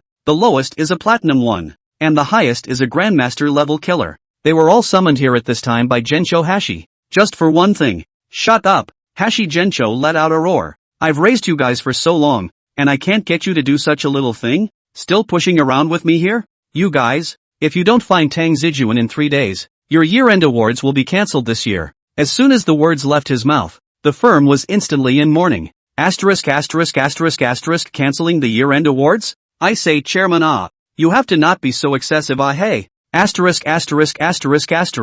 I was planning to take my wife on a trip when I get my year-end bonus. Don't. That's tough, Chairman. Looks like he's really pissed off. Harm. You say this Tang Ze-jun? That something go out how not to say hello to our chairman? Look at our chairman's anxiety. Though the slayers grumbled and cursed, but it's not disobedient. Seasoned killers are efficient and don't waste more than a second or two of their time. Soon enough, there were already killers jumping out of the firm's windows. The rest, too, sporadically showed their skills, and proceeded to go out the window and go away. Out the window was the avenue, and one could get a taxi directly. The more daring ones, walking straight along the roof, could walk right up to the tram tracks. A straight white John, come as birds and beasts and scatter as birds and beasts. There's only one Akaji Ichiyuki left. Akaji Ichiyuki was helpless. Well, Tang Ze-jun is a big spender this time. After Eiichi Yoshino managed to pass away, he's actually disappeared? Well, that is indeed his character. But this time the president seems really angry. So many killers at once, and for 3 days. Good lord, the organization has no idea how much money it's going to lose in the last 3 days. Hopefully, Tang Ze-kun has managed to leave the island by now. I'd be a little sad if you just left. It's okay, I'm not here for you. At this time, Kumi Murakami's secret basement. It says it's a basement, but with all the amenities and understated but luxurious decor. It looks like just a slightly dimly lit luxury abode. The innermost room was locked. Tang Ze was standing in the doorway, his back leaning against the door, looking at Yukimi Murakami with a smirk on his face. Murakami Yukimi's expression carried an extremely unnatural concealment. Her eyes filled with surprise and even a hint of trepidation. How the hell did this guy find out about this basement of hers? She clearly hadn't brought anyone in. Even Takuya Okita didn't know this basement existed. Kumi Murakami's mind was instantly crowded with questions. but then she realized she couldn't seem to ask anything. Her throat clogged. Hey! She is now loudly asking for help from Takuya Okita outside. Will she die here first? And not even find out the cause of death? Just like that old Yoshino Eiichi. Hey! Kum-san, calm down. I'm not here for nothing. Don smiled, saw a table and chairs nearby and casually sat down. What Tang Ze was wearing at this time was no longer the killer suit from the organization, but he had changed into his regular clothes, and his style was quite casual. So, then Yukimi Murakami tried to say something again, but was restrained by herself. Murakami Yukimi instantly hated herself. How could she be so useless? Obviously people didn't do anything. What the hell are you afraid of? And I didn't do anything too much myself. I just came to ask you something. Hey, after all, as you know, I've been in the Hashimoto group for so long, and I ended up transferring to Osaka and following people around for a while, so there are some things I still need to ask about. Tang Ze rubbed the back of his head with a harmless look. With those words, Murakami Yukimi instantly understood the purpose of Tang Ze's visit at this time. Murakami Yukimi was instantly relieved. This thing, that guy, Kenichi Tsukikata, was actually kinda nice to me. Don ignored Murakami Yukimi and talked to himself. He's at least a handful of the Hashimoto group, and you're just going to lock him up in this golden room. It's not like you're trying to hide a woman in a golden house, is it? Don cocked his head. The expression became even more innocent. Murakami Yukimi held her forehead at once. I knew he was a bit related to you. Sure enough, he's still a slithering killer. Then Murakami Yukimi coughed lightly twice. But so what? There's really nothing I can't get that my old lady has her eye on. So what if he's a killer? I don't believe it. He's been working hard for a year to save up money in that Hashimoto group of yours. How much more does he earn by spending a night with me? Speaking of financial power, Murakami Yukimi's expression was clearly much more confident, proudly puffing out her chest. However, at this point, Tang Ze couldn't really refute her. Anyway, the purpose of his visit was only to inquire. Hey, it looks like this might be a really good ending for Kenichi Tsukikata. That said, how come there's no movement behind the door after all this talk? Has this guy been drugged and fainted? Or did he plow the field too late last night and is still tired? Well then, Don's thought about it, pulled out a piece of paper. This has my address on it. When he wakes up you tell him to meet me here if anything happens. Chapter 188. All birds have to die one day. At this moment, Kenichi Tsukikata was lying on a super luxurious bed. The headache was excruciating. Slowly, he opened his eyes and woke up. Strange ceilings. Snapped out of it. It was only then that Tuofang Jiani remembered that he seemed to have passed out inexplicably last night. Wait for it. Mission. Could he have been exposed? Suchikage scanned his surroundings with a split second of vigilance. The setting was unfamiliar, but such a style of decoration looked familiar to him. Looks like he's still in Yukimi Murakami's territory. But why did he pass out? It was no longer possible to think so much about it. Kenichi Tsukikata put on his jacket and pushed the door out while scanning the surroundings warily. You're awake? There was only one person outside the house, only to see Murakami Yukimi looking at him with a smile on her face and a note cupped in her hand. Seeing him come out, Murakami Yukimi slowly put down the note in her hand and walked towards him. Dowan Kenichi makes a conscious gesture to strike a hostile pose, but reason tells him again that it's not the right thing to do, and Tuofang Jian felt incredibly awkward for a moment, with a sense of violation that his body had betrayed his brain. Hey, at least we're close. Do you have to be so defensive of me? Murakami Yukimi didn't seem to mind at all and just looked at Suchikage Kenichi flirtatiously. Seriously, this person's camouflage is indeed outstanding. I don't know if it is this guy's luck that is too good, or chance, or the arrangement of that guy Tang Ze. The timing of Tuofang Jiani's appearance was just too good, a hero saving a beauty. Although earthy, but it works. It's an unchanging truth from time immemorial. Of course Murakami Yukimi wasn't going to let him go, especially since he was still working at the cowgirl store she was about to head to. Though now she knew it was just an excuse to get closer to her. But it didn't matter. The situation was completely different now, even if he knew that this guy was also a member of the Hashimoto group just like Tang Ze. And Murakami Yukimi's look of confidence made the ever-perceptive Tsukikata Kenichi notice something was wrong almost instantly. You know who I really am? Kenichi Tsukikata asked with a frown. That's for sure. I was going to wake you up last night, but now it seems better to wait until you wake up on your own. Yukimi Murakami sat down in a toffee chair and gracefully arched her black silk. But don't worry, I won't do anything out of the ordinary. After all, I'm still a bit selfish. I still know a few of your Hashimoto group. That's a total scam. Kumi Murakami has only done a few deals with that Danzawa guy so far. But say it to the earthbound Kenichi at this point, and it might do a little psychological good. Selfishness. Somehow, An extremely ominous premonition instantly surged up within Dojima Kenichi's heart. I don't know if you've ever heard of a Dragon Kingdom saying, as a husband and wife for 100 days. Yukimi Murakami laughed. The smile, at this point in time, looked unbelievably belabored to Kenichi Tsuchikado. For a moment, Tofan Jian had the creepy feeling of being stared at by something. Wait. Since he knew that there was no crisis in his life for the time being, Kenichi Tsukikata slowly let go of his heart, but he couldn't be completely relieved either. Kenichi Tsukikata yelled out steeply, as if he had thought of something. Dons, where's that guy Tanza? Ah, I was just about to tell you that. Then, he saw Murakami Yukimi lightly hand over the note in her hand. This is what Donzer left for you. He's been gone for about an hour. Yukimi Murakami's smile remained unchanged. While it's rude to casually chime in about your organization, I'd like to chime in a little more. You guys may never see Tang Ze Jun again, oh? Kenichi Tsukikata slowly looked at the note. Watch and watch. Pupils quake. The note was written in standard Rukoku. That address he knew. In Kobe, a place that specialized in providing part-time jobs for those who were black. The Mulong mixed. The composition could be said to be even more complicated than Kabukicho in the clear, at least a regular place. But that place was different. Even the top didn't want to care more. Just think it was bad luck. It was always unlikely that Dons would land in a place like that, combined with the news that had recently reached his ears.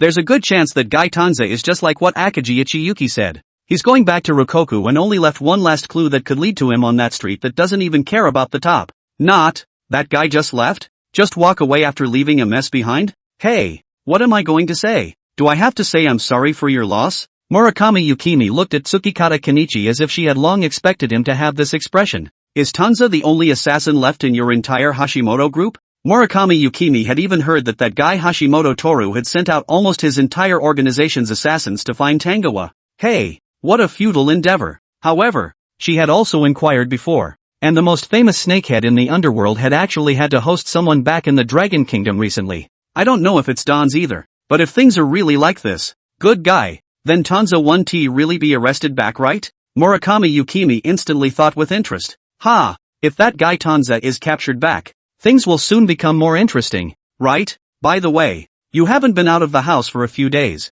There's something I need to tell you. Immediately after that, Murakami Yukimi seemed to have remembered something and suddenly looked at Tsuchikado Kenichi. Eiichi Yoshino is dead. The tone of his voice was as calm as if he were saying, ah, it's a beautiful day. Died at the hands of Tanza. Then, Yukimi Murakami added, it was a mission I entrusted him with. By the way, the Eiichi Foundation is finished. He might have gotten other guys, but what the process was, that's not my concern. All in all, it was an okay ending. The guys involved got multiple wins, spending a lot of money to do a lot of things, and the ending was basically what she thought it would be. Needless to say, it was an enjoyable experience spending money. Wait, you let me slow down. Tofangian took 2 conscious steps back and sat down on the bench. Even though Murakami Yukimi couldn't see his expression, she could roughly guess the guy's mood. It's okay, all mortal birds die at some point. Wouldn't it be great if you stayed with me and got paid 3 times as much as you were before, and you didn't have to be born to die? It wasn't that Kumi Murakami hadn't thought about whether or not that guy Kenichi Tsukikata would run.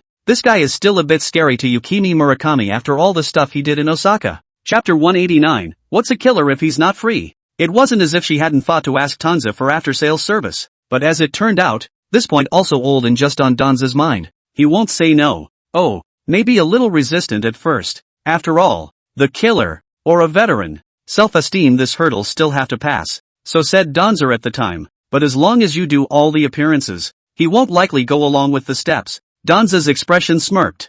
Yukimi Murakami, of course, was skeptical about this, but that's okay. Such skepticism was quickly dispelled. When I'm gone, that Hashimoto share guy is sure to unleash every assassin in the organization to find me. And apart from the killers, in the middle the brunt of it is Kenichi Tsukikata. He may leave, but you shouldn't stop him. And in a few days, when you pretend to show up at his side by chance, he'll agree, Tang Ze said while his expression was sly like a fox. And right now, it's exactly as he said. Just after Yukimi Murakami explained this, Kenichi Tsukikata's expression became agitated. What? That guy's dead? It's amazing how fast things happen. Not, but why did he disappear? At this time, the Earth Party Genie brained too many questions. More than the almost exploded. CPU are dry smoke. No, he'll have to find someone to ask. I'm outta here. Kenichi Tsukikata stumbled through the doorway like a drunk. Not far away is the back door. Takuya Okita saw a crooked silhouette from a distance, lowered his eyes, and reached out to open the iron door.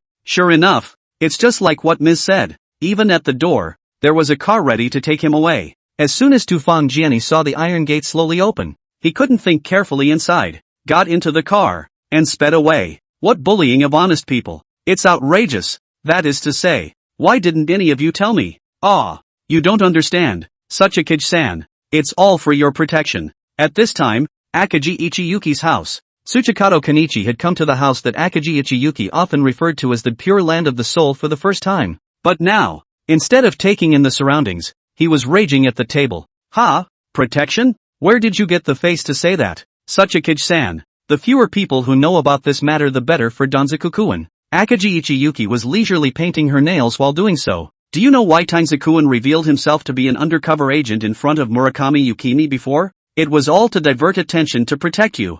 Really? Kenichi Tsukakata's brow wrinkled. He had heard about the matter of Tang Ze blowing himself up as an undercover agent. But that's what this is all about? Of course. Do you think someone as meticulous as Tang Ze would take a chance with something so big? Akagi Ichiyuki said in a serious voice. As for how she is this thing, she knows. It's purely her own blind guess. Ha! But you have an iron head. If I hadn't stopped you just now, do you still want to go back to the office? And what else? Where do I go back to? Kenichi Tsukikata asked rhetorically at once. He still had so many killer brothers, all brought up by his own hand now that the mission objective had been accomplished. What reason did he have not to go back? Ah, you are really greasy. Akagi Ichiyuki shook his head. Chairman now. Ah, even Tang Ze doesn't believe in it anymore. If you go back at this time, aren't you just bumping into the gun? Running into guns? Kenichi Tsukikata was even more puzzled. I say, Kenichi Tsukikata, you don't think that we, the Hashimoto group, can really run like we did before?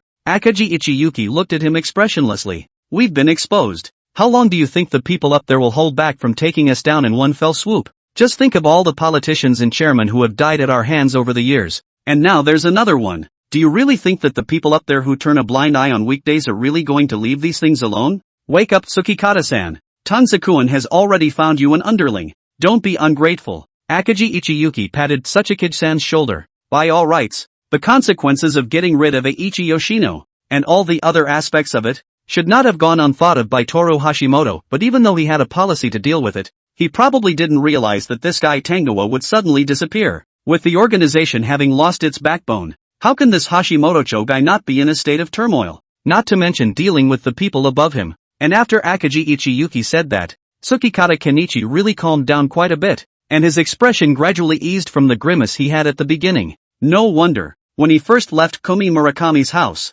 not only did no one come out to stop him, they even prepared a car for him to leave. It was as if he had known what he was going to do next. Sachikage-san, do you remember what you said about your dream when we met before? Akagi Ichiyuki got up at some point and was already standing over to the balcony. You said that when you get old you'll find a rich woman and live a life of clothes and food. Akagi Ichiyuki laughed as she spoke. And to say that with your good looks, you're sure to find a very good-looking rich woman. Now hasn't your dream come true? Ha ha ha ha ha. Hey, do you have to laugh so loud? What kind of ing dream is that? How come he doesn't remember? Kenichi Tsukikata was simply speechless. Then again, it does seem like the firm can't go back. Kenichi Tsukikata pulled out his own communicator, which he used exclusively to communicate with a few of his inner circle under his hand. There were several other messages on the top from Minders a few days ago, and the most recent ones a few hours ago. Sachikage-san, several brothers of our organization have been arrested. I do not know what kind of wind the sight of the police draws. Waiting in front of our office,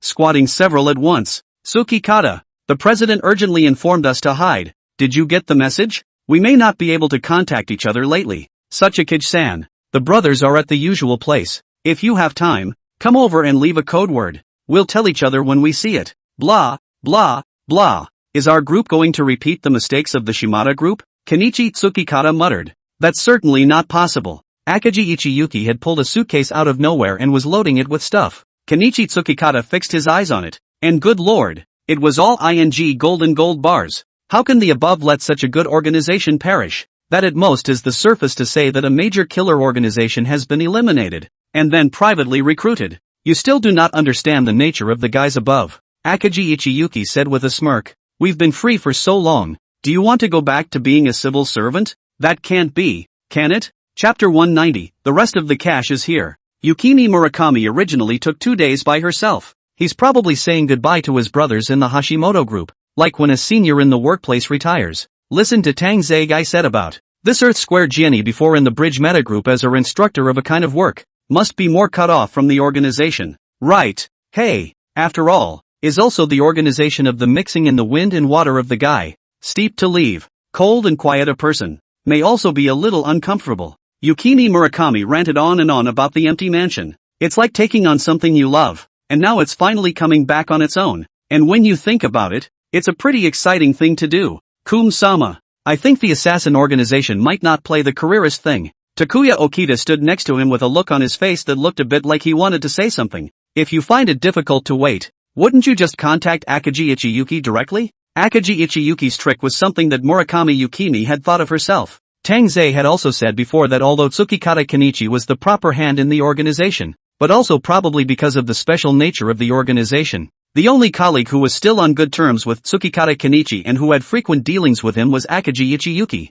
Akagi Ichiyuki is an enthusiastic one. The guy has made a name for himself in both the Yakuza and the White World, and all those huge bounty missions under Hashimoto Toru were sent out to Akagi Ichiyuki to deliver them. And that's why, while Dons played the disappearance game, Akagi Ichiyuki, who was Dons' caseworker, didn't receive any punishment from the organization. Although Dons didn't explicitly tell her that she could find Akagi Ichiyuki, Murakami Yukimi wasn't willing to sit on her hands just yet. Honestly, do you think this thing will work? Kumi Murakami was kinda out of it. If you determine it, then it will work. Granted, Takuya Okita had already sent someone to keep an eye on the movements on the side of Akagi Ichiyuki's residence, so the moment there was a breeze, his side would know about it. Only at the moment, facing Miss, it is better to symbolize a perfunctory message that there is really no new news coming. Just cut the pretty talk. Don't I even have that in me? But it's broken up by Murakami Yukimi's pretense of viciousness. Sorry. Really, that guy Tang Ze. Why don't you even talk to me clearly? Ms. Komei, the Hashimoto group is in a very bad situation right now. I heard that several key assassins have already been captured, and the remaining ones have more or less been exposed. From my point of view, getting caught might just be a matter of time. A backbone assassin of the Hashimoto group? Isn't that to be understood as being on the same level as Lord Tangoa? Then how could he be captured so easily? Not really. All the activities engaged in by an organization like the Slayers are like walking a tightrope. And whether or not they make it in one piece depends entirely on when the heavens strike thunder and when the wind and rain blow. Takuya Okita said slowly. Therefore, in his opinion, Lord Tanza's choice to leave at his peak was simply a wiser choice. No wonder he'd agreed to a mission with such a high risk of exposure as taking out Eiichi Yoshino, though the bounty was also generous as all. So it is the intention of the higher-ups to liquidate such organizations? Yukimi Murakami nodded. So that's why Don said that Kenichi Tsukikata guy would come to her at all? What about Akagi Ichiyuki? That guy isn't a top-tier assassin, but as a member of the case, I guess he won't end up any better, right? Yukimi Murakami has only met Ichiyuki Akagi once, still in a shopping mall. Sachimi Murakami was traveling low-key that day, with only one Takuya Okita in tow, and the two of them, disguised as siblings, wandered around the mall for a long time like normal people until they finally got tired of wandering later on. And Sachimi Murakami looked for a cafe, and Akagi Ichiyuki, who was sitting at the table next to them. She didn't notice it at all at the time, and it was only after Takuya Okita reminded her of it that she realized it. However, I don't know if Akagi Ichiyuki had seen her for what she was, but from the beginning to the end, Akagi Ichiyuki looked like he was just there quietly sipping his tea. Before Yukimi Murakami left, Kazuki Akagi also left. From start to finish, even Takuya Okita didn't see anything wrong. But it was obvious that perhaps Akagi Ichiyuki had been watching them from this time onwards. This woman, let's just say, really deserves to be the top caseworker in the Hashimoto group. It's the gold that always shines and the talent that can always be utilized. If that Akagi Ichiyuki guy really had no place to go, it wouldn't be out of the question for her to take in another heartbreak case inside her. However, while Murakami Yukimi was thinking happily, Okita Takuya beside her slowly spoke as if he had already guessed what she was thinking. Ms. Komei, that wish may be lost on you. What for? Are you guys mind readers? No, it's the look on your face that's so obvious. I don't care. I don't have a single guy around me that I can talk to, except for Kenichi Tsukikata, and I want Ichiyuki Akagi. Kumi Murakami's expression was once again vicious. Takuya Okita paused. Something seemed to come to mind. Actually, this shouldn't be too difficult. Oh, and what about you when I'm gone? You're thinking of someone else now that you can't protect yourself? The other side. Akaji Ichiyuki also thoughtfully gave Tsuchikage a box of cash before sending Tsuchikage to his car. The old earthbound Kenichi is in a bad way, as the organization may have been raided and his accounts rightfully frozen. Even the car and house that are even remotely related to Hashimoto-cho can't be used. Nowadays the earth-build one can be said to be home broken. No pension yet. Mind your own business. Akaji Ichiyuki laughed. Hey, Ichiyuki Kenichi Tsukikata was moved to tears. I'm afraid this suitcase of cash is enough for him to spend for the rest of his life. Akaji Ichiyuki, this guy can deal with something she is really on. I warned you before to save up some cash. And look, isn't that coming in handy now? Akaji Ichiyuki keeps smiling. Well, then, you still have it yourself, don't you? Honest man Kenichi Tsukikata has a bit of a guilty conscience. It's okay, I've got all the gold bars there. You've got all the cash. But if you don't have enough, you'll have to go to Kumi Murakami. Akaji Ichiyuki lets out. Kenichi Tsukikata's moving came to an abrupt end. Nima, how much did this guy make? It's not all earned. Actually, Akaji Ichiyuki rubbed his chin. You know the guys from the data team. They predicted it since they were old. Luckily I've gotten better acquainted with them and they told me about it. Especially Shiba-kun. Shiba Katsuhisa is the one who once Hashimoto Toru even planned to transfer him from the data team to assist Tangoa, the guy who was made the backbone of the data team. He raked in the most, didn't he? Hashi Gencho's family fortune. Akaji Ichiyuki said. I'm still just a little bit of a player. Chapter 191, this Nima is a robber, isn't it? Definitely a robber. For a while, Kenichi Tsukikata couldn't even tell if this guy was a case insider or a thief. Oh, man. The killer organization's insider got laid off and became a professional thief. Did he? You guys didn't plan on informing me of something this big? However, Kenichi Tsukikata, who knew the truth, was even more furious. How can you think like that? You've gained so much money now without doing anything, eh? Akaji Ichiyuki wanted to laugh so badly, but she had to hold it in. Alright, you should leave early. My place isn't safe. The cops will find it sooner or later. What about you? After flirting, Kenichi Tsukikata still asked. Me? Where do you think I'm going? Akaji Ichiyuki asked rhetorically while laughing. Then it can't still be following Lord Tang Ze. Kenichi Tsukikata also stayed mindful of the situation and said as if playing dumb. Who knows? However, this was something that Akaji Ichiyuki didn't deny. Alright, get your ass out of here. Alas, Kenichi Tsukikata sighed as he was about to turn around and get into the car. I don't know when we'll see each other again. Granted, I thought about this day when I first joined the organization. He had thought he could act like a real killer, and hadn't hesitated to give up the organization to save himself. Now it seems that, never mind, if I keep thinking like this, it's really the opposite of what I wanted to do in the first place. Akaji Ichiyuki stood still and watched as Tsukikata Kenichi's car faded out of view, and shortly thereafter, another car pulled up to the door. Ready? Let's go. The driver of the car poked half his head out, looking around furtively while waving his hand at Akaji Ichiyuki. It's exactly what Shiba Katsumi has done. Don't look. The cops haven't expected me to be here. With a wave of her hand, Akaji Ichiyuki lifted her suitcase and got into Shippo Katsuyuki's car. I sent all that stuff to be deposited in the bank in the clock country. Shippo Katsu already said. There's still some cash left over. Enough to last us a long time. Akaji Ichiyuki is a person within the case, although working in the heinous killer organization, but after all, not directly involved in murder. At most, convicted of aiding and abetting in collusion, compared to endangering the security of public information. Financial disruption of the Shiba Katsuhisa has been very light, except the person in question doesn't care about that at all. When you leave the organization, everyone commits the same crime and there are no more priorities. Where are we going? In the back seat, Soichiro Sakamoto said slowly. The car was purchased by Katsuhiro Shiba using the identifying information of an ordinary person, a specially purchased motorhome, and an ultra-luxury model ordered to be able to serve as a mobile home. That goes without saying? Akaji Ichiyuki shrugged. We're still young. Where can we go? You think you're the president, and you're trying to fool us with this again? Shiba Katsuhisa laughed at once. Okay, don't be happy either. Did you check the information I asked you to check before? It's done in a minute. Katsura Shiba has answered confidently. Isn't it just in the Dragon Kingdom, the capital of the Dragon Kingdom? The names of several families? I can tell my grandmother to take a stroll around. Are you nuts? Where is the background check so simple? Shouldn't you be digging up the address? Hey, that kind of stuff. Just keep it in your head. Any electronics are unreliable. Oh, so that's it. The RV sped down the road and faded away. Gencho Hashi, you may choose to remain silent, but anything you say will be used against you in a court of law.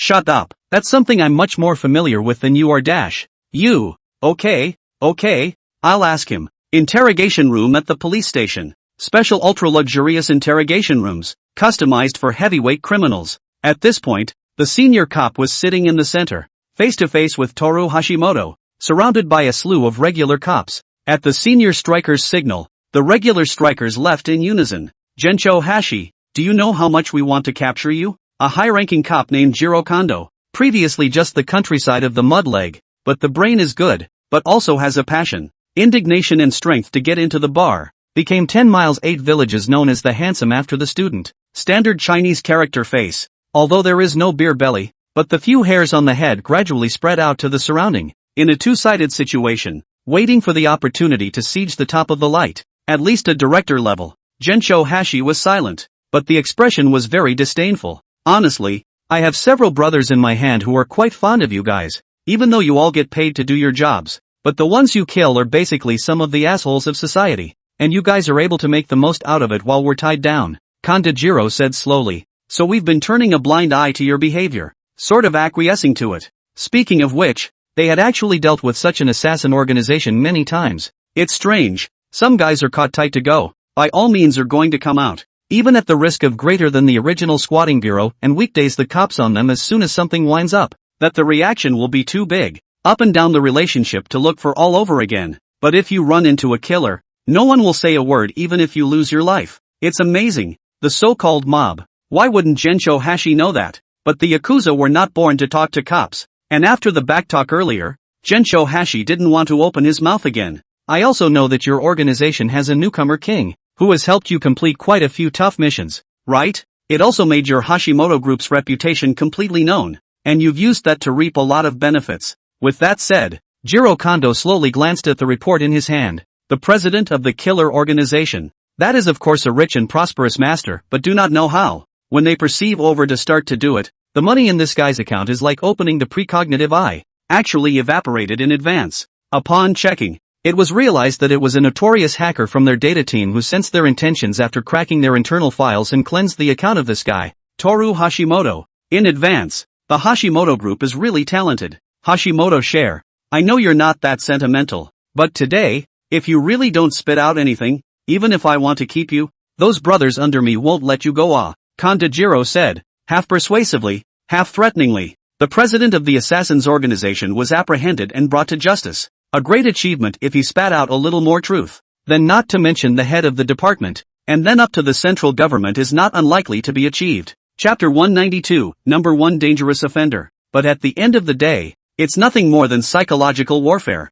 Kantajiro was still pretty much out of his depth with this guy. It was reasonable to say that he had nothing to lose from people even if they didn't say a word. After all, judging from the sins that Hashimoto-cho had committed so far, even if he hired the best lawyer in the world, there was no way he could get away with it with so many lives on the hands of the assassins under his command. How much better could he be himself? The killers are gradually being apprehended now. Things are alright. After all, not all killers are like that guy, who doesn't leave a trace of whatever case he's working on. It's bizarre. And here's the point. Here, they may have a bit of an eye on the lives of the people in Hashimoto-cho's hands, and the murders. But there is just a guy, which even if the most powerful detectives in the whole island country are invited, they can't find any traces. Conan came and had to watch the replay. You want to ask that Donzer guy. And Gencho Hashi was a smart one. He already knew what his real reason for entering this place was. For a criminal of his caliber, he probably wouldn't even have a chance to enter the interrogation room. The killers who kept falling into the net had been able to prove that there was nothing left of value in him for the cops.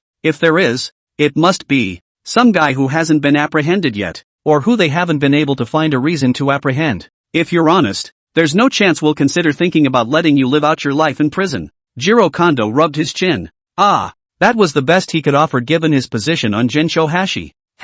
It's better to live until you die in a place like that than to die sooner. But sure enough, as expected, that didn't appeal to him at all. Well then, Jiro Kondo shrugged. And what if I said that I could let you take revenge yourself? What are you talking about? As expected, as soon as the words fell, he saw Hashi Yuanche's pupils shake and his eyes change. Revenge. Jiro Kondo narrowed his eyes. Good. It looks like he's finally opened a can of worms. That guy. Yeah, that's Don's. That guy ruined your Hashimoto group, right? Don't you hate him? Maybe that's what he started out to do. Pretend to defect with you. join you, and show his abilities in front of you so he can be reused, and then after you begin to depend on him completely, he abandons you without mercy. For his part, he's making a fortune, Kanjiro whispered in Hashimoto's ear like a demon, but on the inside, it's pretty hopeless.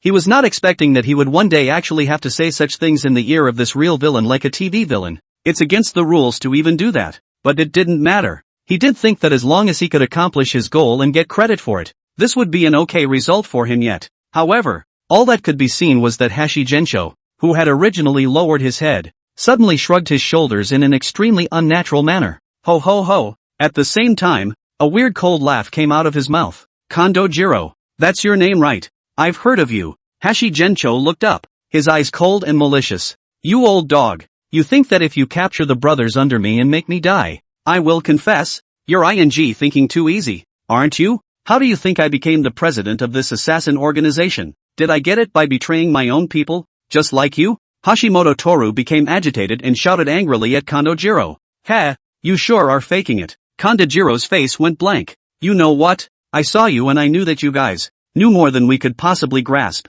How do you think I'm going to pry your mouth open? Chairman Hashimoto. Interrogation room. The lights are dimming. Okay, don't look. Let's get out. And the men who had been standing outside the door, and the other superintendents and sergeants, saw this, and their faces changed. With that, he hastily beckoned his colleagues around him and blew them out of the room. Hey, I say Fujiwara boss, we're all in this business. How can you keep your word? Ha ha, what's wrong? When have I ever spoken out of turn? Good for you Fujiwara, now you want to play dumb and deny it? Don't think that just because you're on the ground, I can't move you. Wait a minute, I say you snakehead, you have to talk with evidence, right? You're slandering me without evidence. Don't think I won't move you. Asterisk you. The harbor, on a fishing boat that was too ragged to be broken. Snakehead took his cell phone and cursed all over again as he scowled and dodged the cops tracking him down on the shore. Didn't we talk about this before? There's only one person going on your side,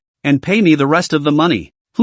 What's going on? And you ask me what's wrong? Snakehead's head was so angry that the veins on his head were bulging. I'm asking you, where's the ING guy? Where's the guy you said you were leaving the other day? Not only did that guy not show up, but what's with all the cops that are out to get him? Are you kidding me? Ouch. How do you say that? Fujiwara Ryu's refreshing laugh came from the other end of the phone. I say Snakehead, you've been in this business for not 1 or 2 years now. Why are you so scared at the sight of a cop? Speak for yourself. Which of those men you take with you every time you go out to work isn't carrying a case or 2 on their backs? If you have nothing to do, why don't you go to the head of the village and pick up the dung? Give me a minute. Snakehead was on the verge of roaring out. Instead, the sirens coming from the shore only increased, and Snakehead had no choice but to force down his inner rage and turn his head toward the other fishing boats, playing cat and mouse with the cops as he did so. Would I be calling you if it was really this much? Those cops are playing for real. Heavily armed cops. Just now, one of my brothers tried to run away and was directly killed on the spot. Be honest with me. Who the hell is that guy you said you were going to give a ride to? On the other end of the phone, Fujiwara Ryu seemed to chuckle softly. Hey, waste what words hurry to hang up. Damn, this card still play or not? And all around, there seemed to be the sound of others cursing and swearing. It sounds like an entertaining diversion. Fujiwara, listening to Snakehead's entire body explode. And not far away, the cops had finally noticed the commotion over here and were bringing their men over. Okay, then I'll tell you. On the other end of the phone, Fujiwara Ryu's voice rang out leisurely. I kid you not about the name. His name is Danzer. It's the #1 ranked assassin of the Hashimoto group. Oh, yeah, the one in the organization that's now ranked as the #1 danger in the island. Chapter 193, Killer, Tang Ze. Fujiwara Ryu's words fell. The cops on Snakehead's side then swarmed him, instantly pinning Snakehead to the ground. Escorted back to the station. In a room with Gensho Hashi. The whole thing was still in a state of fury when the head of the serpent was pushed in. Son of a, he's screwed. By Fujiwara Ryu and Yoshida Isamu and Morita Yai. These 3 guys teamed up. However, not before cursing at the cops who had escorted him in. As soon as he twisted his head, he suddenly saw Hashi Gensho, who was sitting next to him, staring at the ceiling without saying a word. His face gloomy. President? Snakehead was humanly stupid at the time. What are you? What are you doing here? Snakehead was caught just returning from a work trip, still completely unaware of the island's shifting sands. Ha! Hashimoto raised his eyes and locked eyes with the snake's head. There was a ghastly sneer. What's so strange about it? In our line of work, Isn't this where we all end up? But, Snakehead stammered, half spitting out a word. You shouldn't. It's okay, it's over. It's all over. Gensho Hashi closed his eyes deeply. So, it turns out that guy got screwed too. Ha, it's so damn painful. After being fooled by him for so many years, today it's finally his turn to be fooled for once too. You kid, you don't use your brain do you? Hashimoto-cho was fooled by that guy. Aren't we one of those who were fooled? In the police station, the cops are getting together for a seminar. In response to the recent events, the police also intend to follow the trail and fix the complex network of relationships behind the Hashimoto Group and the Eiichi Foundation. But then again, that guy obviously started out as just an ordinary guy who couldn't be any more ordinary, right? How did he suddenly become an assassin big shot from the Dragon Kingdom? This can I have to refute you. This Tang Ze originally is a Dragon Country people. His nationality is still Dragon Country, but the killer thing well, hey, don't mention it. Even that Gensho Hashi guy doesn't know.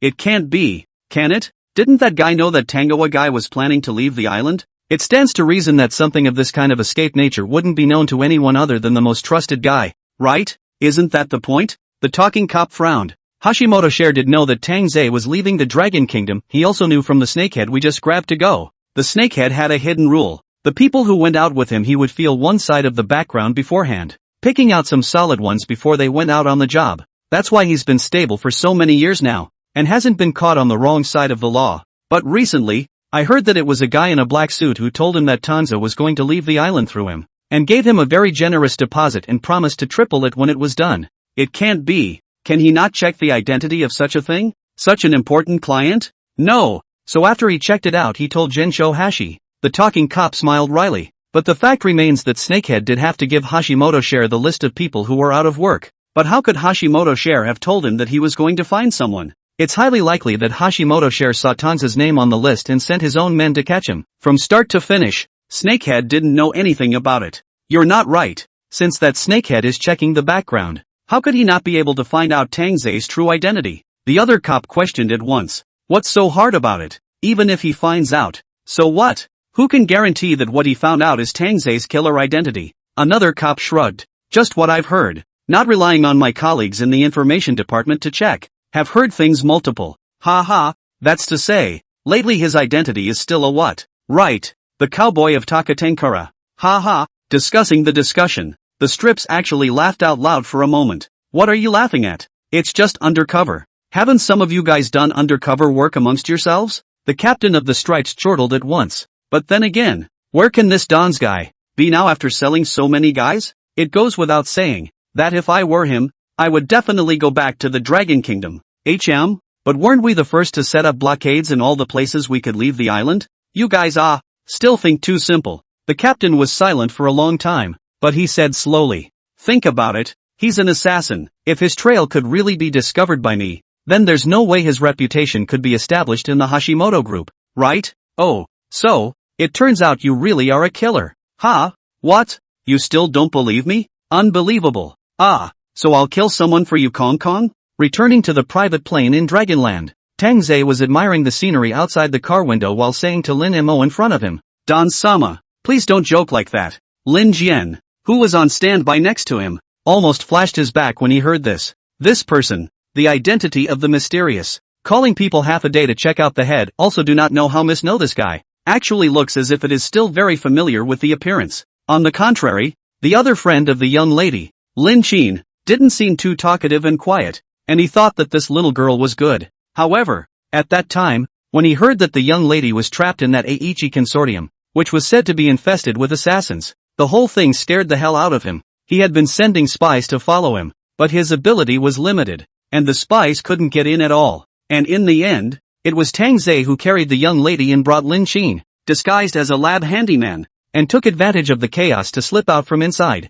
In response, Lin Jian wanted to find out the real situation from Lin Mo, but both were rejected by Lin Mo. Rimmer seemed very reluctant to remember what he had experienced there. Uncle Jian, just don't ask, even asked at the end. To Lin Mo also asked to ask anxious eyes. Hey, I'm doing this for your own good. Lin Jian was helpless, but he also knew that he really couldn't ask anything else, so he had to stop. Lin Mo huffed, but then sneaked a glance at Tang Ze. This guy, that day, had appeared out of nowhere where they were. At the time, Lin Mo was about to scream in terror, but it didn't matter. Dons would step in. You're still really here, huh? Tang Ze covered Lin Mo's mouth from behind.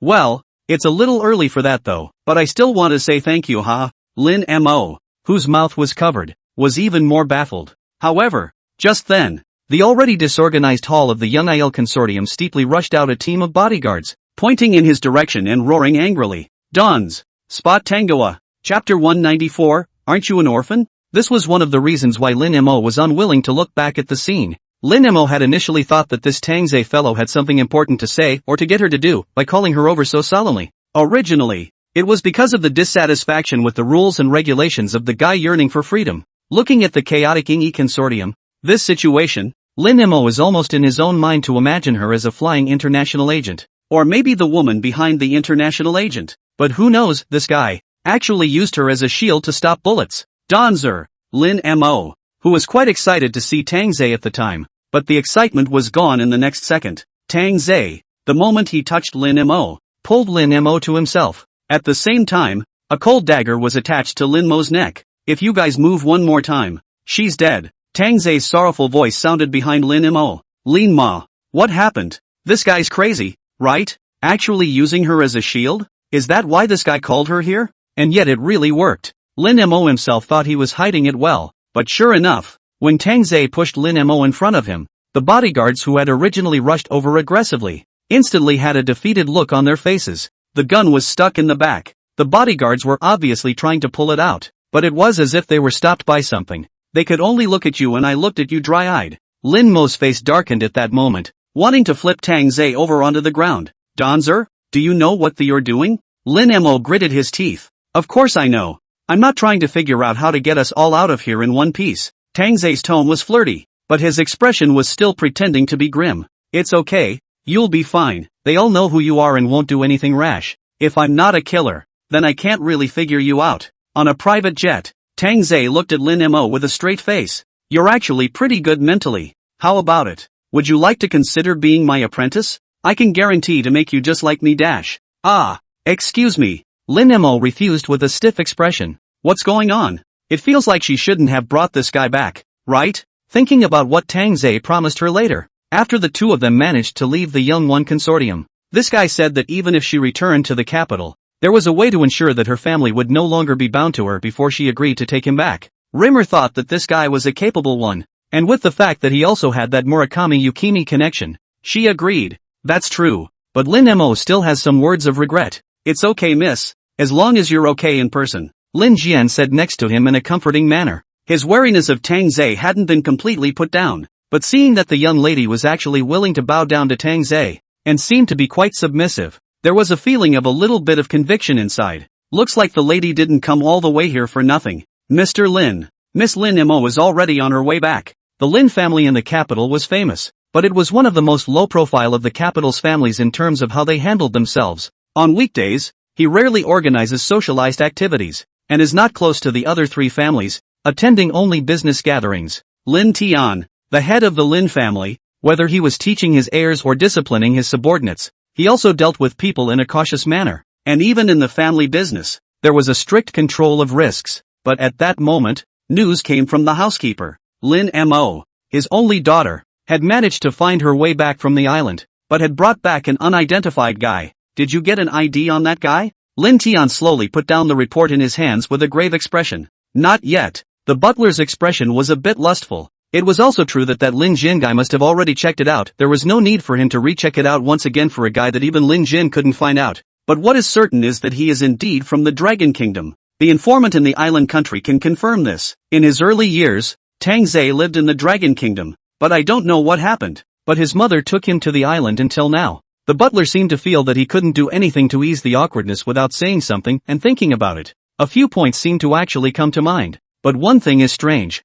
This, called Tang Ze, seems to have many identities in the island. Many identities? Lin Tian immediately frowned. Isn't he the landlord of Kobe Rakutenko? The butler instantly wore a puzzled expression. Mr. Lin? I heard him as a cowboy in the high heavenly plains. Lin Tian's frown immediately tightened. Turning his head to look at the information Lin Jian had passed over earlier, carefully go over the line of Tang Ze's identifying information, hobo. For a while, both Lin Tian and the butler were silent. This guy looks like an odd-job man. Lin Tian's impression of Tang Ze was even worse. Such a guy actually came back on a trip with Lin Mo? Yes, Captain Lin talked about how Ms. Lin Mo was still escorted back by Tang Ze. The butler said respectfully. Even finding Ms. Lin Mo was thanks to him. Since that's the case, when he will arrive in the Dragon Kingdom, just give him a sum of money and send him away. Lin Tian immediately felt a headache. He is such a daughter. Watched grow up. Lin Tian is a little error cannot tolerate, but also more cannot endure. The daughter side somehow appeared so a bad guy.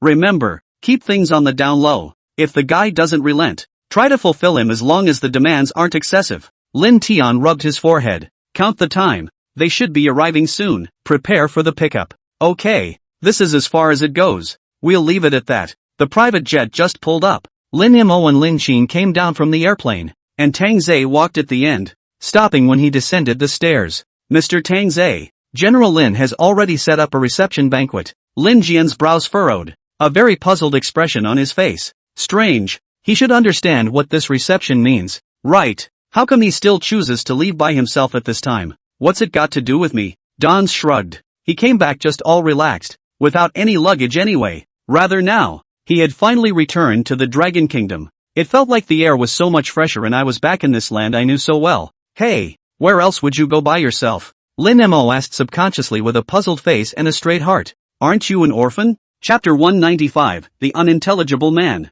If it wasn't for the fact that Tang Ze knew that this guy didn't have any bad intentions, he would have come up and given this guy a pop. All in all, that's it. Returning to his senses, Tang Ze's expression slowed slightly. That had been his plan from the start. The guy didn't look like he had much heart at all, being too well protected by his family. By the way, it's more than a little tiring to be around guys like that. Anyway, he'd made plans to leave a long time ago. Thus, when Lin Mo and his group arrived at the hotel from the airport, the butler sent by Lin Tian did not find Tang Ze's shadow. Where's Donzer? The butler huffed. He's gone. To Lin Mo starved. After spending so much time in the island, she could finally return to the Dragon Country to eat a normal meal. Gone? Lin Tian, who was sitting on the opposite side of the table, was instantly shocked. Why is he gone? Probably because it was rare that something was out of his expectation. Lin Tian's expression was also stunned like never before. What? Does he have something against me again? Lin Tian hesitated for half a day. Did he give less? But 5 million. Quite a lot. Hey father, don't think too much about it. That's been on the island for a long time. Maybe the brain circuits aren't the same as ours either. Lin Mo didn't think too much about it at all, and casually responded twice. She was more concerned about eating now. She had also spent a lot of time on the island. That stuff really didn't have the same love for her. Fortunately, it's back now. Gotta come back and face reality too. But that guy had promised to help her get out of the confines of her life, so he couldn't just go back on his word. Could he? She knows important information about him yet. Of course this matter Lin Mo still wouldn't say anything. If her old man knew about it, then she really didn't know how it would end. After all, in Lin Mo's opinion, it was still hard to say whether Tang Ze's identity was real or not. I had heard that it was a killer. Right, but it was completely different from what came out of the mouths of Grandpa and Father Butler. For a while she was also a bit hesitant, still planning to take a good rest for a while now in the Dragon Kingdom. Getting rid of that big lady? Ouch. How do you talk? That's called getting rid of it? That's called breaking up. Shut up you guys. You're not talking softly. Ahahaha. What's the matter? The caseworker is angry? You curse again? I'll tear your mouth off. The mall's underground parking lot. Inside a low-profile black car. It was sitting full of 4 people. It would be quiet in the underground parking lot, and the import and export were not moving at all. The car was hilarious. Akagi Ichiyuki, Shiba Katsuyuki, and Sakamoto Soichiro. 3 missing. It's not easy to follow you from the island to the Dragon Kingdom, but there's no way around it. They're all people who like to be recognized for what they are. Once they really recognize what someone should be a boss, they don't change. That's how it started out anyway. Then again, it clearly started out that way, but that's okay, they're young anyway. More money would be much better for them in the future. Soon, a crisp footstep sounded slowly in the rear. The pace is leisurely and sounds like an after-dinner stroll, but who walks in an underground parking lot? You guys, in a good mood? The man found the black car with the unmistakable precision of 3 men finding it, grinning and knocking on the window. Ha ha, coincidence this is not. I was just talking about you, Don Zekin, and here you are? In the car. Akagi Ichiyuki saw Tanza's face out of the corner of her eye, and her face instantly smiled like a flower. Hey yo, I told you that our case insider's face changed so quickly, so it's because he saw the master. Soichiro Sakamoto was also up in the back seat of the car. Alright, you guys make way, give Lord Tang Ze a seat and we'll get together as well. Shiba Katsuhisa looked at Tang Ze with a kinda touched look. Personally, he didn't know when the last time he saw Tang Ze was. To this day, Katsura Shiba still remembers this incident where Lord Tangoa asked him to help buy Hatsune Miku concert tickets. Good lord, right now when I think about it, I didn't realize it had been so long. You guys just came over? The windows rolled down, and the guys in the car got a thorough look at Danza's face. The guy's expression looked as laid back as the footsteps had just been, but inexplicably, they couldn't read it. But it didn't matter. They were used to spending time with Tang Zijuan like this. Ha ha, that's true, Lord Tang Ze. It can be too easy to find out your itinerary. Shippo Katsuhisa's expression was kinda smug. They even knew which guy belonged to the private jet that Lord Tang Ze was traveling in, and just now, they had already researched the several major families in the capital, both in terms of explicit information and in terms of covert information. This thing is like a pitch. Seeking this is still not for Tang Ze to take? Okay then. Dans nodded. But it didn't look as if it was going to come in either. If you guys are okay, come with me somewhere? Okay master. Anywhere. Soichiro Sakamoto laughed from the back seat of the car. Get in the car master. No, my car is parked outside. Dans laughed. Ooh-hoo, parked outside? Shiba Katsura, hasn't this guy just said that Lord Tang Ze came here on foot, and that he hadn't had the time to buy a car in Rikoku yet? Taking another look at Shiba Katsuhisa, the guy's expression also looked a bit surprised, but it was quickly interrupted by Akagi Ichiyuki. Egu, I say Tang Zijuan, are you getting rusty with us? Didn't we stay together well before? If the few of us were to regroup as a team, even if we change places, we would definitely grow even more than the Hashimoto group. Well, you guys have a point. Dans nodded, his face seeming very sure. Okay, you guys get out first and follow my car. After saying this, Tang Ze turned around and left. Crisp footsteps once again echoed throughout the underground parking lot, fading away. The atmosphere in the car, which was still quite hot, went quiet. The four men had somewhat blank expressions. I say, do you guys feel that Tang Zijuan seems weird? Such an atmosphere is usually broken by Akagi Ichiyuki, but inexplicably, Akagi Ichiyuki's smile seemed to be a bit stiff as well. Shippo Katsu already didn't say anything. The grip on the steering wheel tightened. Ah, hasn't he always been like this, master? This guy, Sakamoto Soichiro, doesn't know if he really doesn't understand or if he's just pretending. The tone of his voice remained the same, and he urged Shippo Katsuhisa to drive faster. Several people lapsed into silence again. The car started slowly and left the underground garage. Chapter 196, It's All Over, the End. Tang Ze was not originally a person who had to take things to the extreme. He did try to find a way to avoid the guys, though why was anyone else actively posting? Well then, it's not his fault. Tang Ze drove slowly, raising his eyes to the black car following from the garage behind him. This was all the way to the capital, his own territory, and even if Tang Ze had only stayed in this place in his previous life, he was too familiar to be familiar with it. Security in this part of the world is a lot stricter than in that little part of the island. Granted, he'd investigated this local cop patrol before he came just in case. I just didn't expect it to come in handy so soon now either. Alas, through the rearview mirror of the car, Tang Ze saw the car behind him that was following him in a regular manner. Well, you've really brought this on yourselves. Sometimes it's a pain in the ass when you can't be understood. Where is Lord Tang Ze going? Of course you're going to do something big, right? In the black car in the back. Soichiro Sakamoto was sitting in the back seat of the car, looking straight ahead of him. A bit of confusion passed over his face, but such doubts were quickly dispelled by Katsuhisa Shiba. I've checked, and Lord Tang Ze takes routes that avoid the cops, and there's no police station around here. The meaning is obvious. Lord Tangoa hasn't changed his mind yet. He's not going to betray us all. It's okay, Shiba Katsuhisa. I didn't realize that even though you're in Rikoku, you're still familiar with this place. Sakamoto Soichiro immediately cast an envious look. Next to him, Akagi Ichiyuki was a bit speechless. Some guys, I'm afraid they've forgotten that they were once an assassin who terrorized the industry. Hello, why envy a data group guy for something as trivial as observing the environment?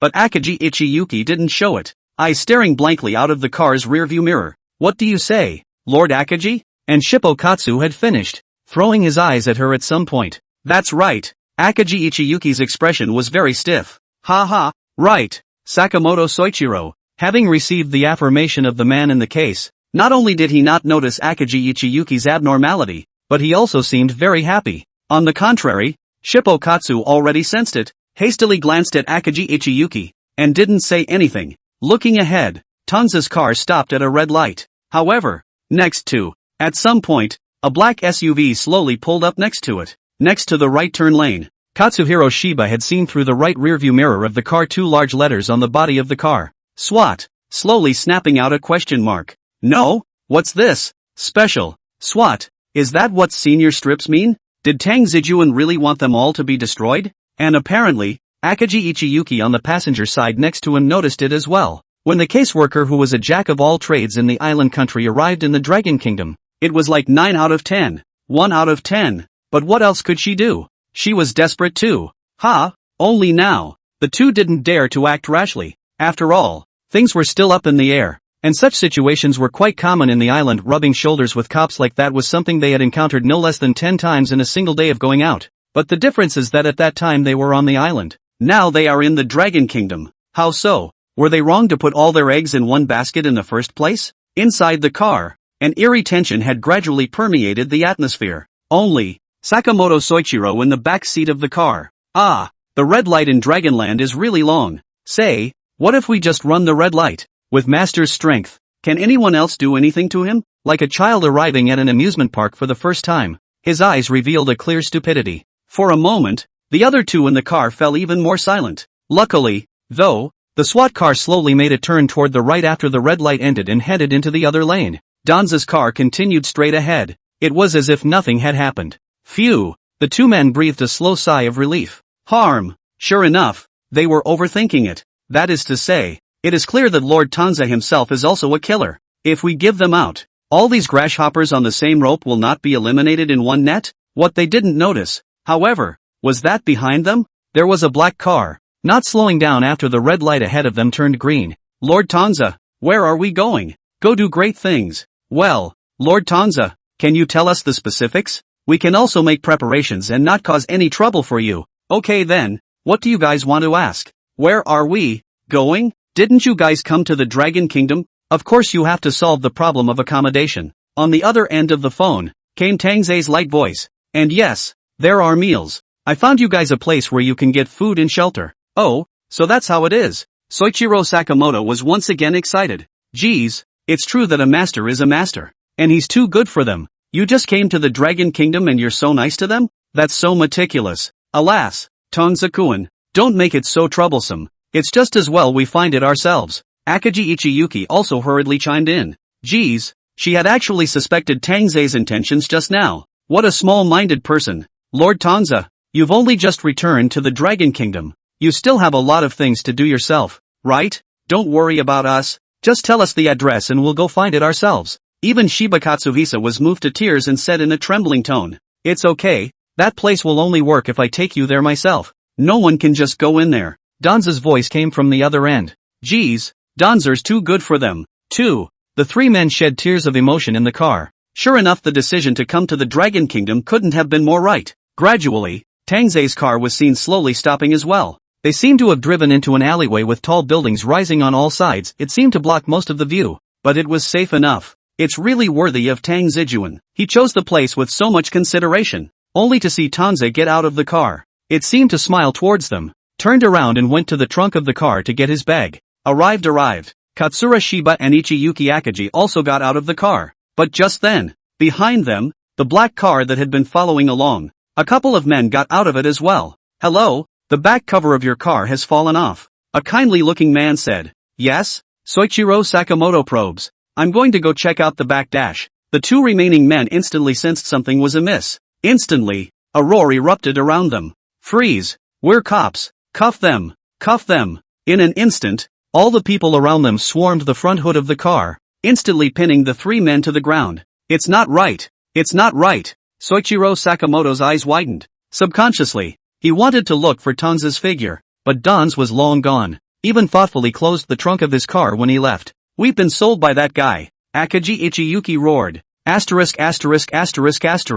We're being counted. Shiba Katsu had been pressed into motion, impotent and furious. Hey, what are these little devils talking about? I don't know. Anyway, the man is captured and brought back. The surrounding several plainclothes listening to the inexplicable. But the strength of the hand is not loose. 3 or 2 subdued. Yo, that's all it takes to be a killer. It's not a bluff, is it? It doesn't matter if the kids are like that. Stop chatting and take it back to your orders. Also, when we saw the anonymous tip earlier, we thought it was a fake, but we didn't expect to really catch these 3 wanted criminals. Haha, the 3 men were hooded and escorted back to the car. The black car pulled out of the alley and disappeared into traffic. Around the corner, Tang Ze, also dressed in black and carrying a large bag, looked out immersely over the city traffic. It's all over.